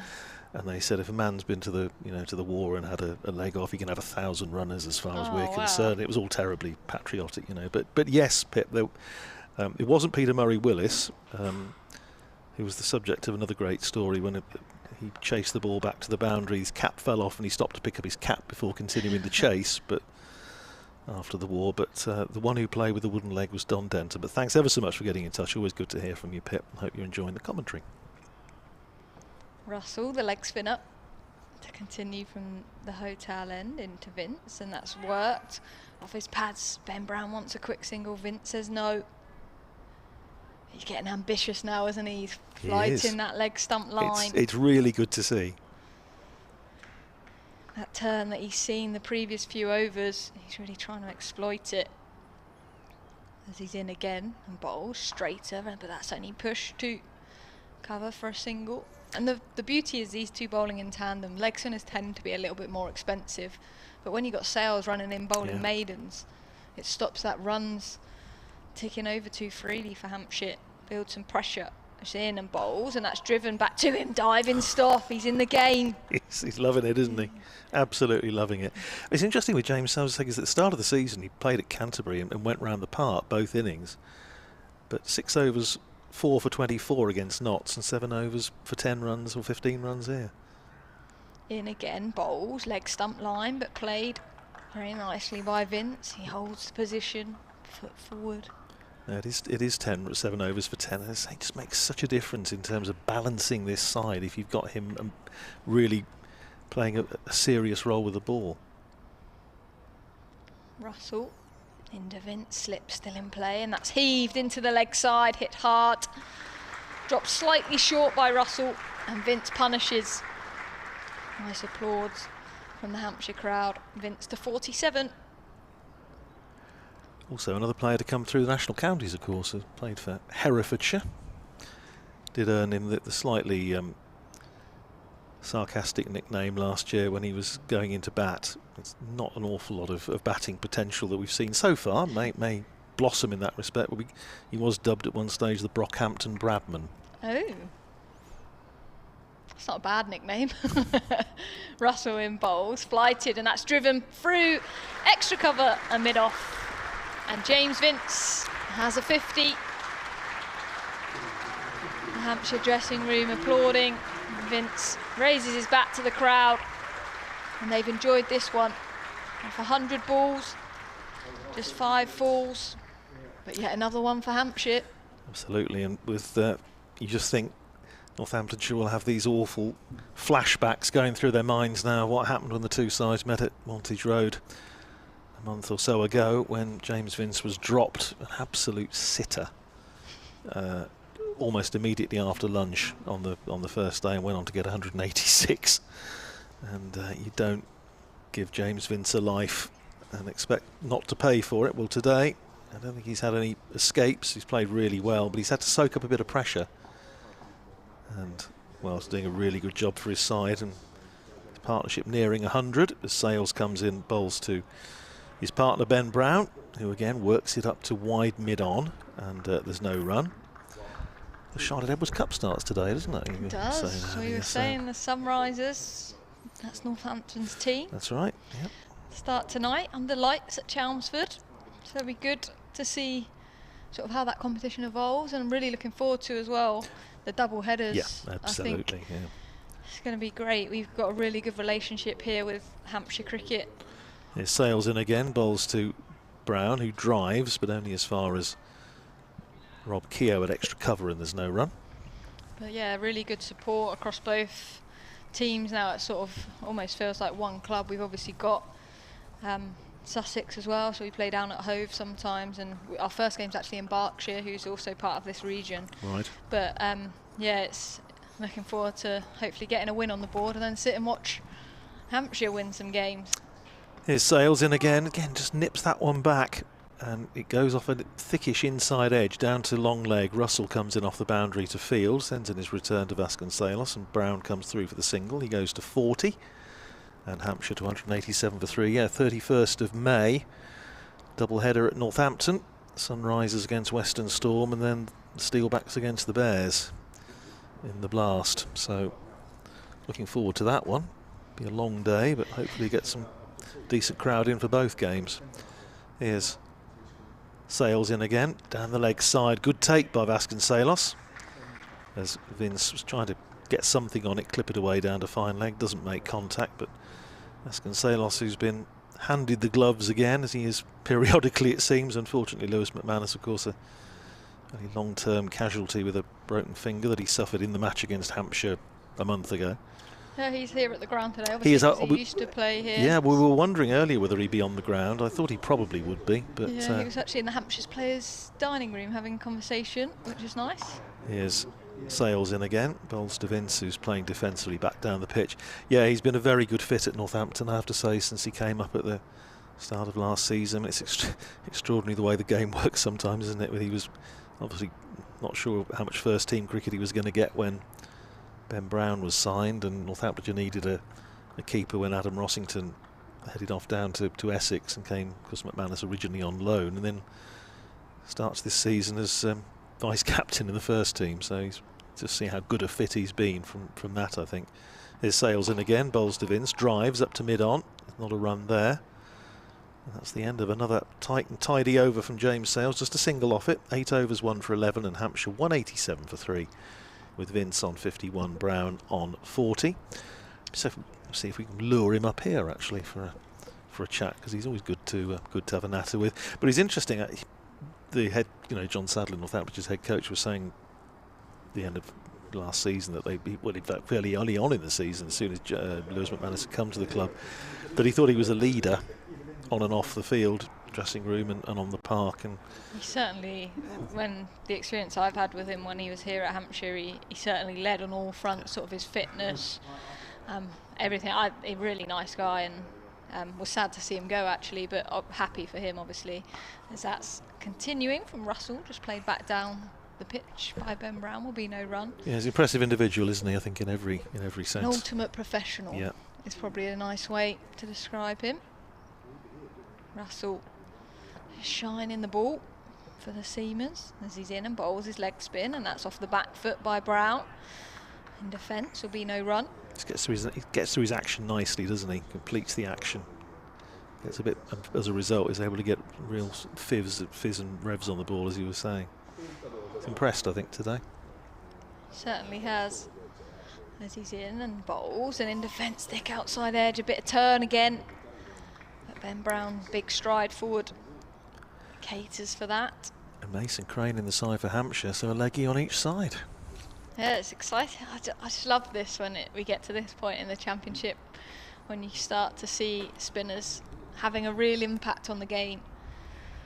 As in and bowls, and that's driven out to the cover, and that'll be applause, because that's the 100 partnership between James Vince and Ben Brown. Vince has 50 of them, Brown 41, 202 balls, and that'll give a lot of comfort to both the Hampshire listeners, fans, and the dressing room. And Northants will be craving this breakthrough. Russell craving his first class championship wicket, as that's in defence from Vince. Will be no run. Yeah, these two have been together 34 overs, and you were saying earlier about the amount of pressure that they had to soak up either side of lunch in particular, and now they've done the hard work and they've earned the right just to pick up the pace a little bit and bat Hampshire in potentially a very strong position. Russell into Vince off the back foot, worked to the sweeper on the leg side. He'll pick up a single and move to 52, 189 for 3 then. 59 overs gone, 37 overs to go. You can probably hear. Are we keeping Kevin up, do you think? Because he sounded as though he was ready for bedtime. Quick look at what's happening elsewhere around the country. Middlesex against Somerset at Lords. At Somerset, who made a bad start, lost a couple of early wickets. They were 10 for 2. They're now 183 for 2. George Bartlett, 97 not out. Tom Abel, Captain Tom, on 72. At Trent Bridge, Essex 183 for 3 against Nottinghamshire. Alistair Cook out for 72. Tom Wesley made 66, but they're both out. And Kent 185 for 7 against Surrey at the Oval. James Sales Starting a fresh over, running in from the pavilion end, bowling on the leg stump of James Vince, who clips that one away in front of square. They've come through for one. That's all they're going to get. Good bit of fielding out there by Alex Russell in front of the tunnel. One more onto the total, 189 for 3. Vince is 52. Joey Everson, good cricketer, I think, 33 not out for Kent, just leading a little bit of a revival because they were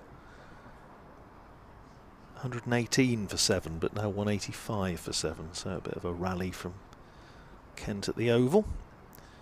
Here's Sales with 2 slips in place, in bowls very full to Brown, who jams down on it. They go through for a single as it runs out towards mid-wicket. Taylor throws at the stumps at the striker's end, misses. Fortunately for Northamptonshire, somebody's backing up. 191 for 3, Brown to 42. In Division 2, been a lot of wickets around today. Morgan were bowled out for 123. That's the Marnus Labuschagne versus Steve Smith, isn't it? Yep. And Sussex 76 for 1 in reply. Sales in bowling to Vince. Again, just nudges it in front of square. More work for Alex Russell to do, coming in off the boundary. Single to Vince takes him to 54 and Hampshire to 192 for 3.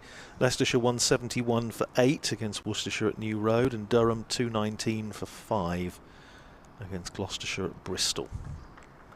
Back to Alistair Cook. That man is unstoppable, isn't he? Just churns the runs out. 150th first class appearance for Essex today, I think, and yet another 66 to add to the total. Here's Sales in bright sunshine, bowls short, pulled away. Is he going to just bisect the 2 fielders out there? No, it doesn't. More good work for Alex Russell, who's had a busy 5 minutes down there at Deep Square. They came across, good diving stop. I don't think he picked that up initially, did he? I don't think he did, because Saif Zabe, who's down at long leg, was herring round. I think he thought that Alex Russell hadn't picked it up, but anyway, he did. And recovered, sending a decent return. Brown is 44, Hampshire 194 for 3. 5 off the over so far. Bright sunshine, gorgeous afternoon now, as Sales has chopped it on. And Sales gets the wicket, gets the breakthrough. Brown aiming to try and run it down. It goes off a bottom edge into the stumps, and Sales picks up his 2nd wicket, and Northamptonshire get their 4th, and that long partnership for the 4th wicket between Vince and Brown has been broken. Brown goes bowled by James Sales for 44, and Hampshire 194 for 4. Northamptonshire needed that one. Yeah, they did, and Sales deserved that one as well. A couple of tidy overs, so that'll be a 2nd wicket of the game, but that's a way back in for Northamptonshire partnership built between the captain James Vince and Ben Brown, but coming to the crease will be Liam Dawson, who's fresh off some runs last week at Kent. He struggled early season but scored a good 80 odd. Yeah, stand 106 between those two, and they were together for 35 overs, so even I can work out that's just a hair over 3 runs and over. And the statistics of Ben Brown's innings: 115 balls and hit 6 fours, so 194 for 4, as Emily said. Liam Dawson coming to the crease. Emily's just off for a breather, and Kevin James will replace her in just a moment as Liam Dawson marches to the crease. Northamptonshire just having a little chat. Drinks coming out onto the field, courtesy of the 12th man, fielding 12th man at least, George Weldon. Rob Keogh is starting to warm up as well, so maybe he's going to have a little bowl. But I have to say, one thing that is for sure, the over rate is, as we thought it might be today with Alex Russell in the side, commendable. We have 36 overs to go, so we're going to be about right for tea, aren't we, Mr. Maybe a hair late, but not very much. And with Rob Keogh limbering up as well, I think we might possibly replace Alex Russell. All happy days. Well, it's a long time since I've thought, "My gosh, we're going to get to 32 overs by 20 to 4." I don't think it's coming to the equation this year. No, we've had some very late finishes this year. I'd be interested. Perhaps we'll have a chance to talk about this, because I'd be interested to get your take on it, especially somebody obviously played for so long. Here's Sales, bowl the first ball to the new batter Liam Dawson, and full of length, just outside off stump. Dawson pushes it out into the covers, and another Wicket for James Sales, who really is having a good day with the ball. 9 overs, 3 maidens, 2 for 16, carrying on where he left off against Nottinghamshire. 194 for 4. James Vince is 54, Liam Dawson yet to get off the mark. That is this whole business of making up time. Now, we all know that's entirely commendable, and if you lose time to the weather, you want to try and play as much cricket as you can. You know, for the punters who've paid good money, then they want to see as much cricket as they can. But the trouble is, when you have these ridiculously late finishes and you're going on till 7:30, certainly my experience this year, there's nobody in the ground. Everybody's gone home, apart from those of us who have to be there.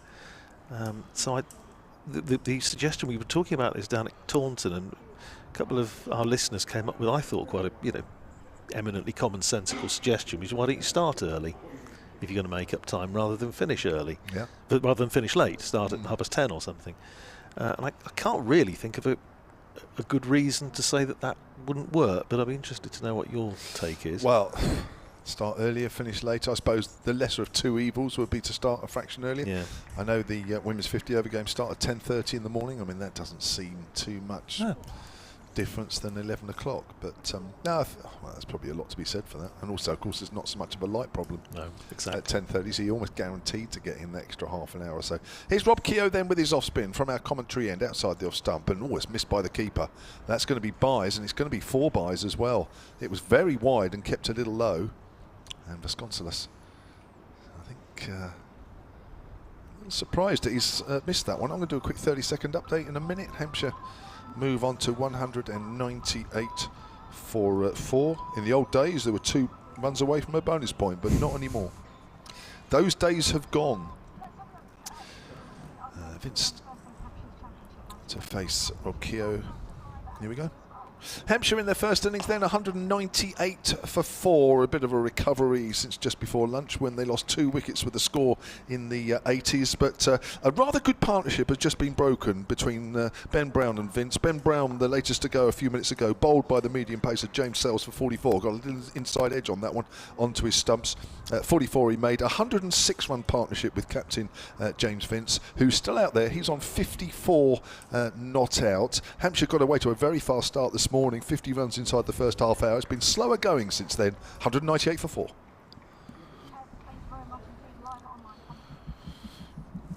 So Keogh bowling just his second over, bowled 1 over the last over before the luncheon interval. Switched ends as well. He's got a slip in for James Vince.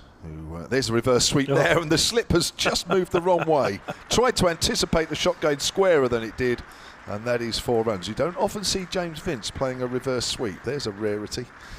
That's the 200 up for Hampshire as well. 202 for 4. And that 200 has come up in the 61st over. Just chatting. Sorry, he's done Tom Taylor at slip like an absolute kipper there, isn't he? Tom Taylor thought that's going square. It didn't. It went past his left hand in the end. I was just chatting to Alex here, who's one of the local reporters, and James Vince has only been dismissed once on this ground, and he's approaching 200 runs in the championship. I hope I haven't put the mockers on there as he pushes forward, and that's the end of the over. Keogh 2 overs none for 6. Vince is 58 not out, and Liam Dawson, who made a very, very well compiled 84 last week against Kent, a welcome return to form from him, has faced just the 1 ball yet to get off the mark.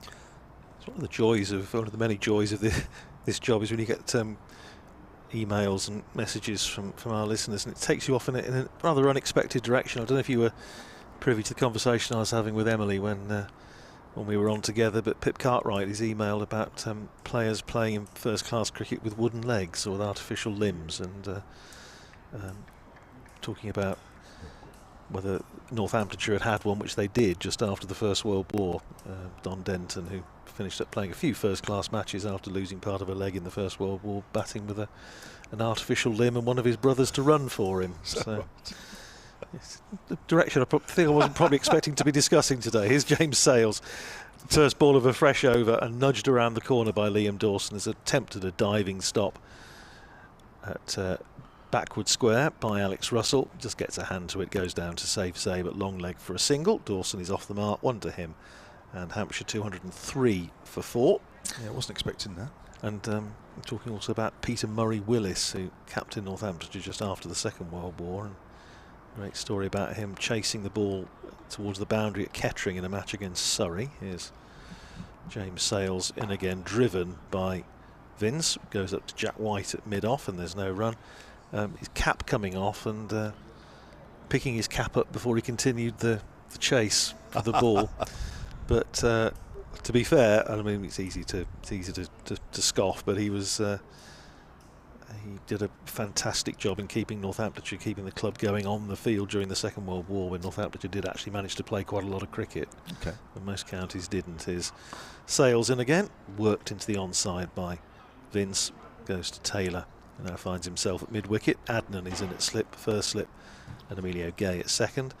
And he was then ousted from the Northamptonshire captaincy midway through the 1946 season in an early bit of dressing room power, when they basically felt that, I mean, he wasn't fit, and it wasn't his fault. He'd had a bad injury years before, but the pros weren't very happy. Next ball from Sales is played defensively by James Vince, fielded by Sales off his own bowling, and there's no run. The pros revolted. The pros revolted, and a guy called Jack Webster, who taught at Harrow School for many years, came in and finished the season, 1946. And they then advertised in the paper to find a captain for 1947. Did they really? Seriously, yes, they did. And Arthur Childs Clark, who we were talking about this morning with Dave Allen, got the job. His Sales in again, on driven by Vince, but doesn't really time it. Goes up to mid-on, and there's no run. Been impressed with James Sales today, Kevin. He's bowled really well. Yes, he has, yeah. But he's increased his first-class wickets by a fifth in this game. Well, he, as I say, picked up 4 in the first time he'd taken a fourfer in the previous match against Nottinghamshire. Handy little change bowler, isn't he? Well, yeah, as I say, Northamptonshire will be absolutely delighted if he develops into that. Fielded well off his own bowling from Sales this time, as it's driven on the bounce by Vince, and Sales parrying it away prevents any possibility of a run. End of the over, 203 for 4 Hampshire. Vince is 58, Dawson is 1, Sales has bowled 10 overs, 2 for 17, and those of us who like our civil aviation and we're able to watch a few planes heading out of Southampton Airport this afternoon. I can see you going down there after play, with the play finishing nice and early, sitting in the terminal, writing down a few registrations. I used to. Did you used to do that. Yeah, used to get the little books that you used to be able to buy with all the plane registrations on, and go to the viewing area at Heathrow. Now there's a bit of a chat out there about something or other. Not sure what. Right. Can I just mention this email, because I love this email. When Emily was on a little earlier, I just said that I found the last day quite hard to watch Kent and Hampshire. Oh, yes. Yeah. And Alex Hode has emailed sonatcricket@gmail.com. Now, that day, Alex was the ground announcer at Canterbury. And he says, Kevin James, he says, I'm shocked and saddened that you had such a dull weekend at Canterbury. We did our best to keep things lively for you. We'll try even harder on June the 9th. Alex, loving that. He says he's doing the live text today, hence why he's tuned in to us all day. Alex, right. So he does a bit of work for the BBC as well. Yeah. I've done a bit of comment. You might have done a bit of I commentary have, with him down with pleasure. Alex, it's great to hear. I'll tell you what I loved about Alex as much as anything. I love that email. By the way. Was that he was ground announcing last week on the day of the Eurovision Song Contest, and I saw him in the press room there. They're going to change the ball here. And I saw him, and he said he was very much looking forward to the Eurovision Song Contest, and he had a few puns to read out on the ground. And he started off in the morning by saying something, and he said, "Hello everybody, Canterbury calling on the tannoy." And I thought, this is a great start. This is going to be a fantastic day. He'll be one of the very few ground announcers that I actually listened to. But unfortunately, he was then very quickly told that wasn't appropriate. Oh, right. So we couldn't do any more during the day, which was a real shame. Couldn't do any of the Have a Nice Day stuff? Or no, I presume that was in his repertoire, I don't know. But anyway, it was a great start, but that's all that he was allowed. I think we've got a ball change. Yeah, it looks like it. I thought I saw the dreaded suitcase with the spare balls in. Ball change, you can't go too long without a ball change. So at 203 for 4, with a ball 62 overs old, and car alarm's going off, we have a ball change. 2 overs to go until tea. It's going to be a little bit late, but not too bad. Yeah, we're just over now. But we'll take it. Well, certainly will. It's going to be a short leg as well for Rob Keogh, and he's going to be bowling to Liam Dawson, who's on 1. As Keogh comes in and bowls, and Dawson's well forward. Prods that out on the offside. I thought it was going off in the fish and chip bus. I thought it was telling us that the chips were ready or something. But evidently You not. can't wait to get over there. If that opens, you're going. It really has distracted me today. It won't move. Not for now, anyway, as that's pushed out square on the offside. As I imagine they'll be getting it ready for next week. Start of the T20s. I'll be disappointed if it's in that position and looking like that a week tomorrow.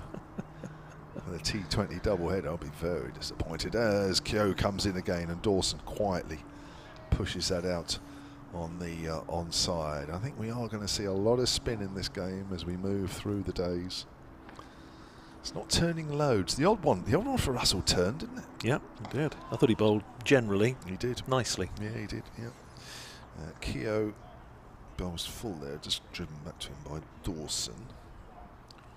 As we head towards the tea break here, comes in again, Dawson forward. Just look at the dust there. As that ball pitches, shows you how dry that wicket is out there. As I say, it won't be a big turner. Even next couple of days with sun on it, and it dries out even more. Yeah, it'll turn, but it won't be big. Never is here. It certainly won't bounce loads either. It might bounce out the footmarks from time to time as Dawson pushes well forward there. Really does smother the ball. And that's the end of the over. Keogh's 3 overs, none for 6. That'll be a maiden, I think it is. Yes, it is. And we got 1 over till tea.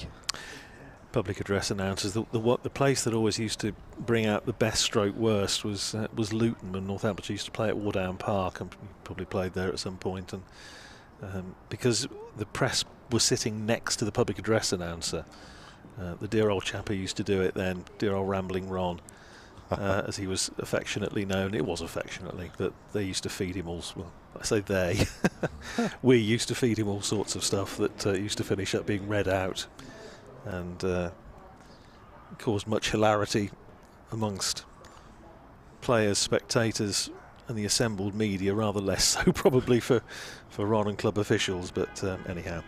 Well, Alex Russell's going to bowl the last over before tea, and he's going to bowl it from the pavilion end. He hasn't bowled from that end so far. He bowled his previous spell of 10 overs from this hotel end, but here he is, bowling to Vince, who just drives fluently, stylishly up to deep mid-off, where White feels but an easy single to be had. Takes Vince to 59, 204 for 4.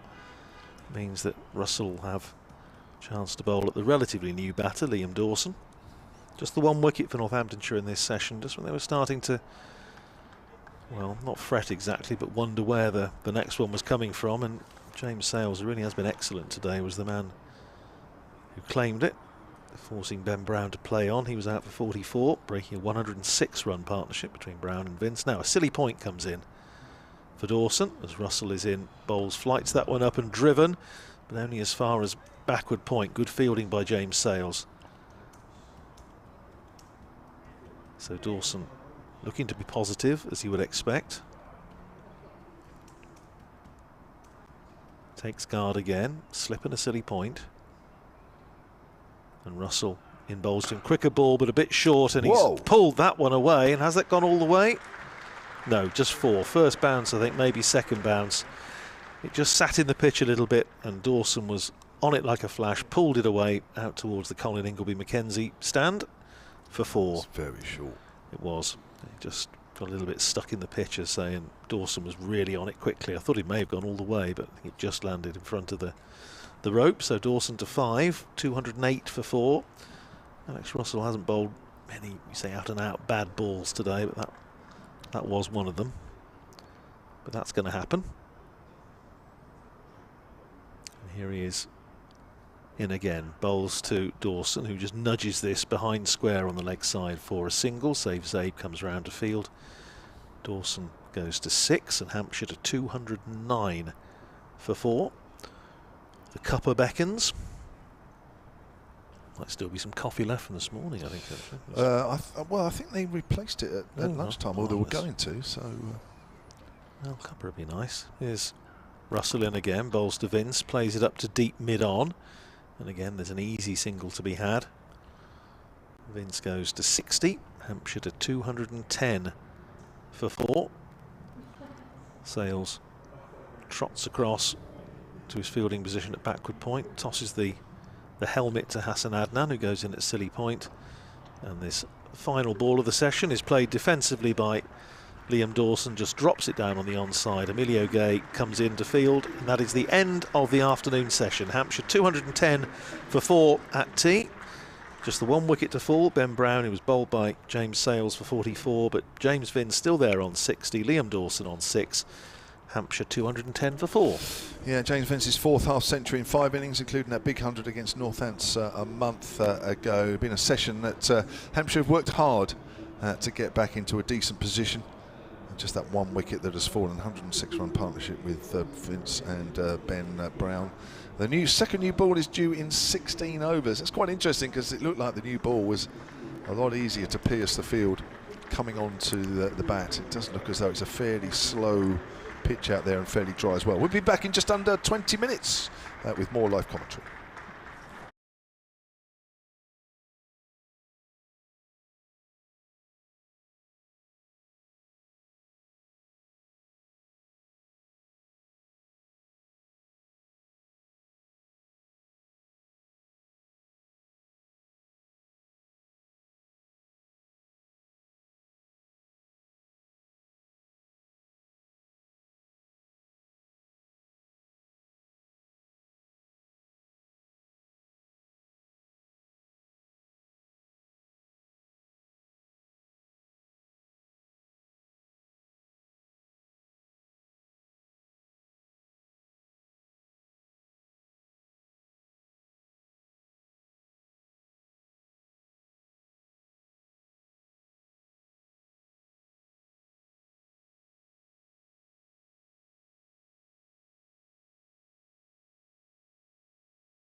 Who wants to go on? Do you want to introduce? No, that's what it is. Who's that? No, that's going on. Oh. Do you want to introduce it? Yeah.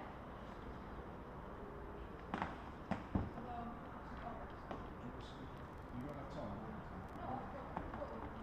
Tomorrow I'll need to do a couple of updates. That's like 30 seconds. Alright? We'll do that tomorrow. Yeah, so I'll probably get some practice. Well, I mean, just wait till they start looking at themselves.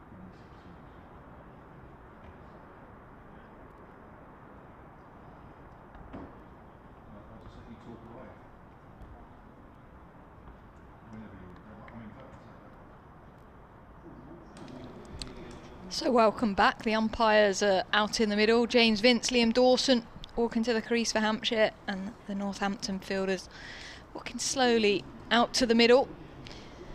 Balanced start so far. Hampshire 210 for 4. The captain James Vince played beautifully so far for his 60, and Liam Dawson's alongside him on 6. The 4 wickets, the 4 Joe Weatherly was bowled off the bowling of Buckingham for 20. Fletcher Middleton, quick fire 40 off just 58 deliveries, was bowled off the bowling of Sales. Nick Gubbins, WW to White off for 13, and Ben Brown, after a 100 partnership with James Vince, was bowled for a ball that he tried to run down to third man, nip back, hit the stumps off the bowling of Sales for 44. But I think the Hampshire dressing room will be very happy with where they're at on a pitch that's pretty slow. The odd ones kept a little low so far. Seen a bit of turn from the debutant Alex Russell for Northants, the leg spinner, bowled consistently, yet to pick up a wicket, but good turn. Mason Crane's back in the side, so for Hampshire fans they'll be liking the look of that. But welcome Kevin James next to me. Yeah, it's a different type of wicket, no doubt about that. We've been used to balls from the seamers, morning session day one into the afternoon session, darting around. We haven't really seen that. It's a wicket that started very dry, hence why the odd ones turned, but it looks slow, doesn't it? It's keeping a bit more low now as the ball's getting older and softer. And it's also got a little darker out there as well, actually. I think... we were expecting a rain shower, but yeah, that's been pushed back. But, I mean, the sun's just trying to peer past the clouds. Rob Keogh in bowling, and that's driven nicely by James Vince. Welcome back, Hampshire fans and listeners. The textbook cover drive. He moves to 64, 214 for 4. Always nice to see. Never get tired of that. Yeah, it's slightly over pitch. James Vince says thank you very much. Well, it's important Hampshire get a big first innings lead here, because if the pitch does start to turn a little more, and it hasn't turned every ball, has it? And it's been slow anyway, but... Keogh then with his off-spin bowls, and that's a player miss outside the off-stump. Vince just tried to cut that away and misses. But if they can get a large first innings score, that really will put Northants under pressure. And if Mason Crane bowls well... Keogh in again, full and in defence this time from Vince. Mason Crane has quite a bit of control with his bowling. It will make Northants' job very hard over both innings. Keogh then, a little breeze rustling his shirt, bowls, and in defence again by James Vince. You feel as well the pressure's on Northants generally with the low scores that they've had, particularly in that last game. Their batting department is certainly the weaker element at the moment, as Keogh in again bowls, and that's tried to work up to mid-on, but a fantastic diving stop to his right to prevent the single. Yeah, and it's a shame Gareth Berg's not in the side against his old county. Shame not to see him. No, of course, no Lewis McManus against his old county either. He's injured. Both of which are at the ground. Are they? I've seen them over the other side today as Keogh in and in defence again, but this time no run. Good over. The boundary to start for Hampshire, and followed up by 5 dot balls, 214 for 4. Okay, well, it's nice that they're both here. They were both up at Northampton. I didn't get to see either of them, actually. It was a bit of a shame, but Northampton didn't have a great game, so they're not exactly going to rush down and say hello, Kev. But that car, I presume that's the same car It's not having a good day, is It's it? not. I don't think there'll be much of that battery left unless somebody goes back to it at some point, because it's been doing it now for quite a while, on and off. So 2:14 for 4. It is slightly darker because there is a, well, it's high, but it's quite a heavy cloud above us, which has just taken the sun away, which is a shame. Looks like Jordan Buckingham is back into the attack. Interesting bowler, Jordan Buckingham. Got a little bit of pace about him. Angles the ball into the right-hander, and as we've seen on several occasions, gets the ball to just hold up off the seam. Great ball to get Joe Weatherly out. Bowled, just went past the outside edge. Perfect length, perfect line. And one or two others that bounced as well as we went through the day. Here he is then from the pavilion end. Obviously prefers that end. Outside the off stump to Liam Dawson, who leaves that one alone. This is his last of his 3 games, Jordan Buckingham, before he goes back to Oz. They just bring in bowlers for a few games, Northants. Tremaine was around for about 3 games. He went back. It was going to be Lance Morris, but this guy's come instead. I suppose that's a challenge, isn't it? It's good to get different perspectives, different experiences, especially some of the younger guys in the side like James Sales. A lot of people they can learn off, but for consistency and rhythm, knowing when to call on bowlers. Forward is Dawson, just nicely opens the face of the bat, works that behind square on the offside. There'll be at least 2 runs down to third man, where Saif Zaib picks it up. But yeah, you're right, and but it's difficult, isn't it, when you only got bowlers coming in for just several championship matches and then going home again. It's creates a few problems in itself, doesn't it? Yeah, I think that's the beauty what Hampshire had with their attack is you've had the big 3, if you like, Keith Barker, Kyle Abbott and Mo Abbas running in for a couple of years now, and they really know when to bowl. Well, James Vince knows who to bowl when. He does. Cool, that's kept low as well on Dawson. He does well, actually. Again, he works it down to third with an open face, and again, Zaib is after it. Just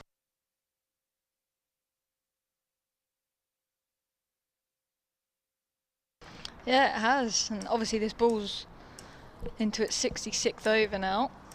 We haven't had 1 ball change. Yes, we have. In the time. 203 for 4, 62 overs. But of course, it's a softer ball, isn't it? So when a pitch is quite slow anyway and dry, it's going to get through less and less. Can you talk me through your socks that you're wearing, please? Because they are. Would you like to describe them? I can try. It'll take a while. Here's Buckingham again. Length ball to Vince, who's well in behind it. Multicoloured, blue, red, white and orange. Obviously orange matches the Vipers kit, so that's one element. Bit of flare socks, you know. They're very loud. Well, I have a mixture of loud socks, different patterns. Got some with turtles on, some with paw prints on. I never wear a plain, boring white sock. Are you well known in the dressing room for your loud socks? Yeah, I don't do boring. Right. Vince is in behind that length ball, so it's pushed out into the covers. I'd say these socks actually epitomise my personality, just a bit chaotic and bright and out there. Right. Are you out there? Well, maybe not out there, but the others I am a bit, you might be I'm out a there, bit chaotic and a bit crazy. Yeah. Do your teammates say you're a bit out there? Do they say that? I don't really know. My teammates just try and wind me up, I think, and search for a nibble is what they say. Buckingham bowls, a little straighter this time. Vince works it up to mid-on, and that's the end of the over. So 66 overs completed in the Hampshire first innings. They're 219 for 4. Vince is 64 not out, and Liam Dawson is on 11. Now, they're the loudest. I think they are the loudest socks I've ever seen. No. Just through the pattern. Just through. I mean, I've seen bright ones. I think like it's the red that makes these quite bright. Is it? Would you wear them? No. I wouldn't get away with that. You get away with it. I wouldn't get away with that. I feel like I could find a better sock that is your personality. Grey. Black. Anyone else has some sock ideas for That's Kevin nice, James? isn't Let it, us know. really? I can't believe you said that. Keogh in bowls, and that's driven to extra cover for no run. That's quite hurtful, actually. To think that You said it first. Did I? Oh, right, okay. You said it yourself. Keogh in again, bowls, and that's pushed into the offside. This website actually, obviously won't mention the brand, has lots of different funky socks, and I reckon I can find a pair of socks on there. That might be your end of season thank you treat. As Keogh in bowls. That's outside edge dropped. Thick, it went fast to first slip, but Liam Dawson on 11 could have been gone. That was a tough one, wasn't it? It was catchable height. It was straight at Taylor, but that's one of those. It's on you like a flash, isn't it? Yeah, he's gone with quick hands and got away with that one.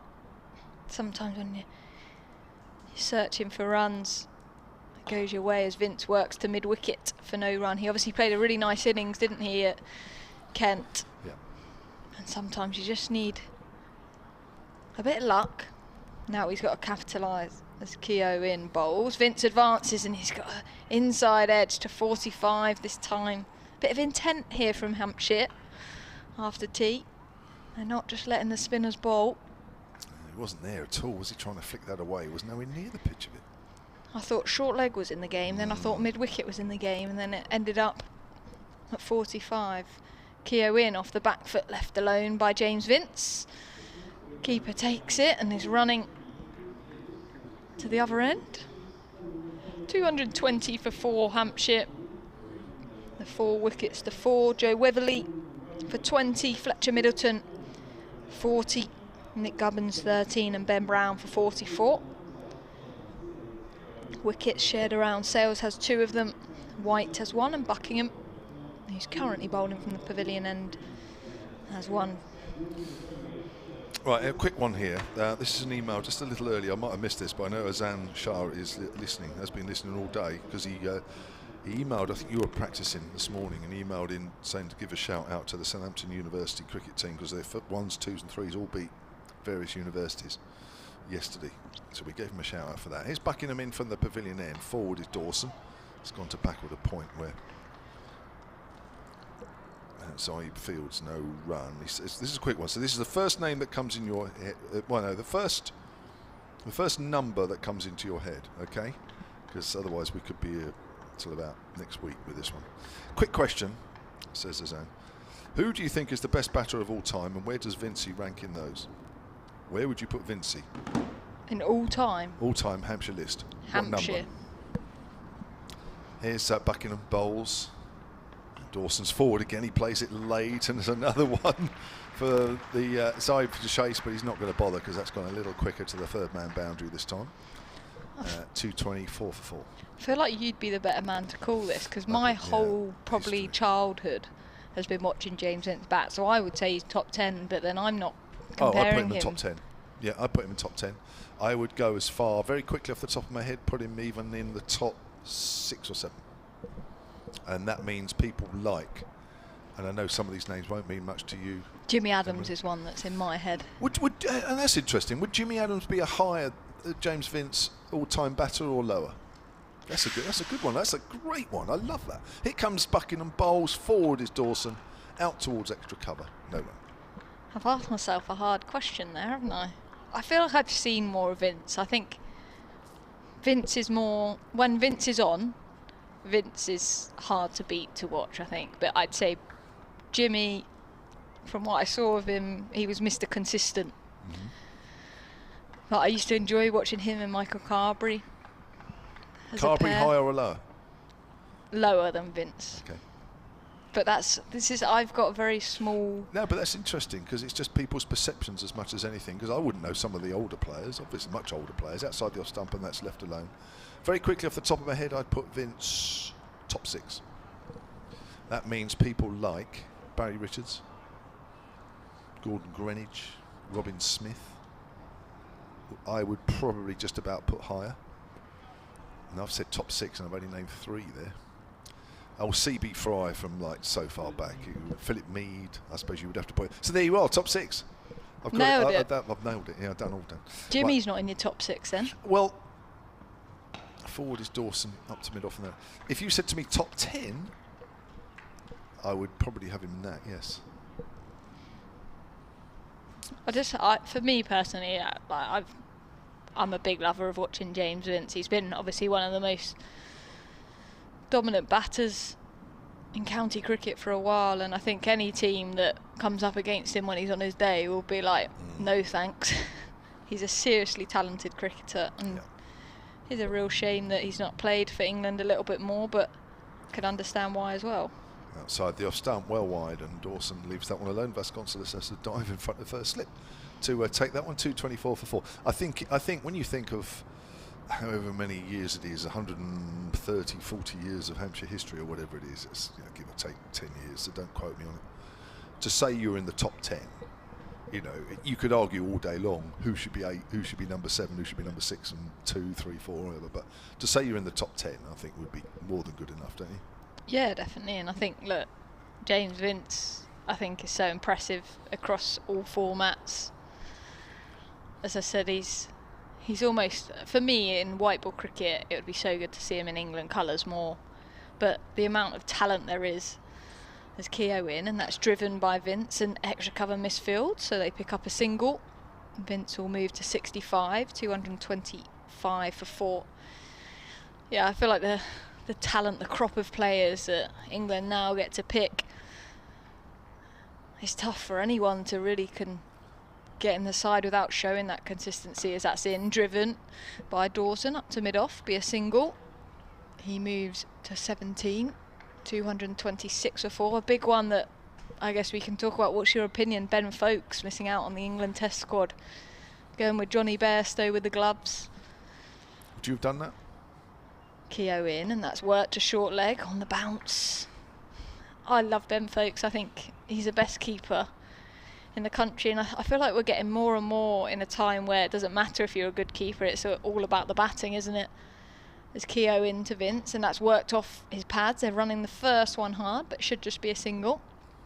It is. Vince moves to 66, 227 for 4. So for me, no. I don't know how I would have found a way for Johnny to get back in the side as just a batter, but Keogh in again, and that's dug out to a backward a point, will be no run. I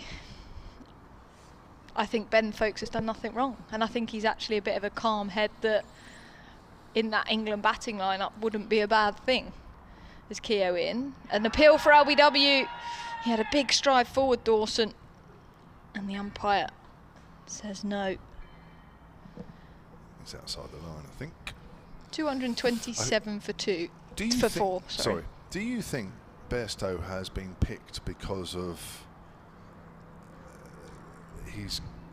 there's match-winning innings in him, rather than Ben Foakes' steady as she goes sort of stuff? Well, there was an interview with Zach Crawley where he actually said something along the lines of Brendan McCullum had said to him that he doesn't want him to play less expansive because it would take, if he made his game more consistent, it would take away those match-winning innings.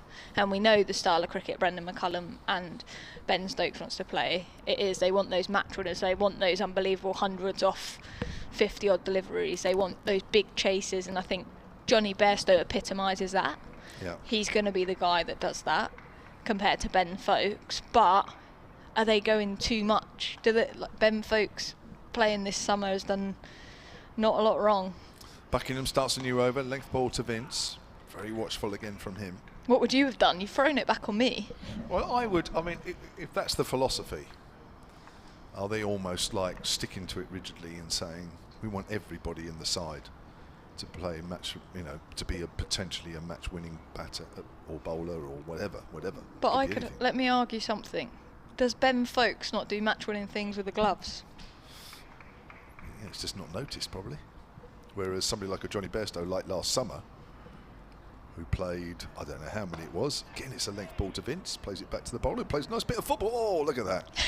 That's what you were explaining the other week. That's how you get the ball back up. Yeah, yeah, that's right. You see, you put your outside of your foot there, ball trickles up, and I just used to catch it off it, but he's gone with the knee, then catch it. He's just gone the next stage. If I did that, I'd have had a bruise and then another bruise.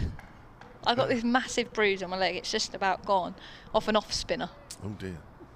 That's embarrassing. Well, yeah, but it depends on where it hits you, doesn't it? If it hits you the right part, it doesn't have to be a massive impact. It doesn't have to be hitting you 100 miles an hour. Lovely shot off the back foot. James Vince finds the gap in the covers, and that ball is going to roll over the rope.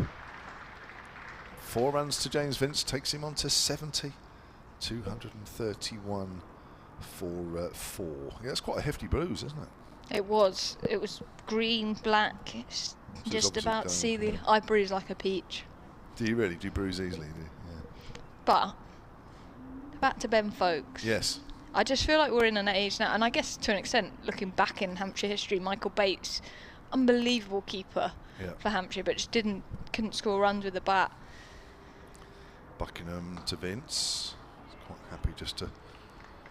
I think he was trying to find a gap, but the ball makes its way out into the covers. And then they went with Adam Wheater, who offered more with the bat and probably less with the gloves. I think we're at an age now, aren't we, where teams are looking for a batter wicket-keeper as opposed to, wow, they're unbelievable with the gloves. Yeah, it's not enough anymore. It's not enough anymore, which is fair enough. So you agree with it then? Well, yeah, I do, actually, because, well, he's more eye-catching, I suppose, isn't he? Johnny Bairstow has pushed out to mid-wicket, and there's no run. What would I do? See, here's another way of looking at it. If somebody said, here's a couple of test tickets, you can buy them for 90 quid a piece, do you want to go? And if I'm being really brutally honest, if Johnny Bairstow was due to bat that day, I'd think, oh, God, I might see something special here. If I knew Ben Folkes was going to bat that day, am I actually going to go up there thinking, I'm going to see something special from Ben Folkes with the bat today? I'm probably not, am I? I probably might see a decent innings, which is fair enough. Let's push back. But it's all about entertainment now, isn't it? The way they've turned that England side around. It's an entertainment factor. I've got people now saying to me, I'm thinking of going to watch England, that would never have bothered before, because they think there's some entertainment there. I'm so excited for the Ashes, I can't lie. Yeah.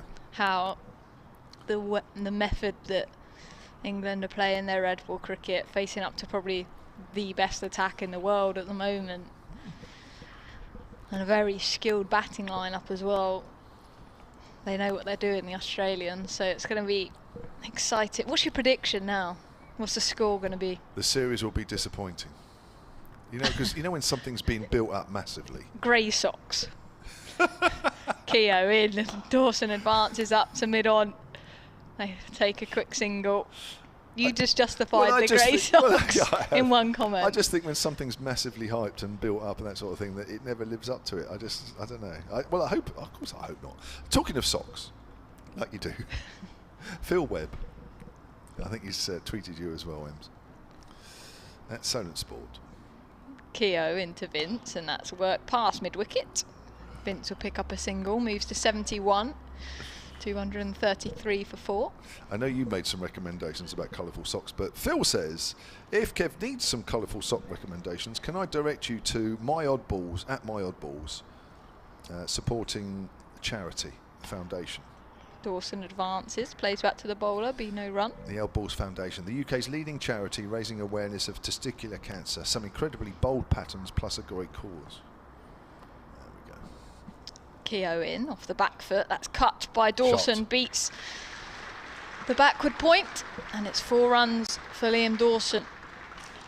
He moves to 18, 22, 237 for 4.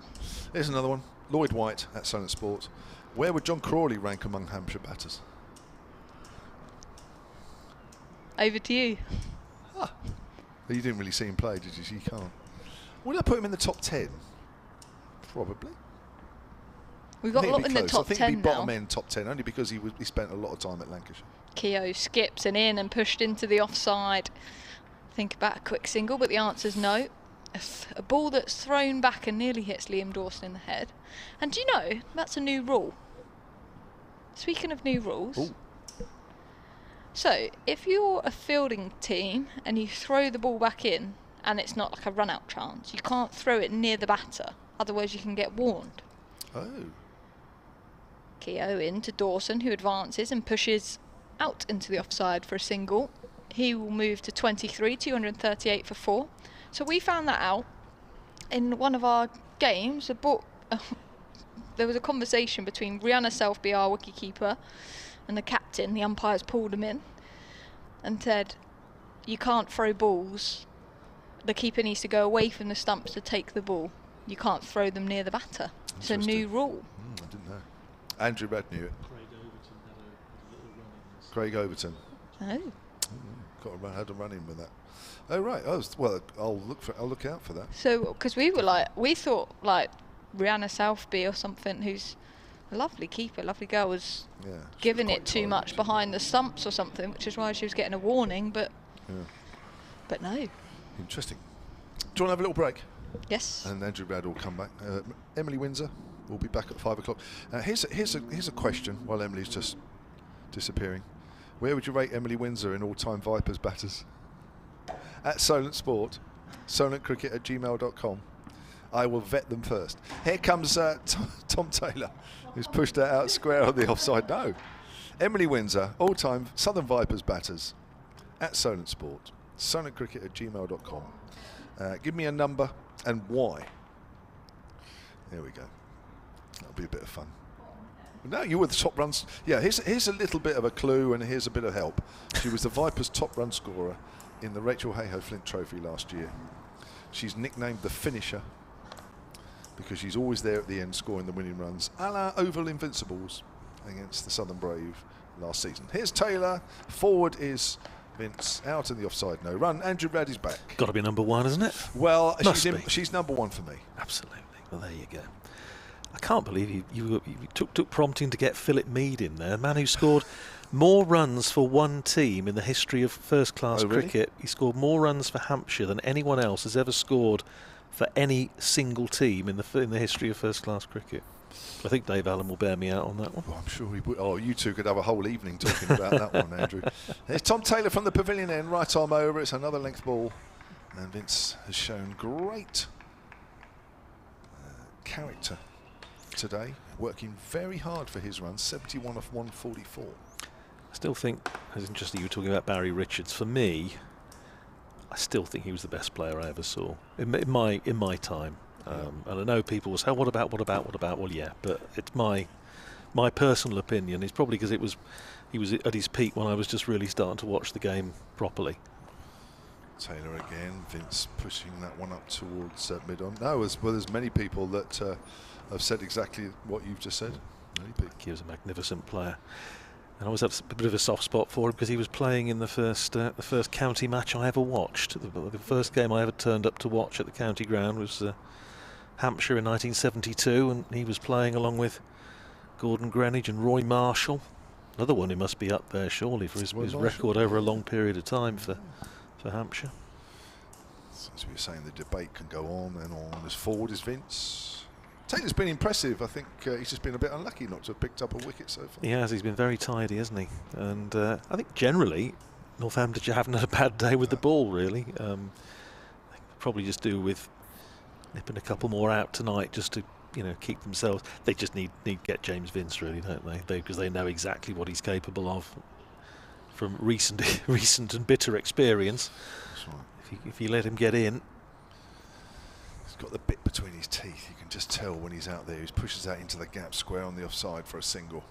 Moves on to 72. Of course, as soon as you were discussing socks with Emily, I'll have to say that they are magnificent, Emily's socks. I was just having a look at mine. Mine are tame by comparison, but they're pretty good. They are stripy at least. Pretty good. Black, blue, yeah. Gold and grey. Yeah, they'd be up there normally. And they're odd socks as well, because when I was sorting them out on the washing line in the week, I bundled them up wrong, so I'm afraid I am wearing odd socks today, but never mind. 2:40 for 4 it is. Fascinating discussion as well over the whole Ben Folkes, Johnny Bairstow. I think Northamptonshire supporters of a certain age will be saying Keith Andrew, because Keith Andrew in the 50s and 60s was reckoned day in day out to be the best keeper, pure and simple, in county cricket, much the same Bob Taylor was in a later vintage. But Bob Taylor was kept out of the England side for so long by Alan Knott because, Knott was a fantastic keeper, but also because he was more likely to score runs. And Keith Andrew was kept out first by Godfrey Evans and then by Jim Parks as Keogh starts a fresh over and hits Vince on the pad as he's aiming to work it in the onside. Keogh appeals, nobody else does. Not out, says the umpire. And Keith Andrew actually played 2 tests for England 9 years apart. Good grief. Here's Keogh, and stretching forward, Vince pushes it out in the onside. Sales comes in from mid-wicket to field. Played in the first test of the 1954-5 Ashes series in Australia, Len Hutton's tour, and was blamed for a catch going down, which KV always claimed wasn't a catch. Cut away next ball by Vince, a little bit short. Work to be done down at deep backward point, and they come through for a couple. Alex Russell sends in his return. 2 more runs to James Vince. He goes to 74 and Hampshire to 242 for 4, and didn't play again until 1963 against the West Indies, when he played 1 test, and that was it. Swept round the corner by Vince, next ball, but it goes to Jack White on the 45, saving 1, and there's no run. So there's nothing new, and I suppose also many admirers of Jack Russell always resented the fact that he tended to get overlooked in favour of Alex Stewart for a time, doesn't it, in the interest of balancing the side. So it's not a new debate, is it really? The names have changed, but the discussion, do you pick your best keeper, pure and simple, or not? Flighted up by Keogh, driven, and that's 4 through extra cover. Lovely shot by James Vince. It was tossed up there, inviting the stroke, and he just waited on it and split the 2 fielders, and it races away for 4. And that's a 50 partnership between Vince and Dawson. And Hampshire up to 246 for 4, so on the threshold of a first batting bonus point.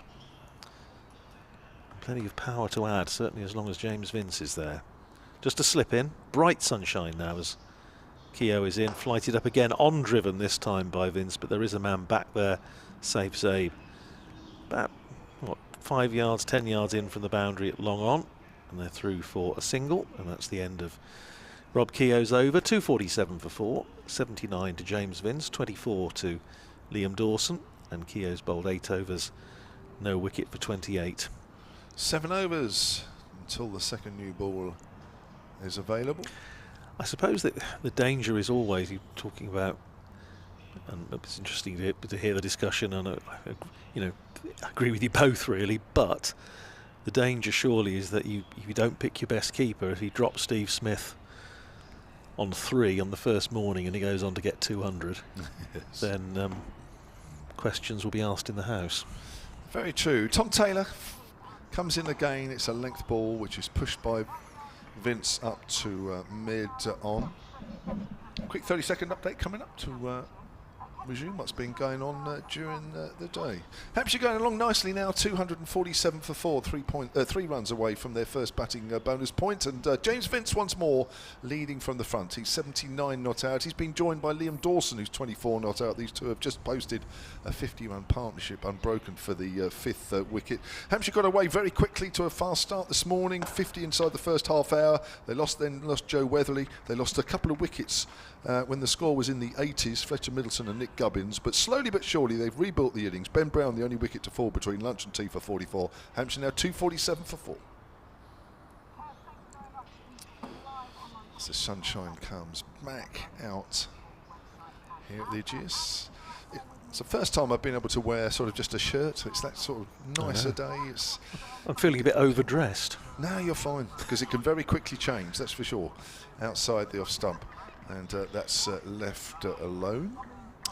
But yeah, it's a really difficult one, and nobody envies Brandon McCullum and Rob Key and Ben Stokes the decision. To say I would have liked to see Ben Folkes in the side, I really would, but it's how you fit him in there. That's the trouble, isn't it? And you know, it's lucky for England they have that situation, unlucky for the players concerned, of course.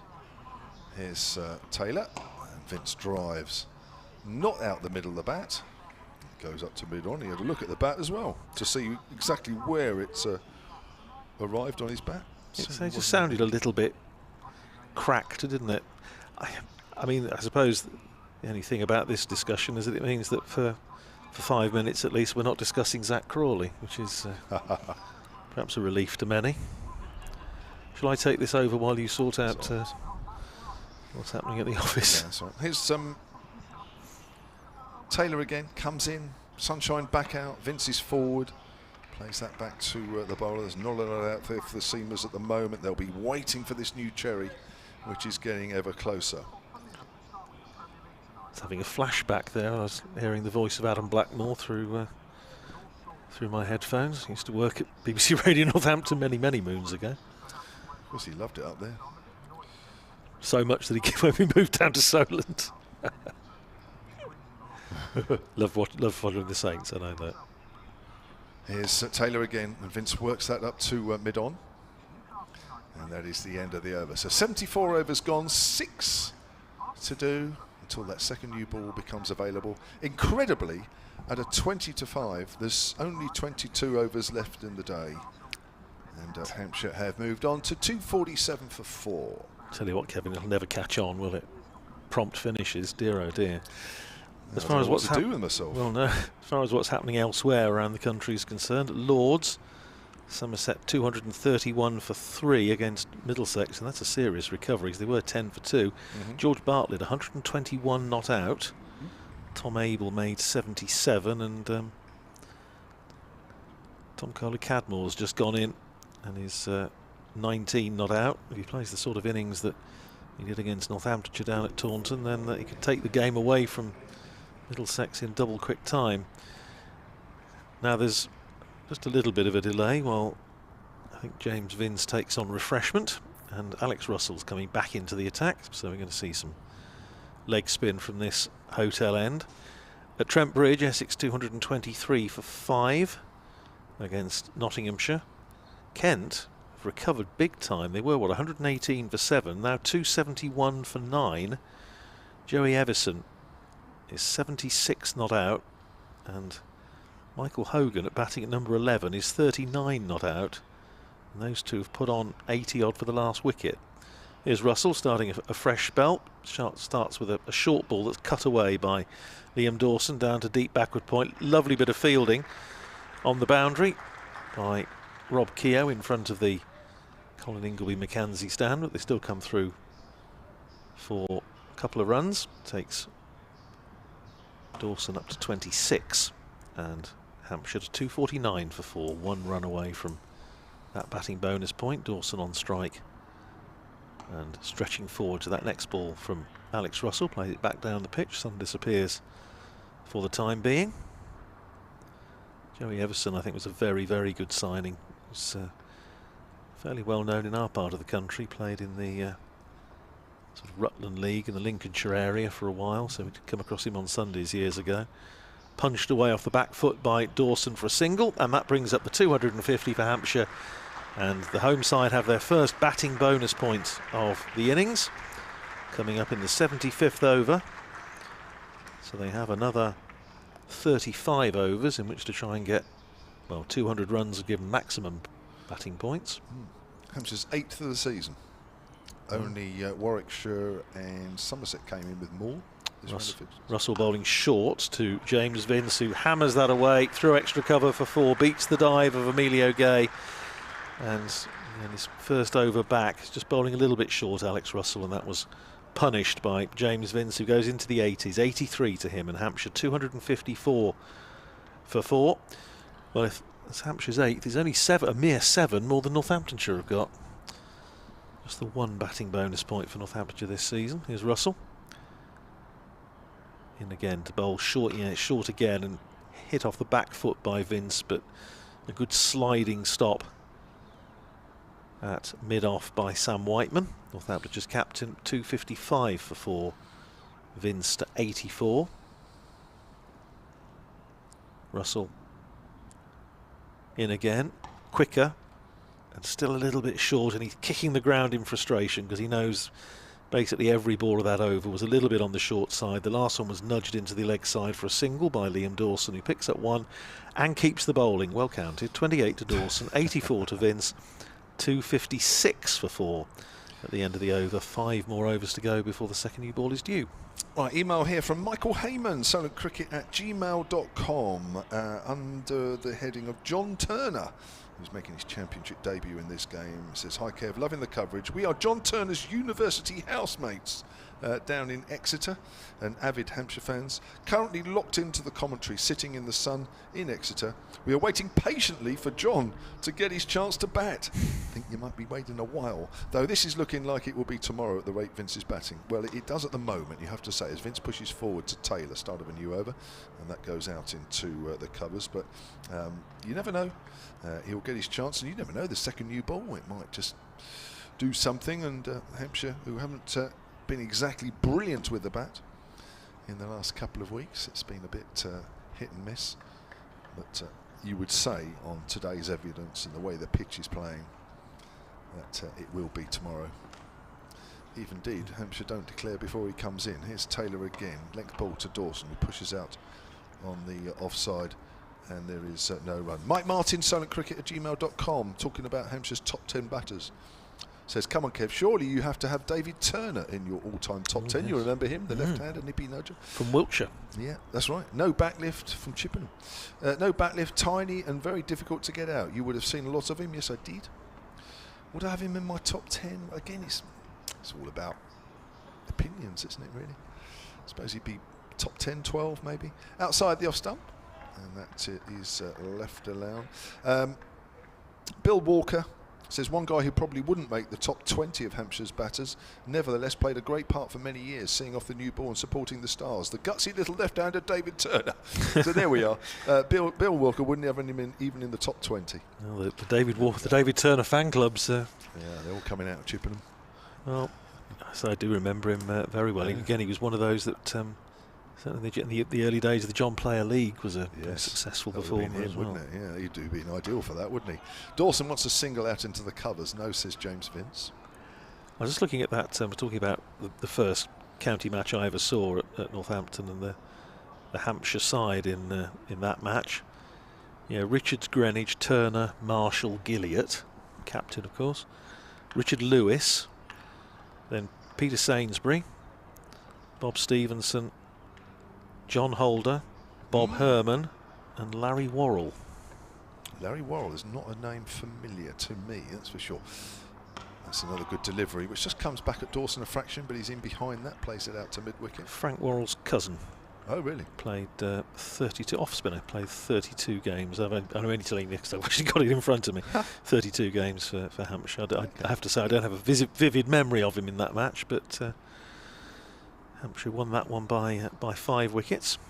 Okay. Then a few weeks later I saw Hampshire play Lancashire at Bournemouth at Dean Park, and that was my second county match attended in person. Not a bad spot for a while. Dawson's in behind that, keeps a fraction low, but he's playing with a nice straight bat up towards mid-off end of the over. 256 for 4. Dave Janaway, who's in sunny Cornwall, has emailed silentcricket@gmail.com. He says, "Really enjoying the coverage and watching from my pit, having had the final chemo session of the current batch on Tuesday. Hoping I can keep my eyes open for the next 30 overs. Thanks to the techies who have fixed the ready break effect." There must have been a problem with one of the cameras, but that's okay. You forgot to mention Roy Marshall among the greats you mentioned, says Brian Budd. I think his name came up somewhere along the line there. I think he was one of those, as I say, that I remember playing in that Hampshire side that I saw. Yeah. It's going to be Alex Russell to continue. It's got a bit murky now, actually. Now we've lost the sun, the floodlights might appear at some point. It's okay, but it's a little bit dark. Here's Russell from this hotel end, slip in place, bowls very full. That's better. To James Vince, plays it back down the pitch. The previous over just erred on the short side pretty much every delivery, but that was, to be fair, first over of a new spell. Young leg spinner, 21 years old, making his first class debut in this match. There's Russell in again pitched right up, and Vince pushing it out on the onside, goes up to short mid wicket, fielded by James Sales, and there's no run. Feels like you could get a bit of clap of thunder, doesn't it? Yeah, it's quite heavy. Yeah. Russell, 3 steps it in, and again very full, and Vince digging it out, playing it up just on the offside of the pitch, and Ricardo Vasconcelos coming from behind the stumps to retrieve. 3 saving the one on the offside and a deep cover out, deep mid-wicket out as well. 45 saving one and a short mid-wicket and a long on. As Russell is in flights. That one is a big dirty full toss, and that's been pulled away. It's going to be a no ball. It must be called as a no ball. It is. It goes for 4, and it's a no ball as well. Just slipped out of his hand. And James Vince says thank you very much indeed, and goes to 88, and Hampshire to 262 for 4. Yeah, the cloud is still fairly high, but it's just filled in a little bit over to our right, over towards the airport. It might need the lights on if we're going to get possibly through to the end. We've still got 19 overs to go. Here's Russell in again, bowls good length and pushed forward by Vince, just drops down towards backward point, and there's no run. It's always difficult, isn't it, when you're doing these sort of top 10s and top 20s, because so much of it depends on the sort of impact that players had, and you think in a Northamptonshire context, as Russell is in, bowls to Vince, who's defensively forward, pushes it up towards mid-on, sails, intercepts, and there's no run. You got the likes of Dennis Brooks and Jack Timms, who scored thousands and thousands and thousands of runs for Northamptonshire. Rob Bailey, of course, is Russell in again, driven nicely by Vince out towards deep cover. Rob Keogh is sweeping out there and keeps it to 1, and that's a single off the last ball of the over. Vince is 89, Dawson is 28, Hampshire 263 for 4, 77 overs gone, to 3 to go to the new ball is due. In fact, Rob Bailey, we do a sort of cumulative table of those that have scored most runs across all formats, and Rob Bailey has scored more runs for Northamptonshire than anybody else. Is that right? Yeah, it surprised me when I did the stats in the winter, but just ahead of Alan Lamb. And then between Dennis Brooks, who obviously never played any one-day cricket, but you talk, if you're picking one of these sort of teams and you talk to Northamptonshire supporters of a certain age, then they'll all say, well, yeah, but you've got to have Colin Milburn in there, because Colin Milburn was just such a wonderful character and explosive player. So it doesn't matter how many stats you put there, there's always going to be an element of sort of subjectivity about it, isn't it? Yeah. Yes, these are conversations for the pub, that's for sure. There's Taylor then, coming in again, and oh my word, that does keep low on James Vince. Almost gets through his defences, but fortunately, as he has done for just about all his innings, he's playing with a straight bat. It's like the poll they had a few, I think it was during COVID year, when they had, I think the County Championship social media did a thing for every county when supporters were asked to pick the best, their club's best player of all time, which is an incredibly difficult one to do. But Northamptonshire's was interesting, and particularly the aftermath was interesting. Here's Taylor again. Bowls. Vince gets a straighter delivery, which he pushes to mid-wicket. Because the guy that came out on top was Alan Lamb. And I got a phone call actually when I was in the supermarket queue on a Saturday morning, and it was Lammy, and he said, we'd like to do a piece about this. Yeah, fine. And what he wanted to do a piece for was to say all the great players that he'd played with at Northamptonshire, and he wanted to make sure they all got a mention, because he thought, nice. And I thought that says an awful lot about the mark of the man, really, and he wanted to talk about Dennis Brooks and David Steele and others. There's Taylor in the gloom at the moment, as that's pushed up to mid-off. No run. And he was talking about Dennis Brooks, and he said, obviously, he long retired when Alan came to Northamptonshire, but he said he was always the one who put his arm round his shoulder and just come up with a little nugget that you perhaps hadn't thought of about technique or whatever, and because he watched pretty much every ball that was bowled at the club, and yeah, but he just wanted to make sure that all him and Jeff Cook and Wayne Larkins and all these Jeff sort of Cook, people all got a mention. Taylor again. Vince trying to find that gap square on the offside, ends up just pushing it a little too close to the cover fielder. That's the end of the over. 263 for 4, 2 overs to go. Oh no, it's not the end of the over. Still 2 more balls. Wow. Wishing your life away. Well, I'm wishing for the second new ball. I just think it will come on the bat a little easier. But yeah, I think it might do. But, yeah, I don't know why. I just saw a bit of movement out there, and I thought, oh, that's the end of the over. But I was 2 balls too early. Yeah, back to that keeper-batter debate we were talking about earlier. As in comes Taylor. Vince does find that gap square on the offside now. It's amazing how he does it, sort of 5th or 6th ball of the over. Brian Budd at sonatcricket@gmail.com says it's not new to give batting ability precedence when selecting keepers. Back in the 30s, Les Ames even opened for England. Bob Taylor should have played more. But for Alan Knott, who was probably the best keeper batter of all, Jack Russell was pushed aside for Alex Stewart. Keith Andrew. And Keith Andrew. Yeah, it's not mentioned there, but you're right. Yeah. Godfrey Evans and Godfrey Jim Parks, who you know, were more reliable with the bat. So KV didn't get much of a look in. It's just can be in the wrong time, can't you? Yeah. Outside the off stump. End of the over. Left alone by Vince, who's on 90 now. The umps are going to have a little chat here. It is a bit gloomy now without the lights on. You mentioned Jeff Cook there, Kevin. If you look at most appearances across all formats for Northamptonshire, Jeff Cook top of the list. 774 matches in all formats for Northamptonshire, followed by Wayne Larkin 716, Rob Bailey 691, Steele 610, Lamb 601, and they were the ones all over 600. But it's a lot of. Yeah, it was a little exercise I wanted to do in the winter, because you know we tend to talk about records and everything, but you know obviously when you talk about first class records, it does overlook the fact that obviously a lot of the modern day players are still scoring a lot of runs for Northamptonshire, but in different formats, and it just tries to sort of even it up a little bit and give you an idea of who scored more runs for the county, you know, across all different types of cricket. Russell, it is to continue, and it really is decidedly murky, and I wonder if they're going to. What's happening here? Umpires. Well, no, they're not having. Is it the ball again? I wonder if that's the second new ball. Yeah, that's the second new ball has just been underarmed onto the pitch, so at least it's ready to be taken. There's still a couple of overs to go. I just wondered that the umpires weren't actually speaking to each other, but they did have a little chat a moment or two ago, because it really is a little bit dark now. 264 for 4. Here's Russell starting his 14th over and brings Vince forward, pushes it up to Sales at mid-wicket, and there's no run. Vince on 90. I don't know how much you've seen of young Russell Bowl. I don't know if he's got the googly in his armour. I think he has. Yeah, I think he has. Here's Russell in again, and he just gets a little bit of bounce. Saying with Emily earlier, and Vince just dropping that ball on the onside, just almost where short leg would be, and Vasconcelos coming around to retrieve.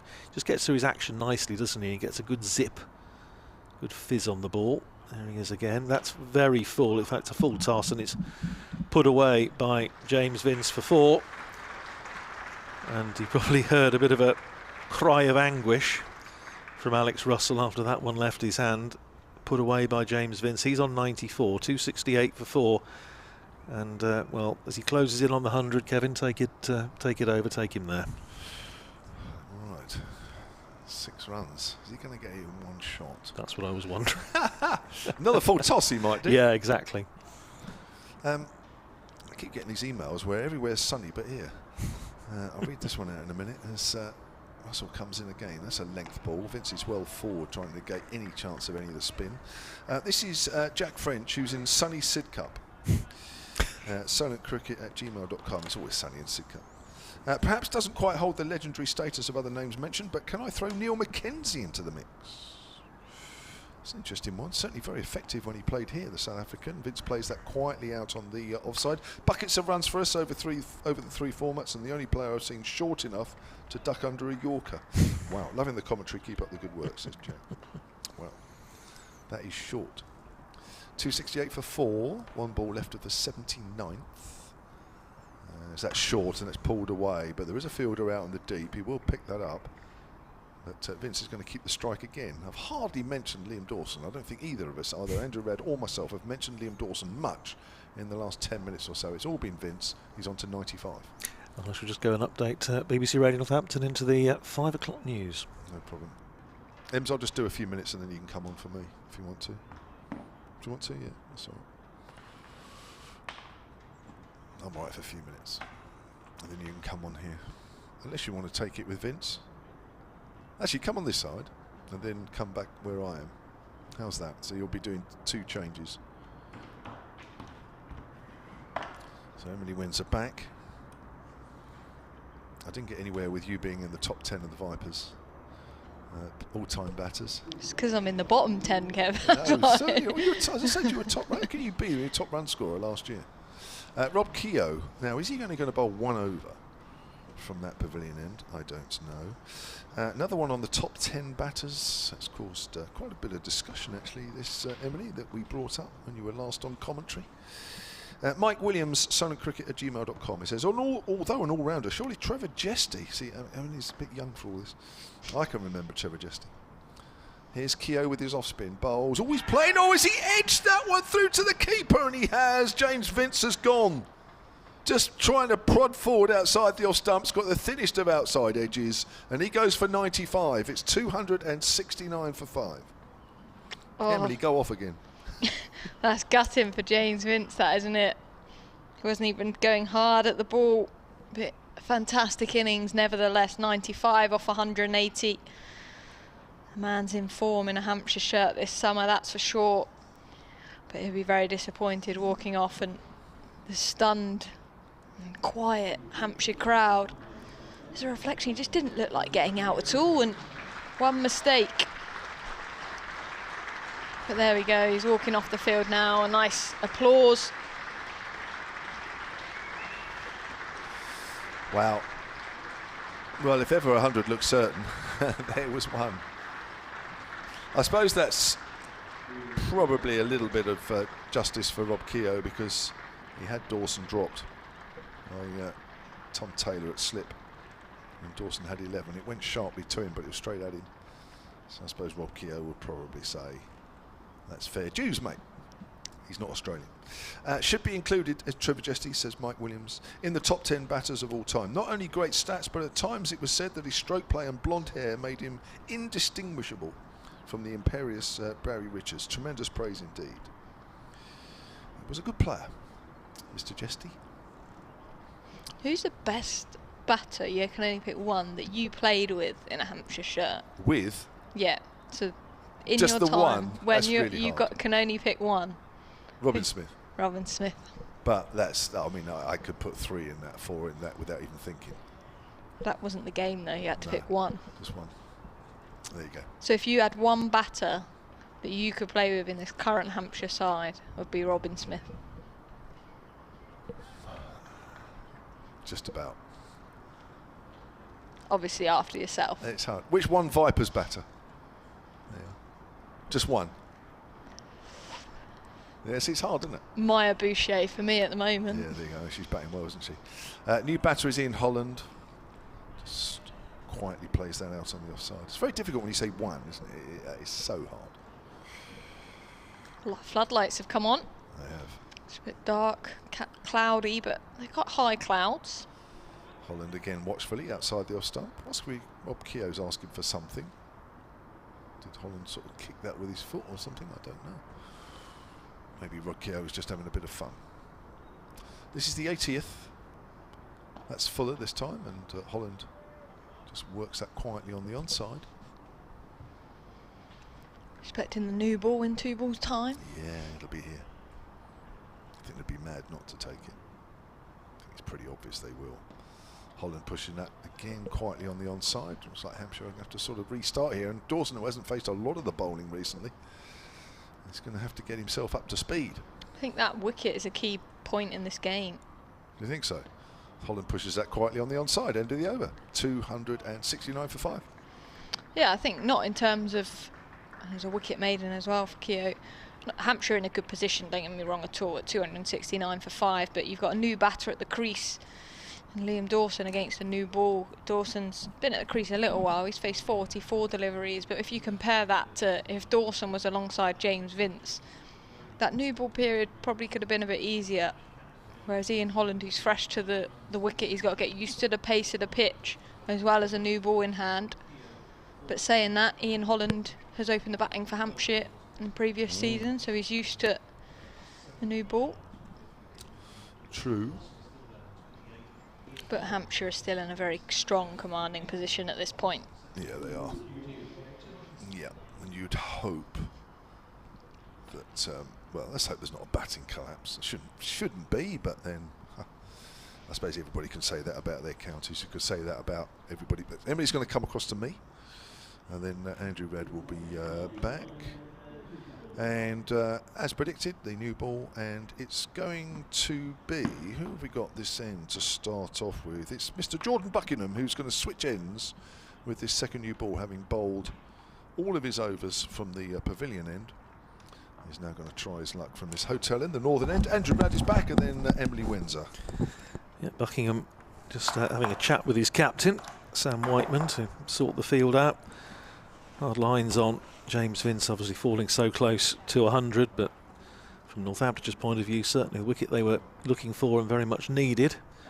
They pick up a couple more tonight, then they'll feel that they've had a pretty decent first day. Still 16 overs to go. With the floodlights on, here's Buckingham. 3 slips in place, armed with the second new ball, and the first ball brings Dawson forward, pushes it out into the offside.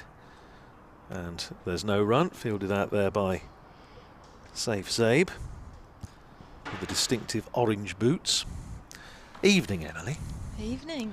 The lights are on as well. Can you believe it? Everywhere else seems to be sunny. Especially in Sid Cup. And here we are. According to Kevin.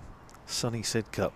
Yeah, it really has. Since we lost the sun about half an hour ago, it's turned decidedly murky, and they think they had to get the lights on, because otherwise I think there's every chance the umpires had already had a little chat that we might have been cutting short the day. Here's Buckingham running away from us outside the off stump, left alone by Liam Dawson. It's a little colder as well, wasn't it? That sun's gone in. Well, you see, the experienced man, Mr. James, because I said I thought I'd misjudged this horribly by putting on a sort of winter jumper, and he said, "You wait till we lose the sun," and so he's absolutely right. So he knows the Camera-Gantry weather conditions. I have to say, it is at the back of his hand. It just is a magnificent view of the game, but I imagine it does get a little bit parky. It was like that last September when Northamptonshire were here. Here's Buckingham running in again, bowls to Dawson, who plays that away through mid-wicket. That's going to be 4. Probably heard that very satisfying click of the new ball as it pinged off Liam Dawson's bat. Lovely timing. He'd taken a step down the pitch to help sort of negate any lateral movement. Just got inside the line, clipped it away through mid-wicket for 4. Dawson to 32, Hampshire to 273. And that's the pro, isn't it, of a new ball. It flies off that bat a little bit quicker. Yeah, absolutely Although right. it brings the bowlers back in the game. You also can see runs scored a little bit quicker. Well, you can also see the shadows being cast by the floodlights as Sam Whiteman and Jordan Buckingham making their way in towards the bowling crease. And next ball finds Dawson playing defensively. Half stopped off his own bowling by Buckingham. And there's no run. Buckingham has been having a few issues with his feet today. He's bowled, what, 4 no balls, I think, so far. 5, in fact, looking at the scorecard. But bowled mostly from the other end, from the pavilion end. So having a go at this hotel end. But you can see the shadows being cast by the floodlights. As Dawson faces this next ball from Buckingham, and Dawson attempting a drive, doesn't make contact, beats the outside edge, goes through to Ricardo Vasconcelos. An interesting discussion you were having with Kevin earlier about the whole England wicketkeeper conundrum that seems to have prompted a good deal of correspondence. I have to say, I'm with you. Folks would have been in my side. I just think he adds a bit of calmness to the team, which I actually think well, as Kev said, people may not pay to come in and watch him specifically. Here's Buckingham in again, and played defensively by Dawson back down the pitch. End of the over, 273 for 5. So the first over with the second new ball completed. Dawson is 32. Holland yet to get off the mark. Some herring gulls harassing a crow, poor thing, down below us. 273 for 5, and we have 15 overs to go in the day. So we're going to be about right, aren't we? Just after 6 o'clock. Whatever next. And obviously Ben Folkes in your side, would you have found a way to get Johnny back in your team? How would you have? Well, the thing that concerns me in all this is, and I said the good thing about the debate about Folkes and Bairstow is it means for 5 minutes at least we're not talking about Zach Crawley, but I think we need to talk about Zach Crawley, and I just wonder if there wasn't a way of maybe getting Bairstow in place of Crawley and how you rejig the order, but I'm not comfortable with Crawley. I don't know how you feel. Jack White in and to Holland, and that's pushed into the onside for no run. I think, look, Crawley, you know, is going to pay you a match-winning innings at some point. But the consistency he's shown in England shirt is right to be questioned. But I guess it's the way Ben Stokes and Brendan McCullum want people to play in that aggressive nature. And if they're picking the team like that and you're comparing Johnny Bairstow to Ben Folkes, you're going to go Johnny if you're playing that style of play. And similarly with Zach Crawley, as that's in, and that's a full delivery from White, just played in defence by Holland. But it goes back to the point I was saying when I was on with Kevin a little while ago. The thing that concerns me about that is that I'm not saying by any stretch of the imagination Johnny Bairstow is a poor wicketkeeper. He isn't. He's a very, very good wicketkeeper, and he's taken some marvellous catches, as we've seen in England colours. But you know, if you don't pick your best keeper and Steve Smith gets dropped on 3 on the first morning of the first test and goes on to get 200, there's a problem. White from the pavilion end. That's worked to a vacant mid-wicket by Holland. Fielders chasing after it, so they settle for a single. Holland's off the mark. Score will move to 274 for 5 as we've got a helicopter in the distance, quite low. Just gone under the trees that we can see up high. Just doing a lap of the ground. I thought it was your transport home, Emily. They're picking me up from the rooftop of the hotel. Could you imagine? There's a big H just above my hotel room. I thought that was where it was going to land. I don't think I'd get in a helicopter, actually. I feel like they're pretty scary. There's White pumping his arms, hair in the wind, bowls, and that's an outside edge. Just to extra cover. Dawson playing with soft hands. He's played nicely so far in his innings. Like you, I'm very much looking forward to the Ashes series, but of course, when we're on the county circuit, you do tend to follow it a little bit sort of second hand and relying very much on highlights at the close of play and so on. And it's not quite the same as 72, which was my first Ashes series, when you, between school, watched every ball and didn't want to miss any of it. White into the right-handed Dawson, played to mid-wicket, will be no run. Dawson's coming quite far down the pitch to negate the swing, batting out of his crease. Well, did it very successfully in the previous over against Buckingham. That was a lovely shot through mid-wicket. Beautiful timing. Yeah, he had a tough time early season, struggled to score some runs, but he had that one innings last week and just looks more comfortable, more settled and in control. So far today he's on 32 off 50. There's White again in past the umpire bowls, and that's again down the pitch into the extra cover.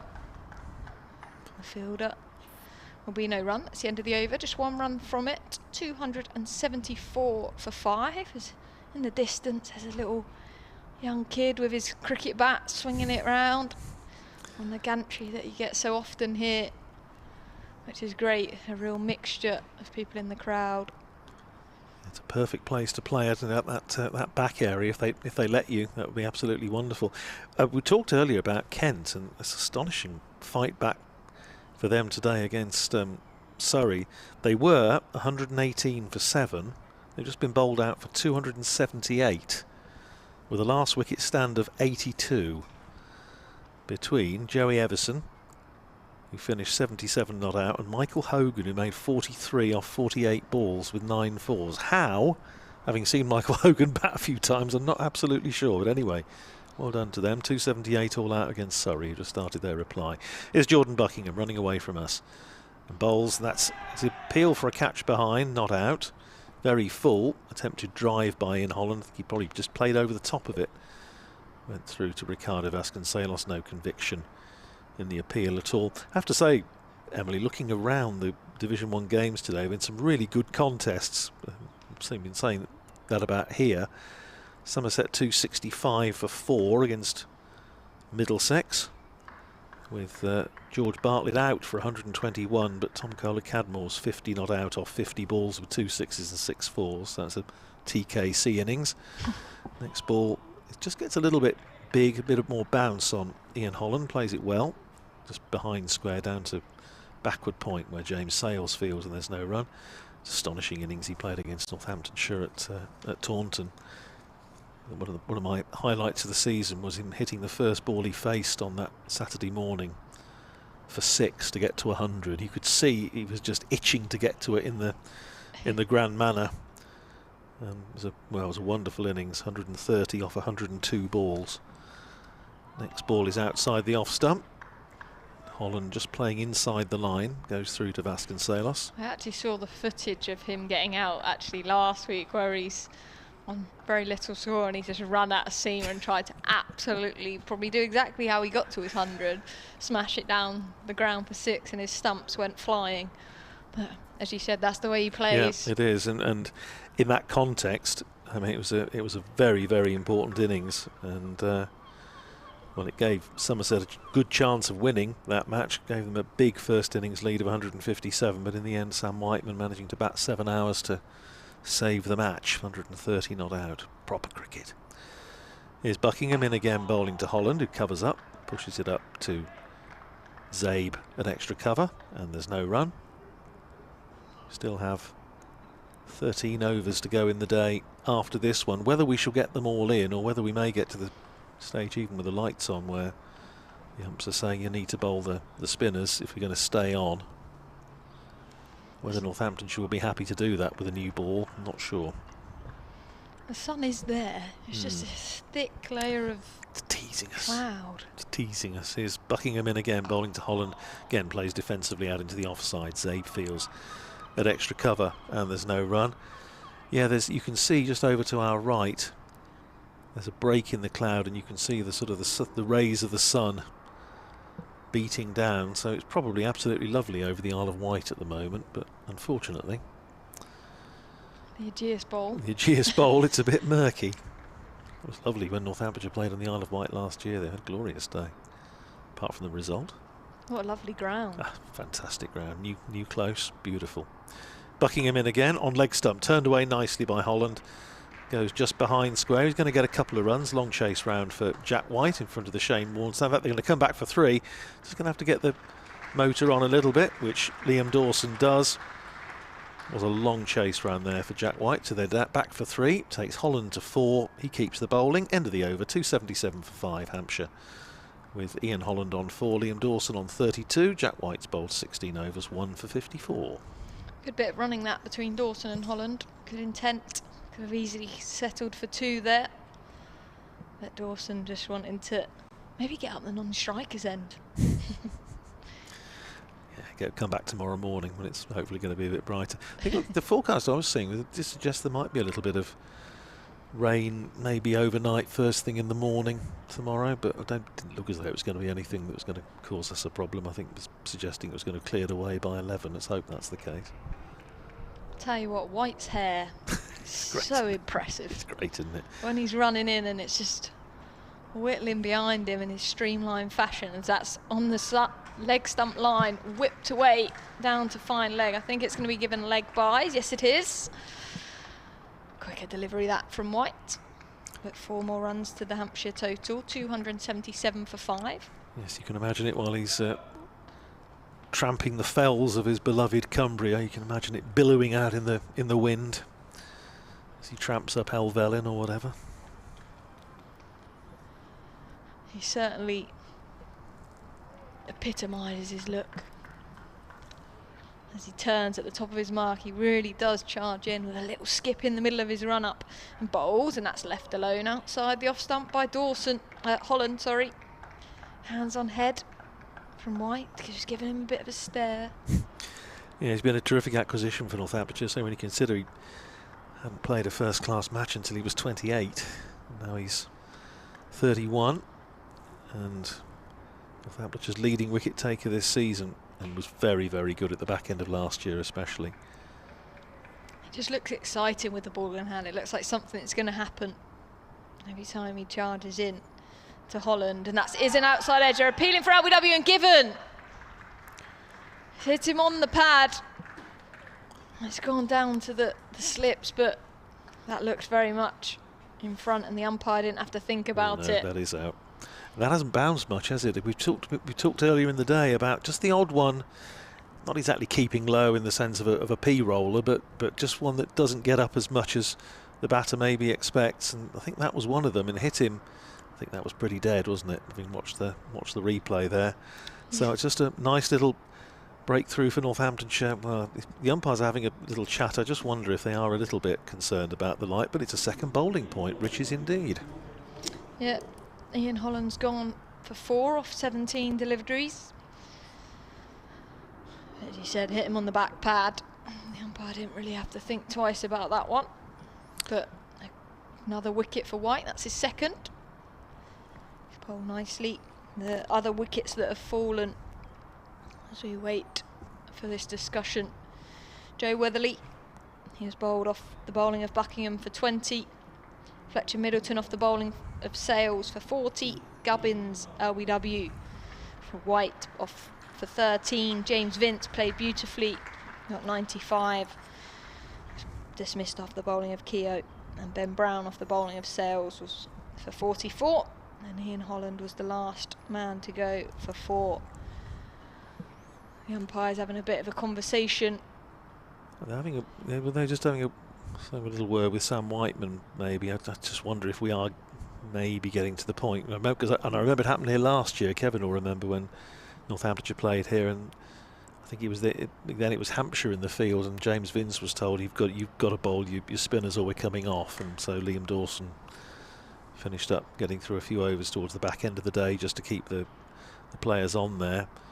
But it's a difficult one, isn't it? Northamptonshire with a second new ball there probably wouldn't be heartbroken to come off now. I don't know.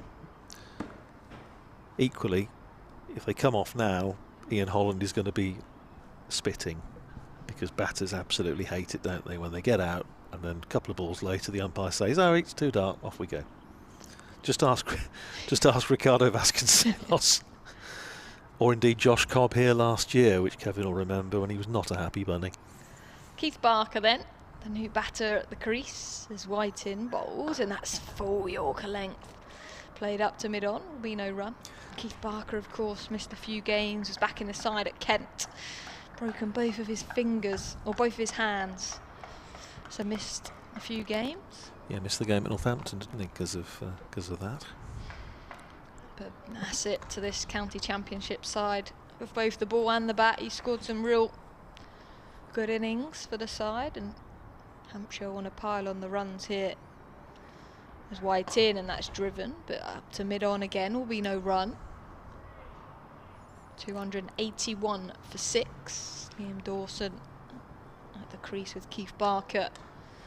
The floodlights are on here, slightly overcast. Not much of a breeze. That's the thing, isn't it? It's not going anywhere. That's the slight problem. People in the crowd now have got their coats on as opposed to shorts and t-shirts that we saw earlier. As that's in, and that's cut away down to third man. Fielders chasing after it will do very well, very quick. A great bit of work there to keep it to a couple. Jordan Buckingham, the big fast bowler, chasing after that one. Barker's off the mark with 283 for 6. Alex O'Boyle's been on to me on Twitter. I do like this one. It's at Biggerlob, and he says, according to Google, Buckingham to Holland is 393 miles, but at the Ageas Bowl it's 22 yards. Boom, boom. We're here all week. Thank you very much indeed for that, Alex. That was very good. Sort of material that killed the music hall, but no, excellent, good stuff. Well, you're not going to be Holland any longer because Ian Holland has been and gone. Of course, did play for Northamptonshire, played a few games on loan a few years ago, becoming Northamptonshire's second American-born player after dear old Burton Wilkinson back in the 30s, played once. Speaking of loans, Aaron Donald, I'm sure you mentioned earlier, gone on loan to Derbyshire for a T20 campaign. Yeah, good acquisition, you think, for Hampshire. Here's Buckingham in bowling and hits Dawson high up on the pad, drops down on the onside. It's a very large plane. Heads out of Southampton Airport down to our right. But that's going somewhere warm. Yeah, a bit warmer than here.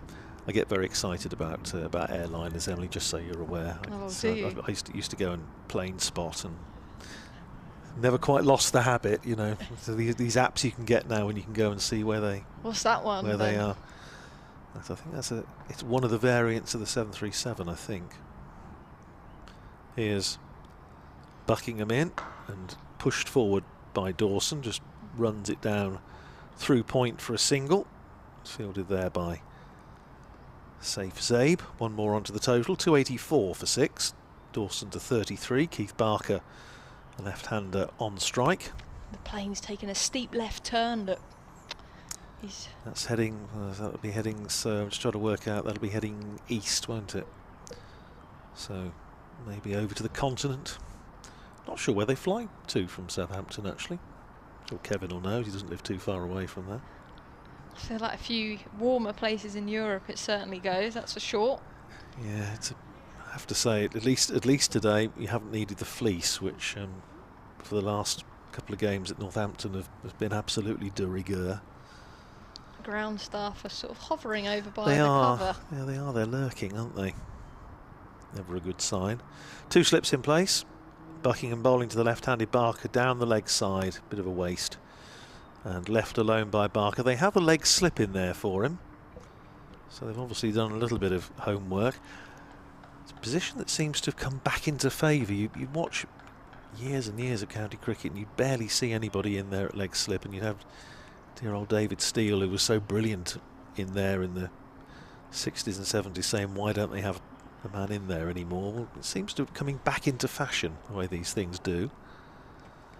Here's Buckingham in again, bowls to Barker, who just rocks onto the back foot, pushes it out into the covers. White has to come up from backward point to field, so there's an easy single there.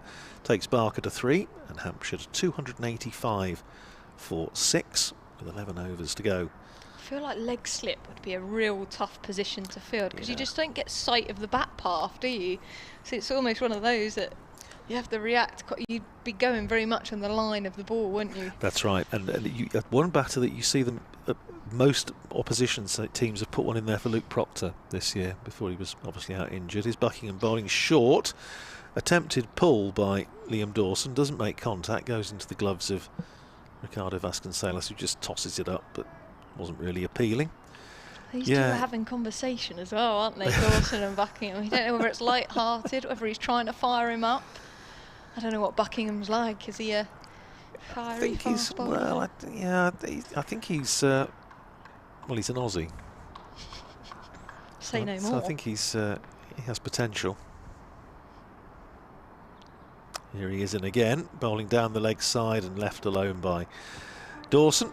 Goes through to Ricardo Vasconcelos. So the radar not particularly well tuned in that over from Jordan Buckingham. Well, he's bowled pretty well today. 20 overs, 1 for 78. 285 for 6 Hampshire. Dawson is 33. Barker is 3.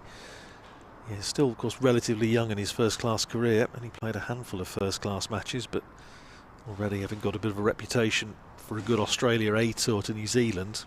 Took 6 for 58 in the game against New Zealand A at Lincoln, and Northamptonshire certainly taking lots of soundings in Australia, and the likes of Jason Gillespie rating him very highly. It's going to be White, isn't it, to continue? Is my imagination, or is the light a little better than it was perhaps 5-10 minutes ago? Or have our eyes just Well, got used to it? that's another possibility. White coming round the wicket to Keith Barker, bowls on leg stump line. Work to mid-wicket, will be no run. 285 for 6 Hampshire. They won the toss and chose to have a bat. Be pretty happy with the day so far. James Vince a standout with a lovely 95. White into his 18th over. He's got 2 wickets. Bowling from the pavilion end at the Ageas Bowl with some floodlights on behind him as he's in, and that's left alone by Keith Barker outside the off stump. Do you know what I love about Championship cricket is watching how different batters leave the ball. Yes. I mean, we've got some Australians in playing county Championship cricket in Division 2 at the moment, Marnus Labuschagne and Steve Smith, who definitely have a quirky way, but there is different styles, isn't there? Some people hold their bat up, some people are quick to get it back down. Keith Barker, who's facing at the moment, is one that's quick to get it up but quick to get it down as he's in bowls, and that's played back to him. Will be no run. Yeah, Hassan Azad, who you'll presumably see opening the batting for Northamptonshire sometime tomorrow, he's got a leave that reminds me a little bit of the great Jack Russell. That sort of rather shuffling leave, very distinctive. But yeah, they do. No, absolutely. There's some great ones. Do you reckon it ever changes through people's career? White in bowls, and that's a player miss outside the off stump, just gone away from left-handed Keith Barker a little. I wonder. May well do. Do you know, like, you practice different shots, don't you, in the nets, like cover drives, or you change your technique slightly? Change your technique on your leave? Surely that'd be a tough net session, wouldn't it? Yeah, I remember there's a guy that opened the batting a bit for Northamptonshire in the 80s, a guy called Peter Mills, played for Cambridge University as well, and Peter used to get the bat so far out of trouble, almost exaggeratedly up there.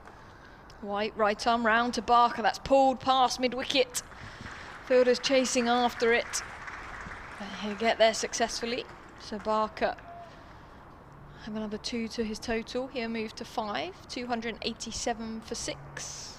And there's always the problem of trying to imitate a leave on the radio, because it doesn't tend to come over very well. I was just doing a wonderful impression of Peter Mills's leave, and it doesn't really work on the wireless somehow. But he just used to get everything, back gloves, so far out of the way of trouble. Almost twisting. Yeah.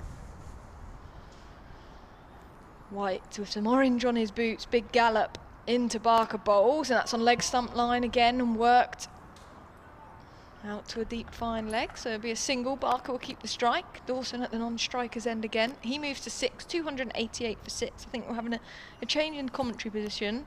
I'm going to hop out, then Kevin James will join. Yeah, so 288 for 6 it is, with Dawson on 33, Barker on 6. And we have, assuming the light holds, 10 overs to go. Overrate's just slowed up a little bit with the second It has, new ball, the second new ball. Yeah, have a word. I will. You're a man with authority in these parts. Everybody runs a mile when I walk up to him. I think yes, Emily's coming in. It for is. You, isn't Yes, she? I shall just right. get out of the way. That's right. That's outside off stump. In fact, it's not. What am I talking about? It's left-hander. I just looked up to see the ball going down to fine leg, so it's a bit too straight as it's whipped. I wonder what Emily was doing behind me there for a little while. So apologies for getting rid of you so quick there, Andrew. I thought Emily was saying get me in or something. I didn't quite work it out. I've been off for too long. So they want to hear me. I was asking what I was meant to be doing. You're the boss. Oh, was I? Am I? We're all equal here. 289 for 6. Hampshire 11 runs away from another bonus point. There's a length ball there from Buckingham to Dawson. Batting just looks a little harder at the moment, doesn't it? Maybe the light is not helping, and second new ball, and I don't know, generally I think Northampton have kept it pretty tight, haven't they, for quite a while now? Yeah, you say that, but at the same time it doesn't necessarily look like anyone's getting out in a hurry. The ball's not beating the outside edge sort of every other delivery. It's looks hard to score, but also looks like you can control it compared to here previously when we had Chris Rushworth almost every single delivery looking like he was going to get a wicket. Short ball pulled away by Liam Dawson. Has he bisected the fielder? Not quite. There's 2 out there behind square on the leg side, and Dawson actually picks up 1 and then just holds his back at the non-striker's end. I hope he hasn't pulled something there.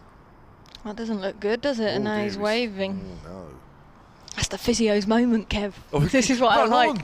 This is what I like. I tell you what, do you want to come off mic and then get downstairs and see if you can get on before the other Beat physio? them. I can't wait to watch this. But I'm obviously concerned about Liam Dawson. The fact that What's he done there then? Can you tell from looks like his glute. He's holding his bum, that left bum cheek. Oh dear. Which is not good. The physio still yet to make a move. Well, they want the physio on. There's one over here. You're looking the wrong way. Here he comes. Look at Dawes. Dawes is not happy. Yeah, he wants somebody on quicker than this. No, they're coming. They're coming. They're coming down the stairs. So He does look at discomfort, doesn't he? Yes, he does. Yeah, you could see him on the non-striker's end. Just hold it, and you think, oh, he's done something there. All I'm saying is I'm really glad that there's no strap on the bag. That's my biggest fear as a physio, when you see them running out with that long strap that they're then going to topple down. Gary Metcalf, the physio. Do you know what? I always thought, what is that guy's name? He's been around. He was around a bit last season, wasn't he? About halfway through last season, was he, or something? This is, I tell you, going to be interesting how he's going to assess this with clothes on a pitch. I'm really invested. Spoken like a true physio there. So I tell you what, your commentary of this could be just as good as anything during the game. I don't think it will. Just doing some palpation at the moment. Fascinating. In layman's terms, what's that? Feeling. All right. 290 for 6. So would you say Hampshire will be at this stage the pleased out of the two sides? Do you think they both will be relatively happy? It's not a bad position to be in, but I don't know. I just get the feeling that several guys have got in here and not really gone big. Now, is it that sort of pitch where it's difficult to go big? I don't know. Two guys have got 40s, Middleton and Brown. Vincey got 95. We've got 34 here, Dawson, although he's still out there. 20, Joe Weatherly, who played rather nicely for that 20. And I don't know. If I'm honest, I don't really know if that's a good position to be in. It feels a decent position. What about you?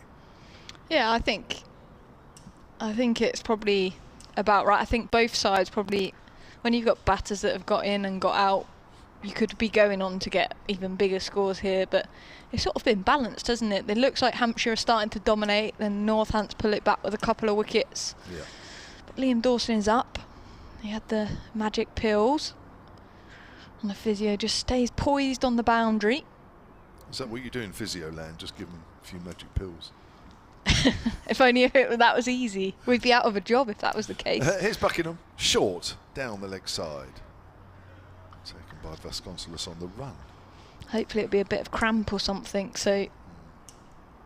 Do you get cramp around there? You can get cramp in any muscle. Can you? Yep. I bet you're going to be fascinating in a dinner party now you qualify. No, trust me, I still don't know anything. I'll make it up as I go on along.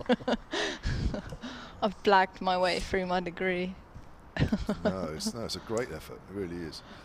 Short tries to pull that on the leg side. Comes off a glove. Be careful. We don't want too many on the glove because Barker's only just come back from a fracture on each hand where the Surrey bowlers peppered him. And it looks like they're doing the same here. There's obviously something going around the county circuit at the moment that just bounced Barker, just bowled short at him. I tell you what, he has got hit on the hand. Look, do you see that? He just sort of shook he's that right clenching hand. his fist. Yeah. There were a couple of nasty fractures as well. I saw them. I actually saw those. Here's Buckingham. Short. Yeah, there's definite ploy here. Good diving stop. Well, high stop from... It's given a no ball. Yeah, that's high. That was high, wasn't it? So yeah, we just seem to be taking quite a while over these last few overs of the day. I suppose you could say that Northampton have earned that right because their over rate has been pretty good, although we have seen plenty of spin. Quick 30-second update on the day's play. That'll be difficult. 30 seconds. Yes, we've got just over 9 overs left in the day, 292 for 6 Hampshire. Liam Dawson's out there on 34. Keith Barker is with him on 7. We have had a couple of wickets since tea. The first of them was James Vince, rather disappointingly because he looked like he was odds on for another 100, but on 95 he just got the thinnest of outside edges through to the keeper off the off-spinner Rod Keogh. And then since then Ian Hollander's gone LBW to Jack White, the only wicket that's fallen with the second new ball. He went for 4. Hampshire in a decent position here. And a few overs to push that total well over 300. 292 for 6.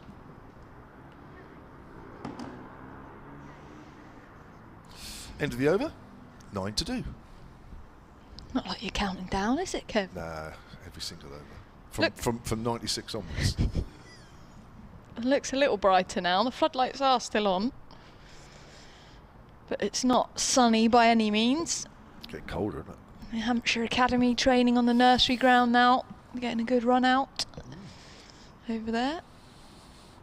Good to see. The next Cropper player, the next James Vince could be over there. Mouth-watering thinking about it. The next. And next, Keith Barker, Kyle Abbott. There's supposed to be a good left armour around, isn't there? Somebody mentioned a left armour to me a little while ago and said, watch him, he's going to be quite good. White to continue from the pavilion end into Dawson, who's in defence, but he's again batting a long way out of his crease and just kept his hands really low there. Yeah, left arm seamer. I can't think of the name now. Supposed to be handy for his age. 290 for 6. Dawson on strike on 34. Physio still poised. He's now got resorted from his knee to his bum as he's in bowls, and that's worked off his hip to a square leg fielder. There'd be no run. Dawson's still there on 34. He seems okay at the moment, doesn't he? I don't know what they did out there. The pills have gone straight to his head. Was it just a couple of painkillers, you think? Something like that? That can't be much more than that. It can't be any more than that, can it? Wouldn't be allowed. No, that would be a doctor's job. Yeah. White again, his long brown hair in bowls. And Dawson works that down to fine leg. That's going to race away. That'll be 4 more runs to Dawson. He didn't like that running that much. He moves to 38, 296 for 6. Now he's hobbling, Kev. Oh no. Of course, you stiffen up overnight as well. That's not good. It's not ideal, is it really? Oh, yeah, still look as though he's in a little bit of discomfort, doesn't he? Must be getting to that point of the season. Looks uncomfortable, doesn't he? But that's not what Hampshire fans will want, is anything wrong with Liam Dawson going into the T20 blast. Oh. White then a wide angled gather in, and that's on that leg stump line again. This time beats fine leg the other way, but it won't be 4, will just be a single. Again, not comfortable, Liam Dawson. He moves to 39, 297 for 6. This will be a shame as well because he's playing lovely. He feels like he's got his rhythm back. He has, yeah. Played lovely for his 80 odd last week. Worked hard. Him and Ian Holland, I think, as a partnership, batted quite a long time for no runs at all, but battled it. I was watching that actually. No runs at all. It was difficult. And then they just worked through it, and Dawson went on to get 80 odd. Played very nicely indeed. White in again to the left-handed Barker in defence this time. Just played back down at his feet. There'll be no run. Hampshire was stuck on some score where they lost a couple of wickets, and they were stuck on it for ages, weren't they? Absolutely ages. I had a good time with Keith Barker at Portsmouth Cricket Club. We did some... Yeah. Both of us went down. He went with the T20 Blast Trophy and I went with the Charlotte Edwards Cup, and saw lots of all-stars and dynamos. There was hundreds of children. Was there really? Running about. There's White round the wicket into Barker full, and they're appealing for LBW, but that just looked like it was going down the leg side on the angle. A bit of double bluff there from White. He's been peppered with some short balls and then had 2 really full ones, but 297 for 6. But yeah, it was good fun, and it's great. It's great to see all these clubs around the country and all these young people wanting to pick up a cricket bat. Certainly feels like there's more children doing that than when I was younger. Really? This cricket club was packed, and it was only children under the age of 9 years old, and it was almost like there was not enough space on the field. And those that knows Portsmouth Cricket Club, I reckon there was over 100 children running about, and yeah, it was chaos. I have to say though, because they were all under the age of 9, the mascot was more of an attraction than Keith Barker. Or you? Or me. Oh no. And one little girl actually was scared of me.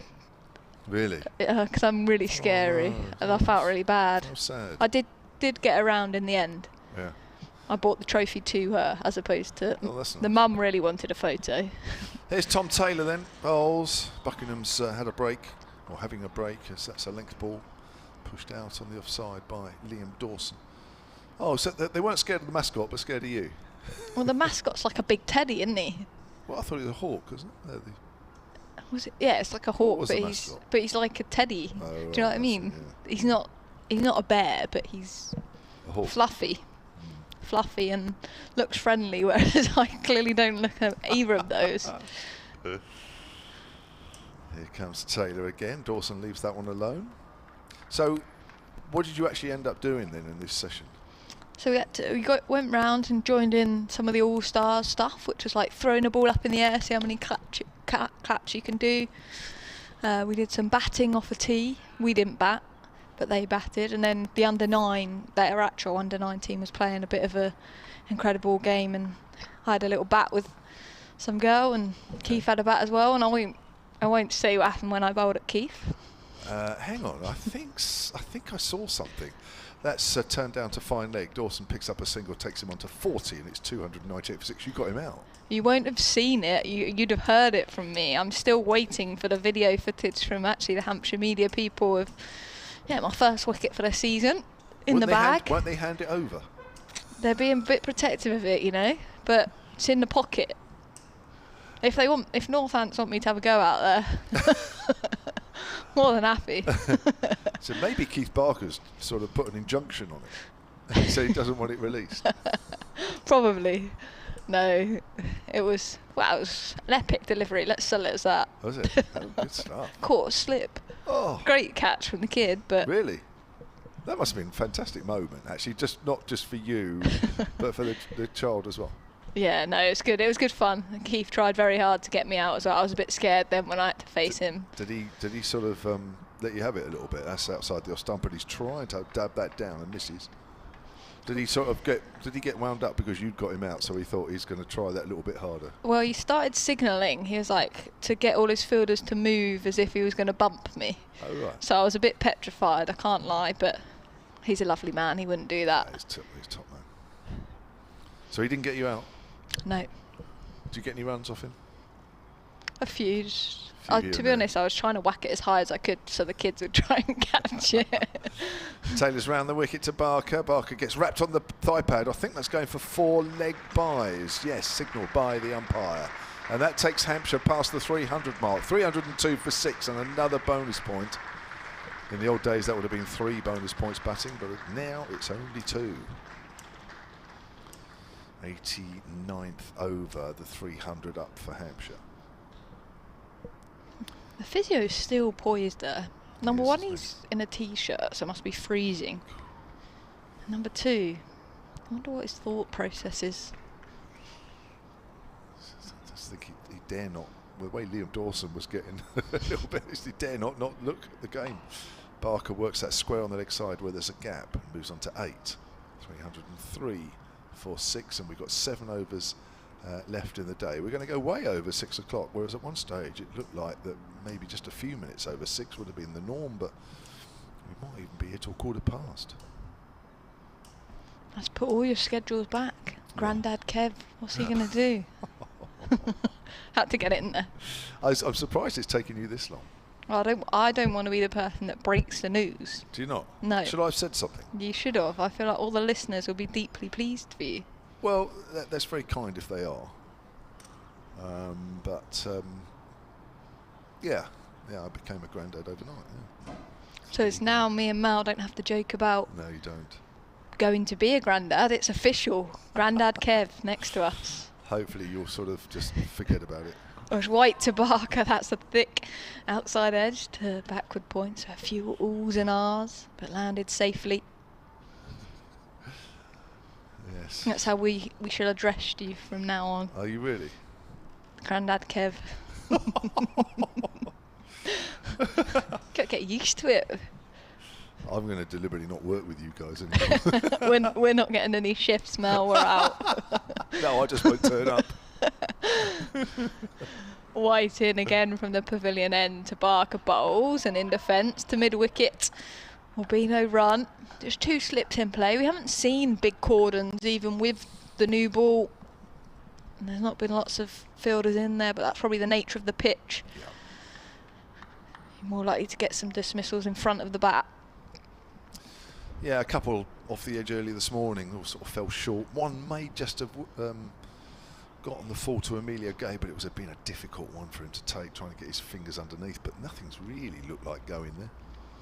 White into Barker on that leg stump line again, worked comfortably out to a deep square. He'll pick up a single. He moves to 9.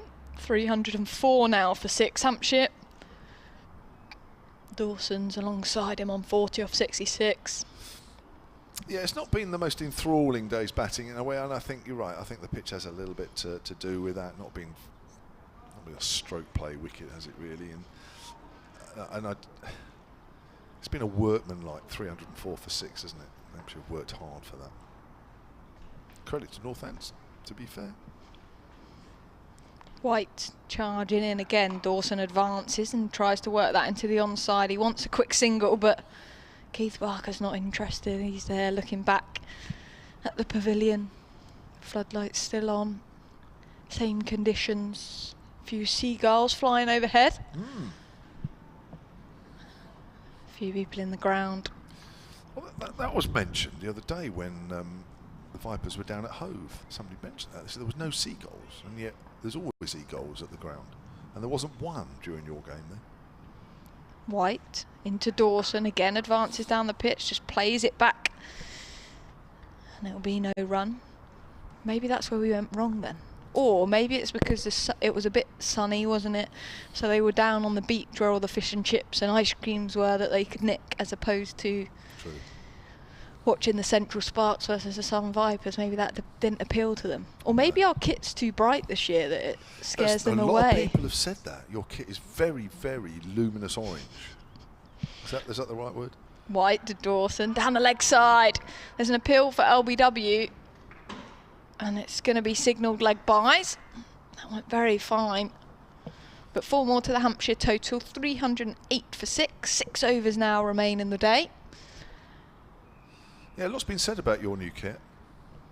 I like it now. Initially I was a bit sceptical, but I really do like it. Sceptical because of? Well, we've got patterns over the front of it, but they didn't go down the sleeves. So then I thought the long sleeve would look weird, but it doesn't. Right. I'm fully invested, and especially in T20 cricket, I think it's going to look great. Yeah. It's more of a T20 style kit, isn't it? Obviously, we play both formats in the same kit, so yeah. You won't miss us out there, that's for sure. I don't miss you guys in that kit. I don't think anybody does. I think you guys are stewards sometimes. What, with the high-vis jacket? Yeah, look like sometimes. Sometimes I think, what are the stewards doing on the pitch? As forward is Barker. Plays it back to Taylor. He's into his 17th over and still looking for his first wicket. It almost is. There's a few stewards dotted around the ground, isn't it? And they're wearing Vipers kit as well. It looks like 1 or 2 Vipers have been strategically placed by the exits. So do you reckon that we could get to like events, like pretending we're part of security in our kit? Well, you probably could do. I mean, from a distance, isn't it? I mean, it's very similar, isn't it? Obviously not close up. Barker forward to Taylor. Just plays that into the ground. 2 fielders poised at a deep fine leg, a deep square, but that leg slip's gone. Yeah, they've obviously decided not to keep bounce. Mind you, Buckingham is a little bit quicker, isn't he? So I suppose he can do it, but Taylor's just medium pace, really, isn't he? Although got the ball through quite nicely this morning, off a length, just seemed to kiss the surface quite nicely. But he's not quite the same pace.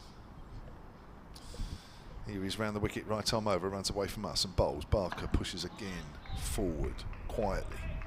Oh, a bit of a breeze has taken us up here. It's cold, isn't it, now?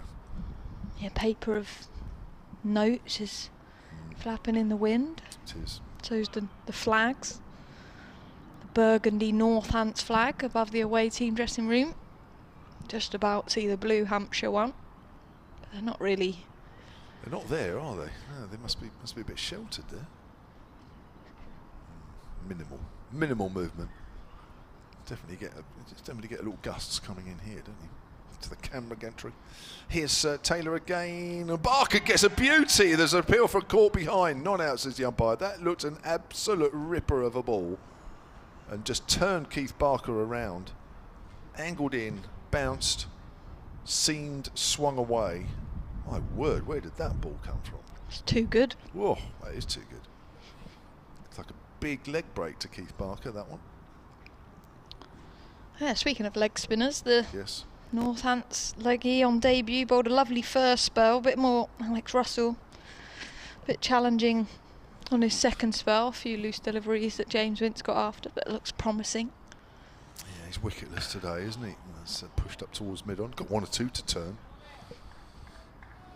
I think it's that sort of pitch, really. You just got to bowl, and one or two will turn.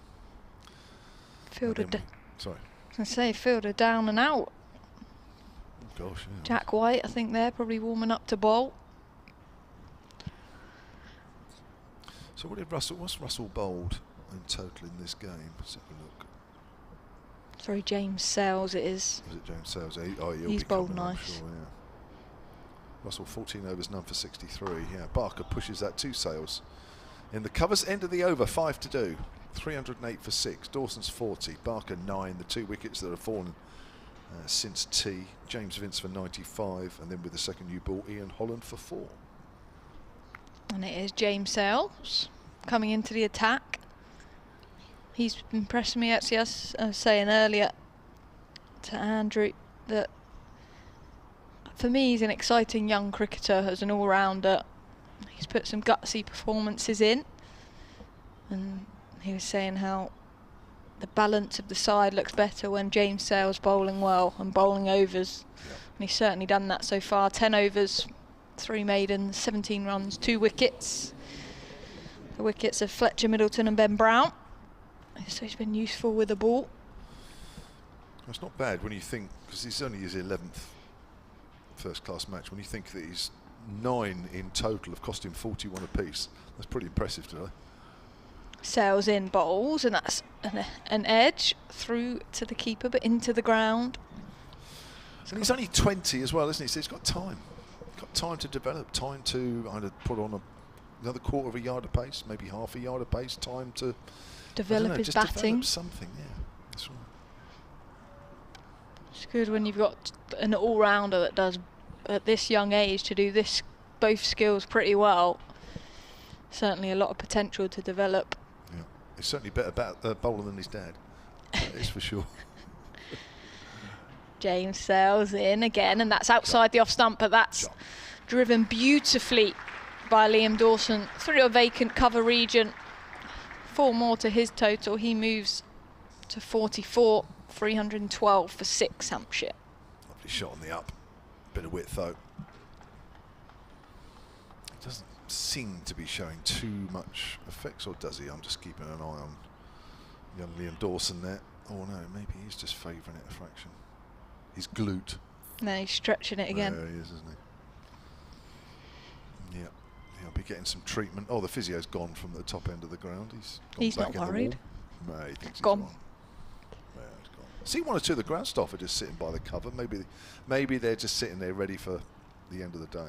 Sales in, driven again by Dawson. Still no one in that cover region, but there's a fielder at backward point that comes round. They settle for just a single, and he does look uncomfortable when he tries to run quickly. But he's on 45 of 72 deliveries. I think a normal Liam Dawson there would have looked for 2, would have turned and actually looked for 2. I mean, he didn't even get to turn there, did he?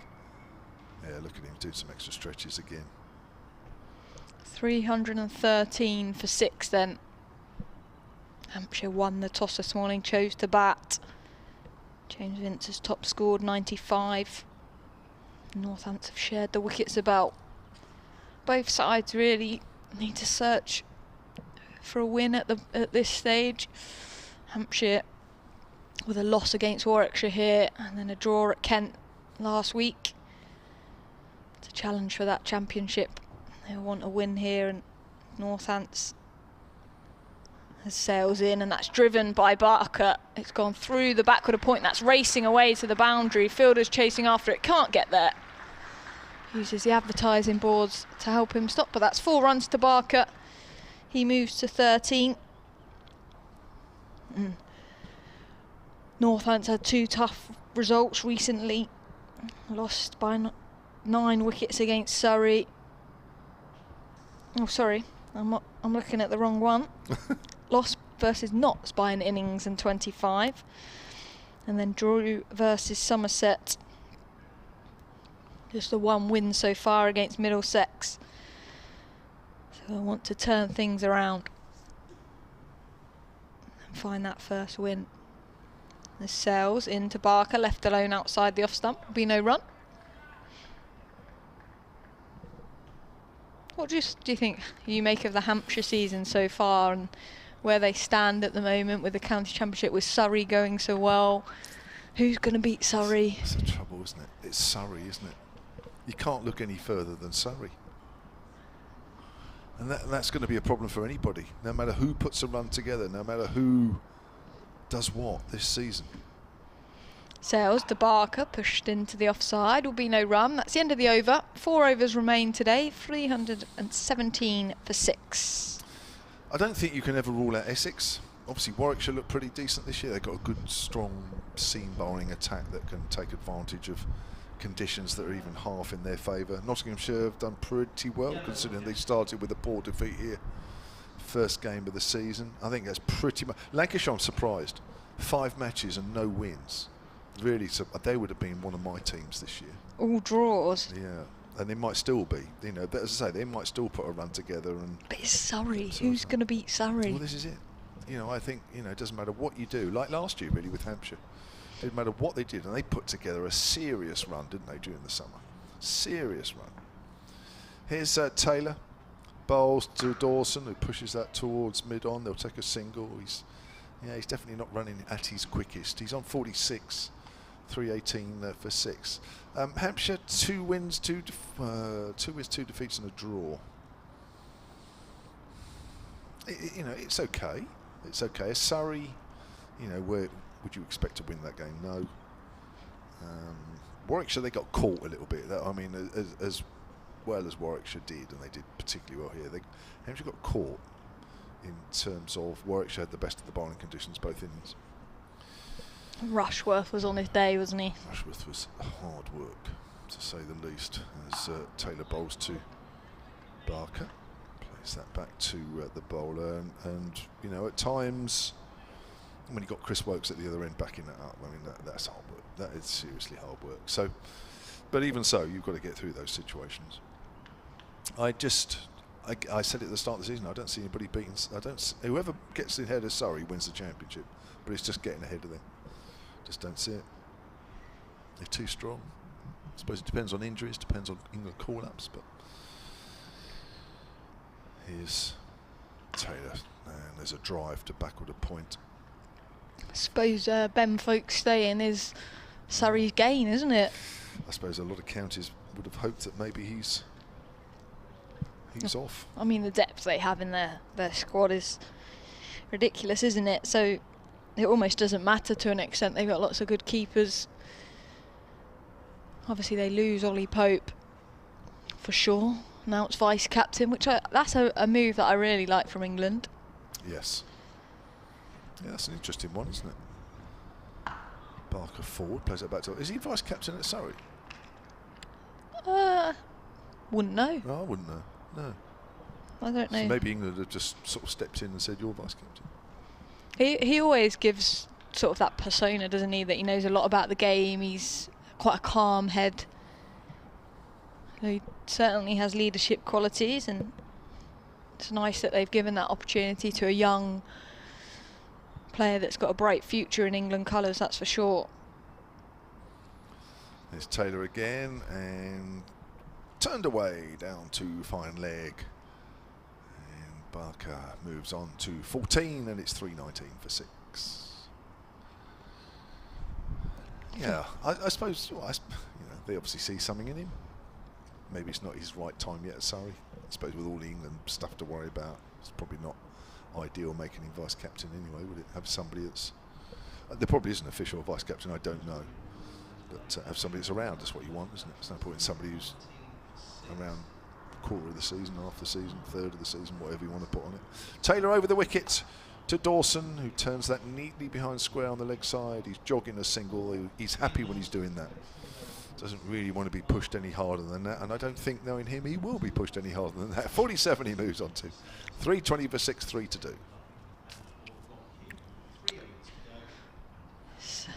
More people turning up to training on the nursery ground, running down that big hill, the pavilion at the top. And we'll see sales continue from the pavilion end. Field at this stage in the day, this is where I've never played red ball cricket, to be able to fully empathise with the Northants fielders who have been in there all day on their feet. Surely their feet are sore by now. Do you want to go? We'll let Andrew do the last 3 overs. Emily, fantastic. You're back with us tomorrow. Absolutely top draw. An absolute privilege to have you here for 2 days. As in is Sales from the pavilion end. And that is pushed out on the offside by Liam Dawson, and there is no run. Sorry, 1 run, what am I saying? Dawson moves on to 48. And the Hampshire total to 321 for 6. Noticeable the temperature is dropped by a few degrees. And we are going a little bit over time, but today not very much. Andrew Radd is back. Well, you said this would happen. You said when I was saying earlier that I thought that I probably overdressed a bit and put the winter woolly on. You right. said, you know, leave it for a bit. Yeah. Here we are as Barker gets wrapped on the thigh pad as the ball makes its way down to fine leg. 322 for 6. Voice of experience, he should have known. Yeah, Northamptonshire, just, as you say, things get a little bit, bowlers get a little bit tired at this time of the day, and just 1 or 2 down the leg side. Gifting runs really to Hampshire, lots of 4-leg buys. And 322 for 6. It hasn't been a bad day for Northamptonshire, but you'd say Hampshire certainly the happier of the 2 sides. Yeah. Overall, I think just about. I think it'd be interesting to hear what the 2 sides say about the pitch as well. Dawson's on the back foot, tries to turn that on the onside, gets into that a little early, goes back to the bowler. Well, it'll be interesting to see the extent to which maybe the spinners come into it a bit. If we, assuming we're still here on Saturday, let's say, and pitch has got drier, which has started dry, and it gets drier, and maybe especially if we get a little bit of sunshine on Saturday in particular, the effect it might have on it. Sales right arm over, Dawson works that up to mid-on, no gap there. And maybe that both sides, and having picked the leg spinner, have actually read it about right. Certainly this was the feeling that John Sadler said last night, that he thought it was a dry pitch, hence the fact that Alex Russell wasn't coming down for the ride and to bring out the drinks. Yeah, he's bowled okay, I think, today, hasn't he? He's been all right. First game. How old is he? 21. 21, yeah. Dawson works that up to mid-on. Can't find the gap there either, as he did the previous delivery. I don't think. Sometimes I think you can forget just what a big deal your first championship game is. Yeah. We're here when everybody else is just sort of sitting around and watching like another game, but. For Alex Russell, it's a big moment, and he's got through his first day, basically, and at times bowled pretty nicely. There's a lovely drive there, Liam Dawson through square, and that brings up his half-century, second in as many innings. Yeah, lovely shot, lovely way to get there. 50 off 79 balls with his 7th 4, and very, very valuable runs these for Hampshire, just pressing home the advantage. Back end of the day. Tack is tired, and Dawson, despite being hampered a little bit by whatever the sort of injury is, and I heard the diagnosis going on, I thought Emily was going to run onto the field and ask if he was going to pay privately, and she earn a few bob. But despite being a handicap to some extent, played really well, and well, if he's still here tomorrow morning, then Hampshire will fancy their chances of pressing on. Where are we in terms of overs? 94 gone, so they've still got another 16 overs to go, so they ought to get at least a 3rd batting point, and I suppose if Keith Barker was to still there and tease off in the morning, a 4th might not be completely out of the question, although it would be going some. But 2 overs to go in the day. A few of the spectators now, as is often the case at this time of the day, just starting to head for the exits and head for the car or a heater or public transport. Listen, Kevin, it's nowhere near as bad as it was on that first day against Nottinghamshire at the ground, when as I say, we were just basically waiting for somebody to come out before we contracted hypothermia doing the post-match interviews. Here's Taylor round the wicket, bowls to Barker, who whips that away up to mid-on. They're going to go through for a single, tumbling save by Alex Russell. And they're through for the single, 327 for 6, Barker to 16. The other thing that Alex Russell may have to undergo a sort of an ordeal even worse than making first-class debut, is he may have to talk to me at the close of play. So I think. I'm sure he's relishing it. Well, I'm not sure he is, but I did think, obviously, from Northampton's point of view, it'd be quite nice to have a chat to the debutant. Yeah, it's nice. Yeah, bit of fresh. Well, he speaks well. Fresh perspective. I've done him before, and he does speak very well. Here's Taylor in again, bowls full to Dawson, plays it back down the pitch. They've got two men back behind square on the leg side, deep backward square, which is Alex Russell, and a long leg. Jack White in front of the Shane Warne stand, so I don't know if they may be just thinking about possibly dropping one in short, but the question of whether Tom Taylor's got the wherewithal in his 19th over to bowl the bouncer. That's very full, and it's driven beautifully by Liam Dawson for 4. Just leant on that and streaked away through extra cover. Takes Dawson to his score goes off the board, of course, as soon as they're going to announce it, but it's a 50 partnership anyway between those two, of which Dawson has made 24, Barker 16. Say quite a high proportion of extras. There's a couple of lots of 4-leg buys down the leg side. 56 now to Dawson, and Hampshire to 331 for 6. Came together at 281 for 6 with the demise of Ian Holland. So they've put on these 50 runs in 11 overs. Pretty good going. He's played some sweet shots through the covers, hasn't he? Certainly has. Here's Taylor in again, bowls to Dawson, who's playing defensively up to mid-on for Sam Whiteman to field, and there's no run. You can see now, as we come to the close of today's play, shadows being cast by the floodlights as the fielders are out there and the batters, and Tom Taylor especially as he walks back to his mark down immediately below us. Our commentary position up at the top of the hotel, looking towards Telegraph Wood as Taylor comes in, bowls full, and defensively pushed by Dawson out into the offside, and there's no run. Stays at 331 for 6. Looking at what's been happening in Division 2 at New Road. In the old days, would have been talking about pitch panels and all sorts. Leicestershire 173 all out, Worcestershire 83 all out in reply. Wow. And Leicestershire are batting a second time, so that game has moved forward. There should be an inquiry into that. Probably fair to say. Here's Taylor, in again, bowls to Dawson, leans on that, plays it out into the covers. Keogh fields, end of the over. 331 for 6. 56 to Dawson, 16 to Barker. We have 1 over to go. You must remember the halcyon days of the pitch panel and umpires reporting pitches and then panels having to come and have a look at it. And oh dear me, it was gave us some long nights, I tell you, at the ground. I mean, yeah, of course, but I mean, what happens now? The match manager, I suppose, takes on that all on board. So. But listen, none of us are there, none of us have seen it. But I mean, let's be honest. You look at those scores, something's wrong. Yeah. Something's wrong. Anyway, I know what'll happen. They'll just say, well, it was pretty good bowling and some poor shots. Batting, yeah. That's what they'll say. But that's always to say, because if you play on a pitch that's rubbish, you ain't going to just be blocking it all day and just wait for the ball with your name on it. I mean, it's pathetic. 20 wickets fallen in the day and power to add. So that'll be interesting. I'd love to see a proper independent report of day one there. I'll read something on that tonight. Interesting. Well, I do remember when Northamptonshire played Essex at Luton in 1995 and 30 wickets fell on the first day, and the final innings of the match started just before the close of the first day's play. What did they say about that wicket? Nothing. They said it swung an awful lot, which it did, but yeah. Here's Rob Keogh then to Keith Barker. That's played quietly out on the leg side. We've got 5 balls left of day one. Yes, Mark Ilott, 9 for 19, including a hat-trick. Bowled Northamptonshire out for 46 and finished on the losing side.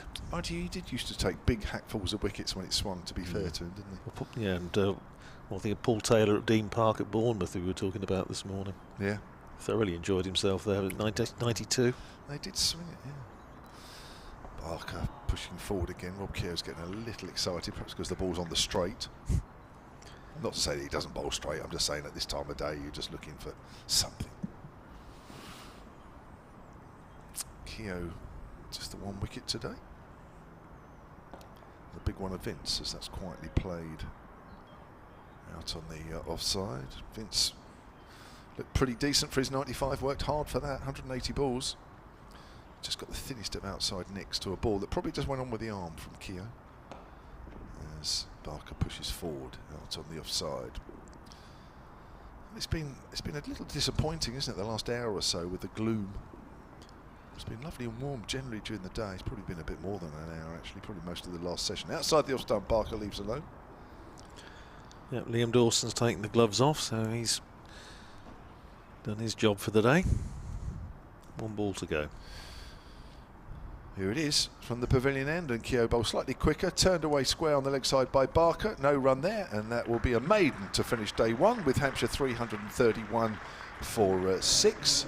And Liam Dawson ends the day 56 not out to go with the 84 he scored last week against Kent. Welcome back to batting form, Liam Dawson, and Keith Barker giving him good support on 16.